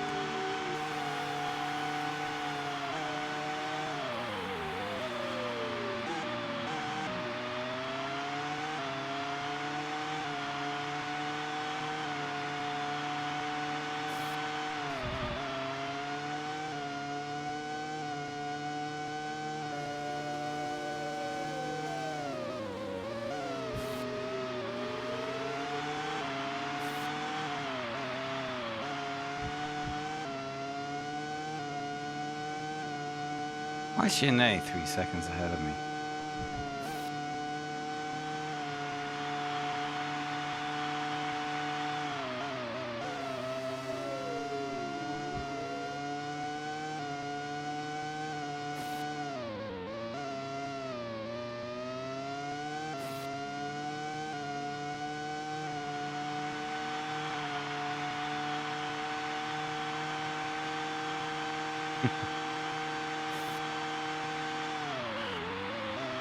Oh, is it? I didn't look at the gaps.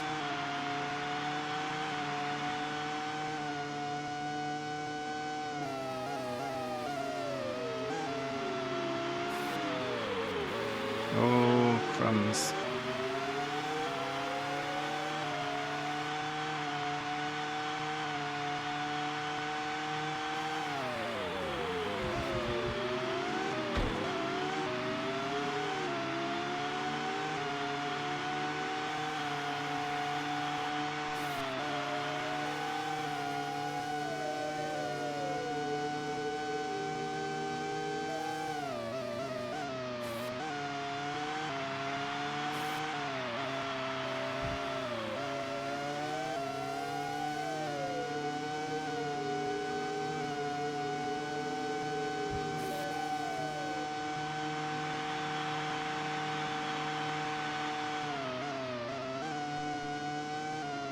Uh-oh.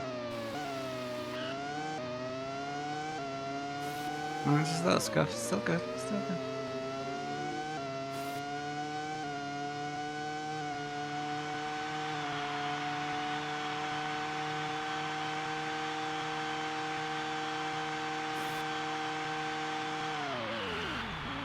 Completely missed my braking point there. Entirely on me, that one.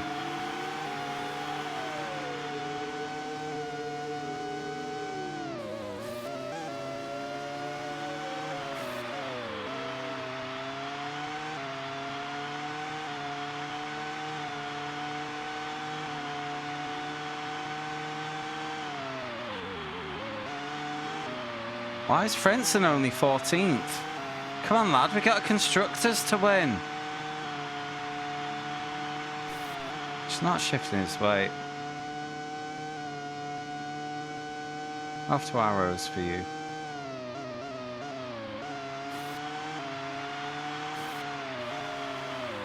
It matters to me, god damn it.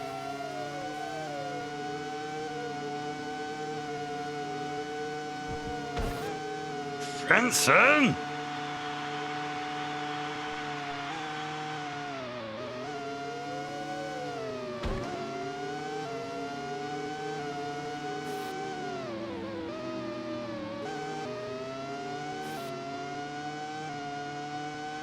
Getting sacked in the morning.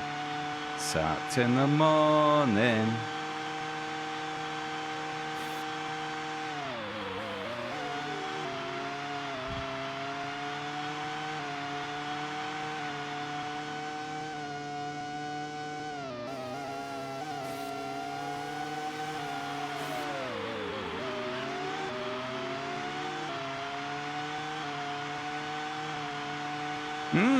Not making great progress. I need 2 points.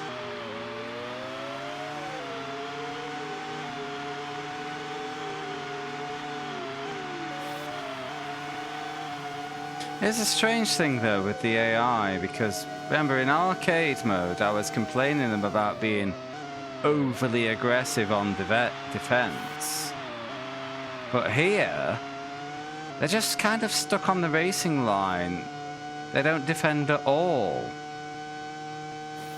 And ideally, they should have been somewhere in the middle for both game modes. So that's a shame.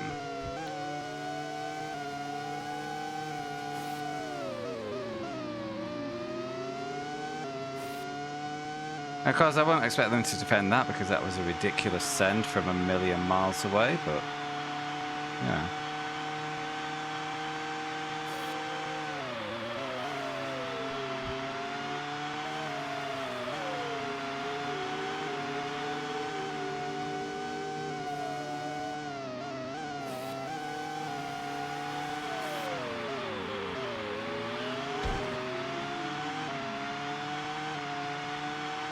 Car's fun.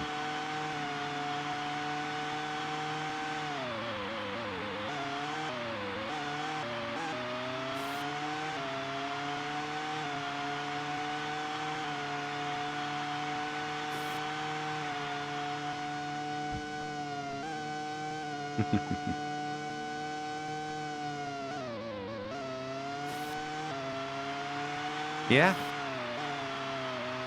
A BAR to Honda to Braun to Merc.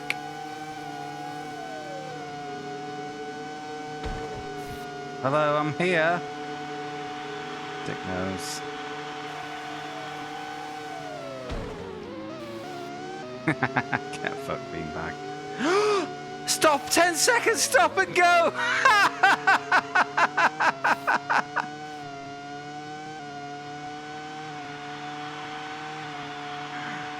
Oh, well, that's this race done. I took the hit, so I thought, you know what, I'll just do the cut. I did not know that was a feature in this game. We have just learnt.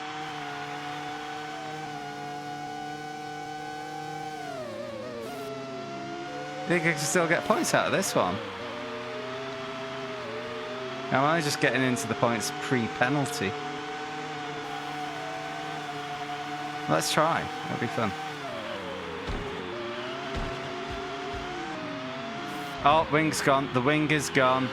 I went full aggression. It didn't pay off. Wonder if the game will allow me to do repairs and penalty in one. I doubt it.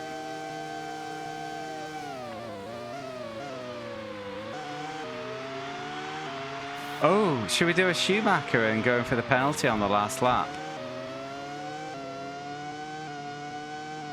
I need a very quick yes or no on this one. Do I take the penalty now or go in next lap? Next lap, okay. Let's find out what happens. Oops. I nearly wrecked the car. Left lap.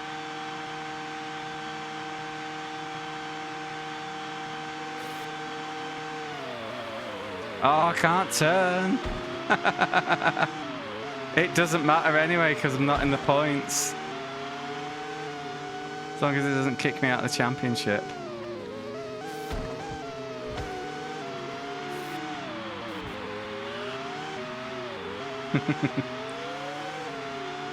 Okay. Duly noted. Irvine's retired. I'm the champion.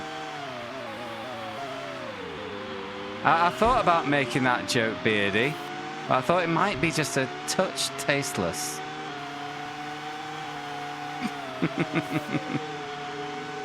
We are the champions, my friend. And we'll keep on getting stop and go penalties till the end.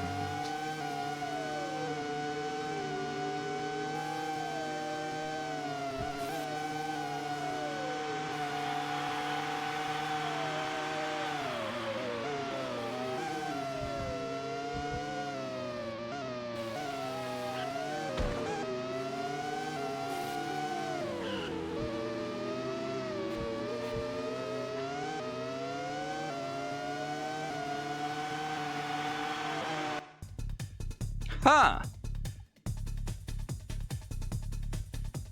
It wasn't worth any points. No, no, no.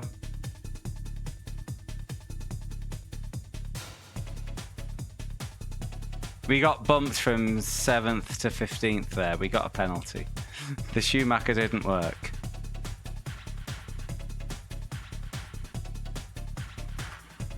But it was fun finding out. However, Irvine also didn't score, which means we are champions by default. Hooray! So shall I just skip the last two races and go to bed? Now we will finish.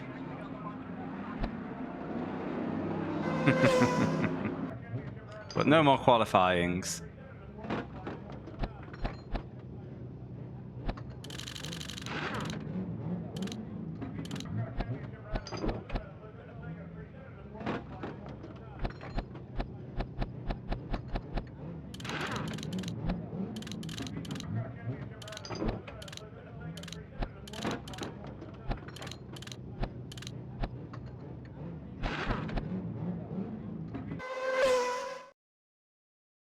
We got this, and then we're finishing with Japan.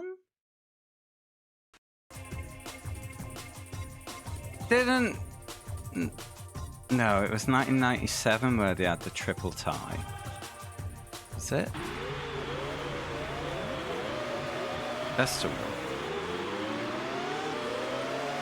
Where 3 cars set identical qualifying times.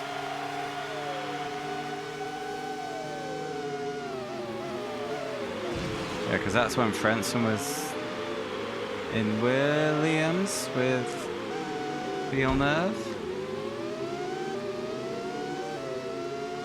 And Schumacher also set the same time.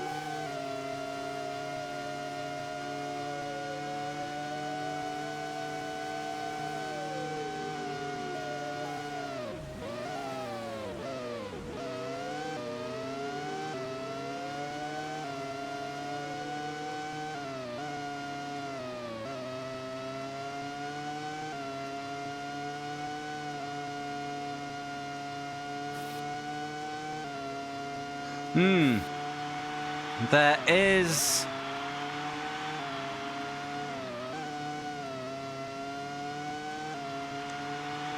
conspiracy theories that the timing computer may have bugged out that day. I don't think it did. I think it was just a freak occurrence. And it was a championship deciding weekend as well, wasn't it?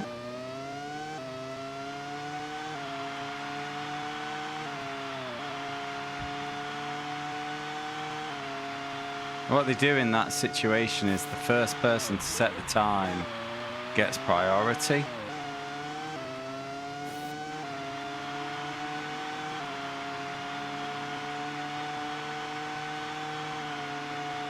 Because theoretically, well, one, it's just a nice way to do it, I guess. Also, theoretically, the track gets faster the later things go on. In normal circumstances, i.e. more rubber will get put down, it becomes grippier, and the person running last has an advantage. But there are exceptions, obvious ones being it starts fucking chucking down. Fair to say that's less than ideal.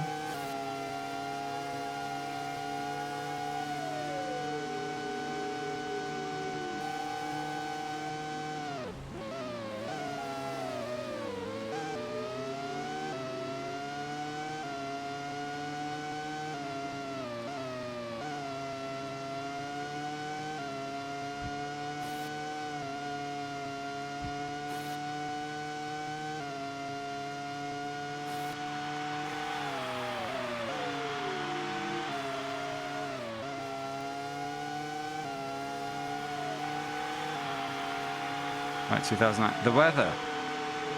Yeah, this race got called short in 2009, didn't it?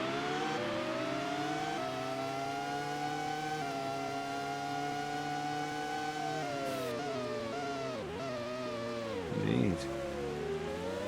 I remember watching it and then having to cut it off because I had to go to work. I was kind of relieved that there wasn't more racing. That was back when I was a sandwich artiste at Subway.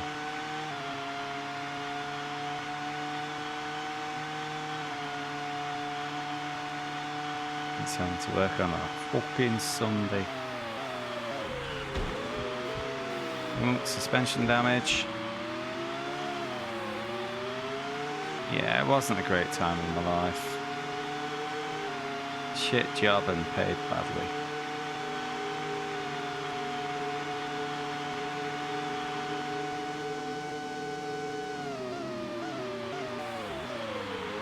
But you know, I was fresh out of university, there'd just been a big financial crash.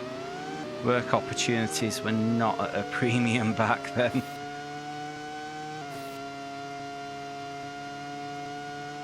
Well, I don't have to work weekends these days, Skin, that's a boon.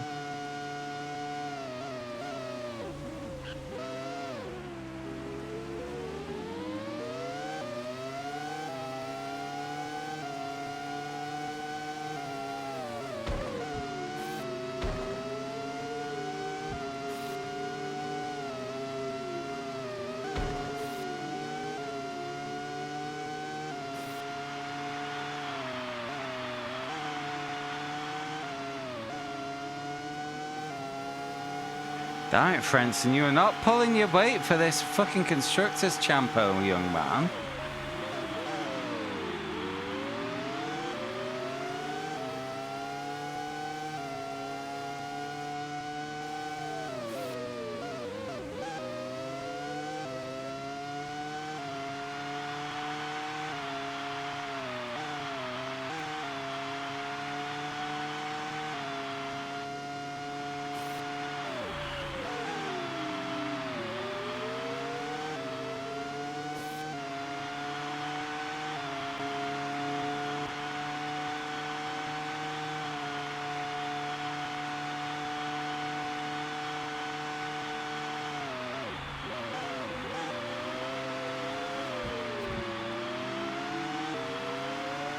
Right, points. Constructors, here we come.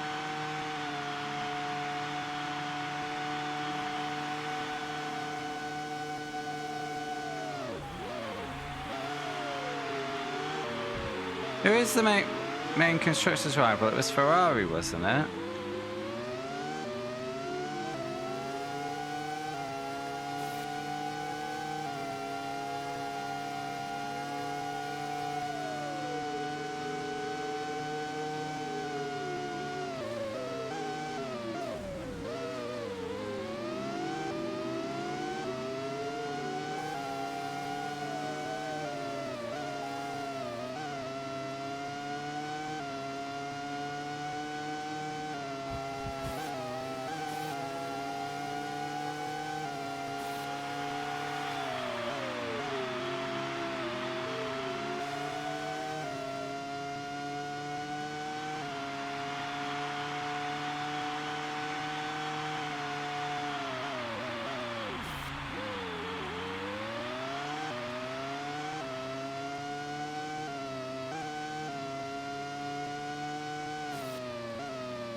It always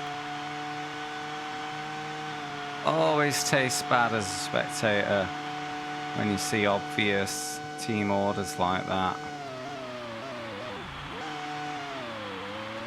Yeah.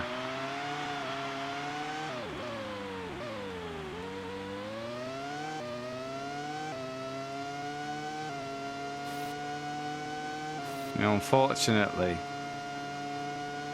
it can't be truly policed, because they did try to ban that sort of thing, and you just end up with multi-21. Yeah, rain is easy mode in this game. Exactly, so if you try and ban it, they'll still do it, just they'll try and hide it rather poorly. So may as well just have it in the open, you know. As bad as it is.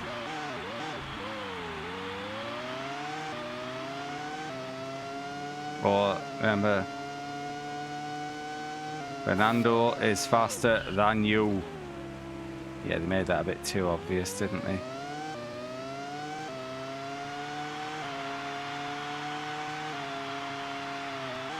Can you confirm you understood that message?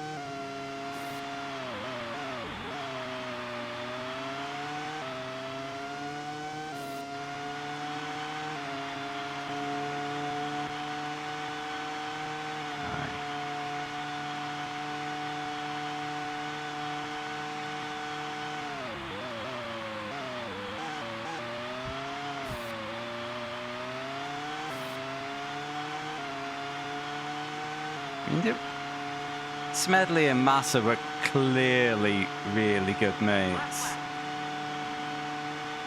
given that they both left Ferrari for Williams at the same time just so they could continue working together.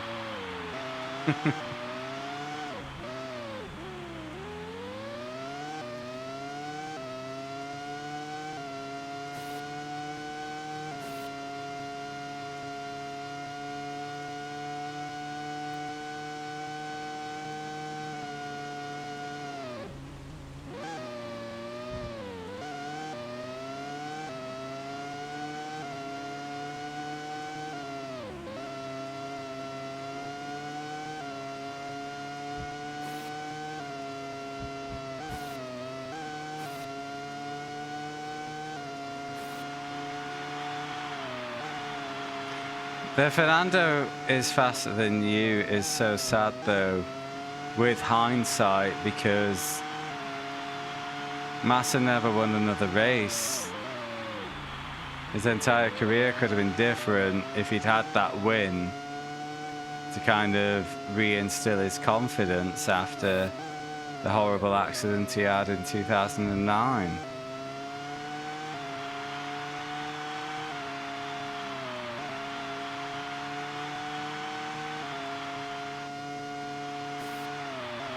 But F1's brutal. It's kind of the point. It's meant to be the pinnacle, isn't it? So, you know.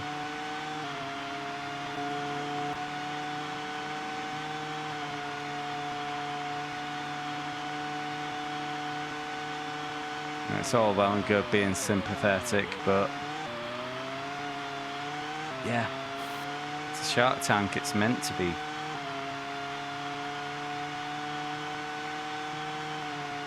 You know, there's, well, in its current form, there's 20 people a year, if there's no exceptional circumstances, that get the privilege of driving one of these cars in a race.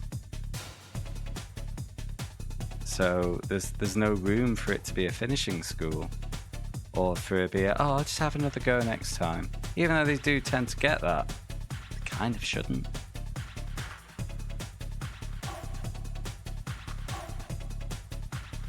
Ten-point lead in Constructo.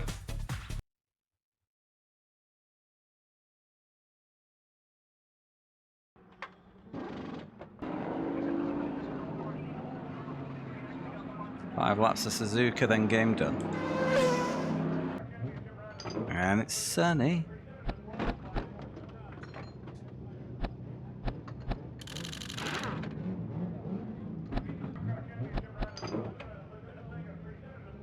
Why are the gears routinely too short?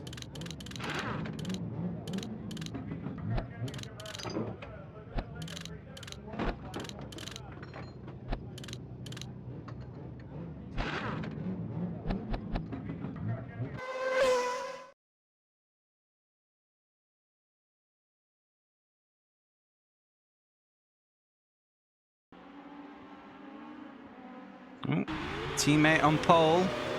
Everyone's in a Jordan sandwich.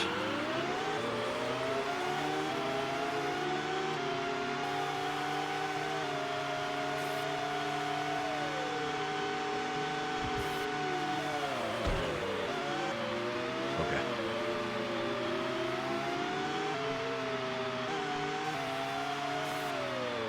Remember what happened to Damon at this Grand Prix? He had a shocker, then gave up halfway through.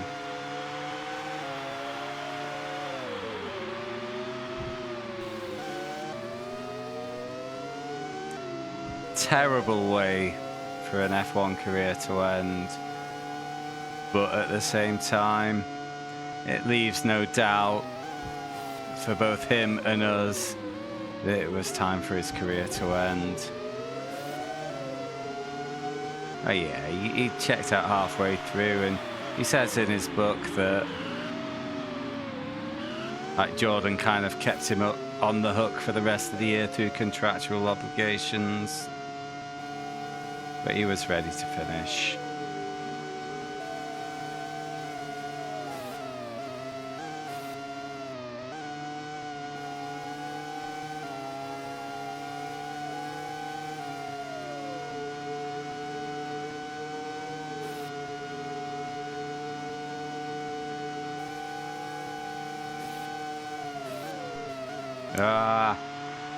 Kind of wimped out. I was worried about losing my front wing on the car ahead. So as you can see, my alternative worked out wonderfully.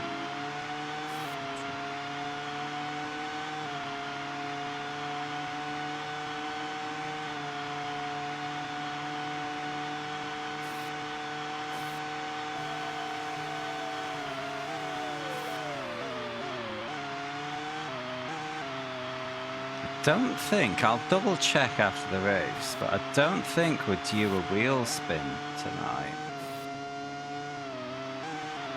Because the prize choice for the Forza Horizon 5 thing has kind of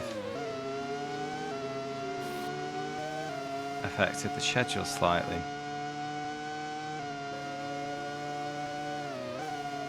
Which is a shame, we do enjoy a wheel spin.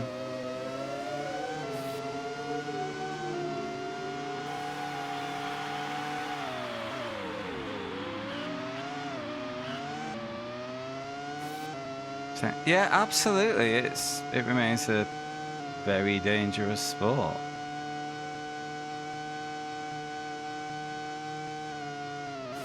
You know, if I was an F1 driver, I wouldn't want people driving who were kind of just ticking off the days until retirement.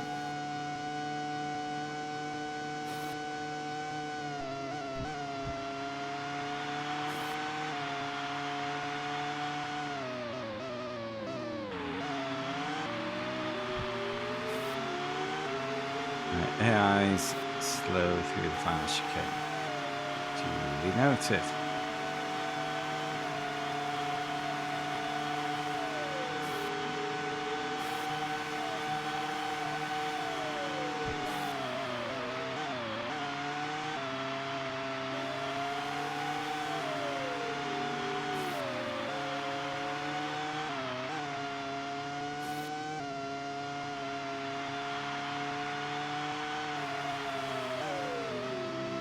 Hello, Pedro, for the last time. What a guy. What a wonderful guy.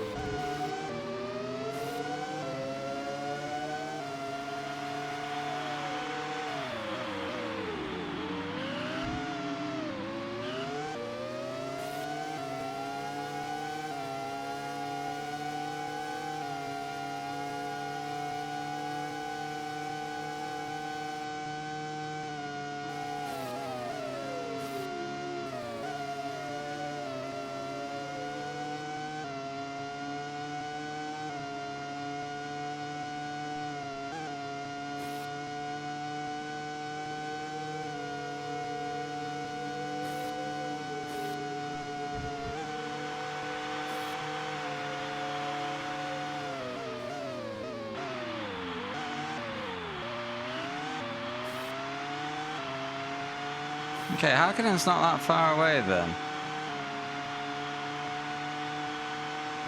Maybe 10 seconds or so.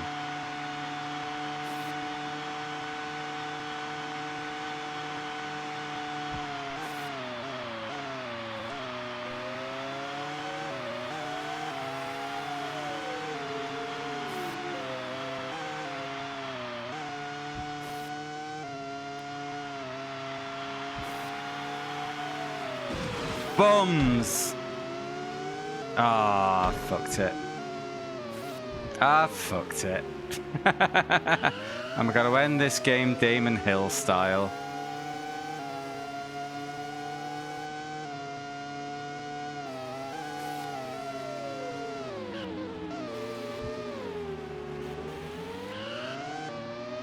Oh well. Nil point.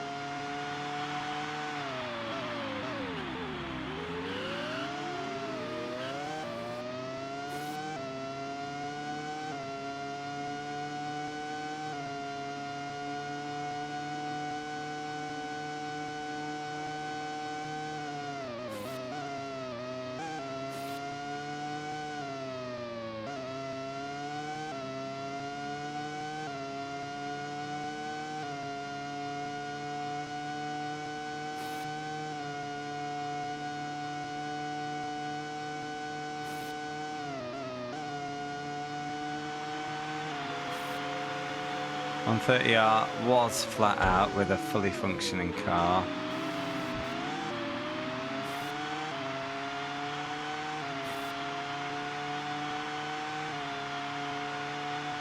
That is not the car I have.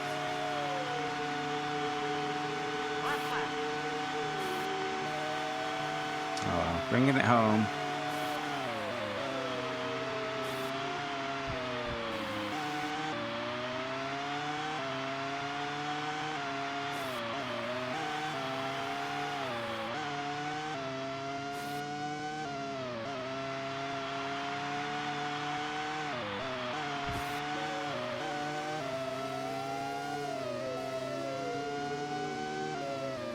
Ah!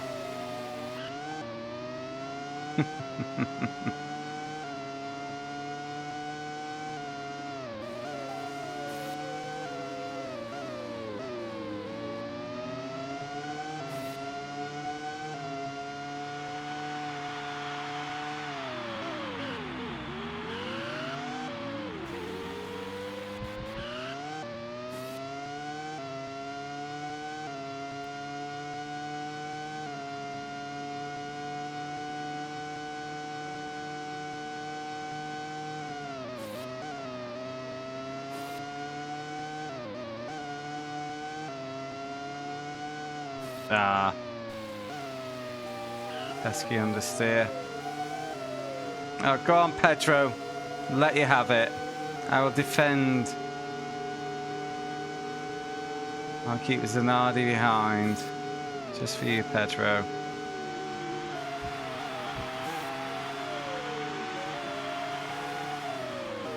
Oh.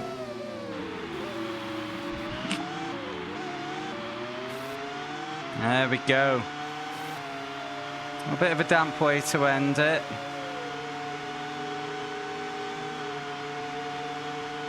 But we'd won. We were champions. It's fine. Now, one disappointment with arcade mode was that nothing happened when I'd won it. But there we go. 29-point lead. Thank you, Twisted. Oh, we've lost the constructors though. Oh well. Congratulations. That's it. Congratulations. Oh, we get an ending. Yes.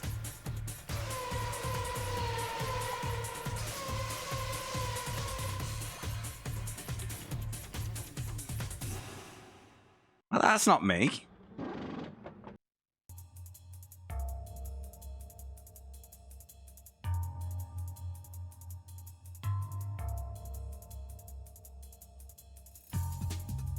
This was Chinese.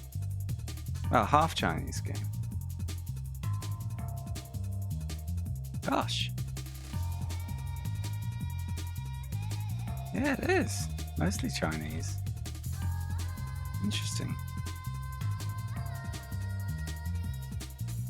No, this Ubisoft, wasn't it? Or Info... Yeah.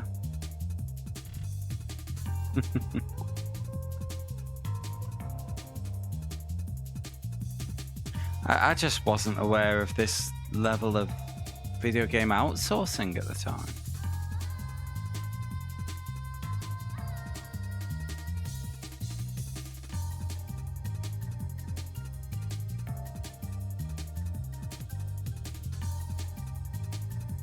Because there was one other game in the challenge that stood out for being a mostly Chinese development team, and that was Rayman Rush. What's it called? What's it called? It was recent. Yeah, Rayman Rush, which is also Ubisoft, isn't it?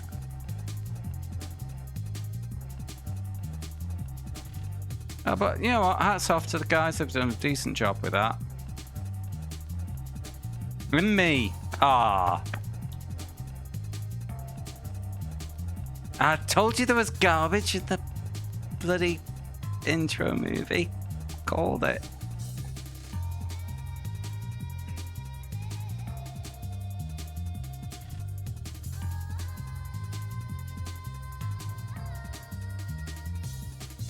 They never do.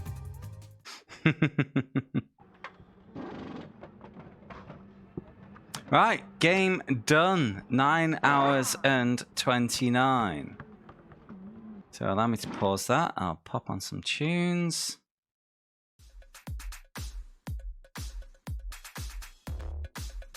There we go. I'll get my spreadsheet. I'm not going to be starting the next game tonight. It's getting on 1 AM here. But democracy check. No democracy tonight because the next open slot is 115 and that's the vote game. So, oh wait, no, I'm getting my democracies mixed up. You want to see the vote? All right, let's see the vote. So we've had 1 for 1, 2 for 2, 3 for 3. That's easy to remember. Alright, so Supercross goes up to 3. Ducati goes up to 6. Road Rash goes up to 11. 5 vote lead. But do remember, during the last vote, Roll Cage had... Yes, it was a shoe bill. Roll Cage had an even bigger lead and it got overcome by F1 Racing Championship. I'm a big fan of shoe bills. Lovely birds. There we go. 5 vote lead. It will, but Skin was informing me, I think last night, Dadson, that Ducati has the potential of being a Gran Turismo length game. And yeah, I'll take it if people vote for it. But right now, my position in life, I'd rather not.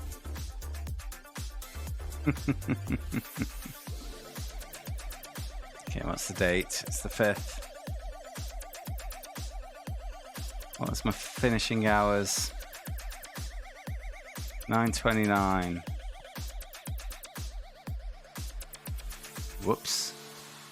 I need to highlight the correct fucking thing. 9:29.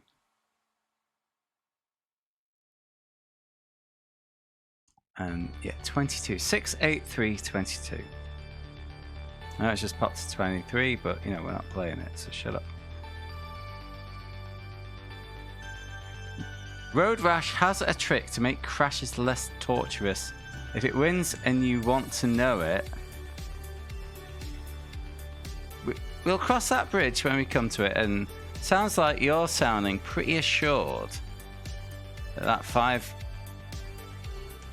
vote lead is going to convert. But I will point out that our friend Lord Shadowcaster is very diligent with his voting, and he's going for Ducati.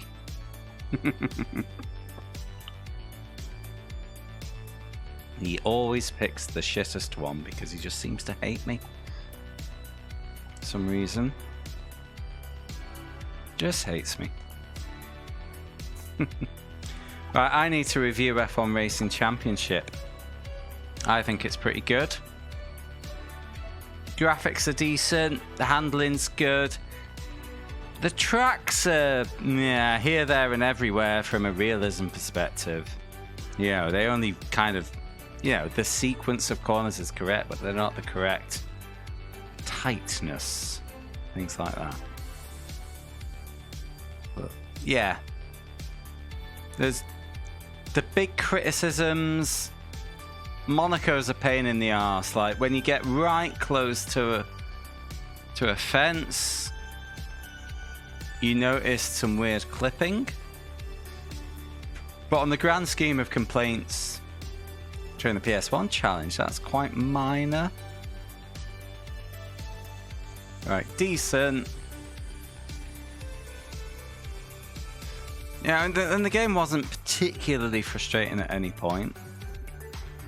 Decent, but lacks the final... What's the word I'm looking for? It's like it's just fallen slightly short of being a great game. Monaco's always a pain in the ass, yes.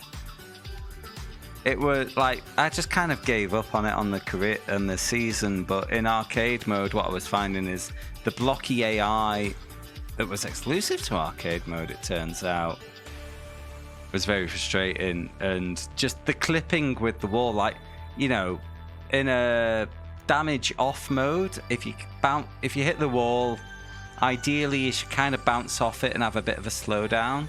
But I was just kind of clipping and getting turned round. It was pretty janky.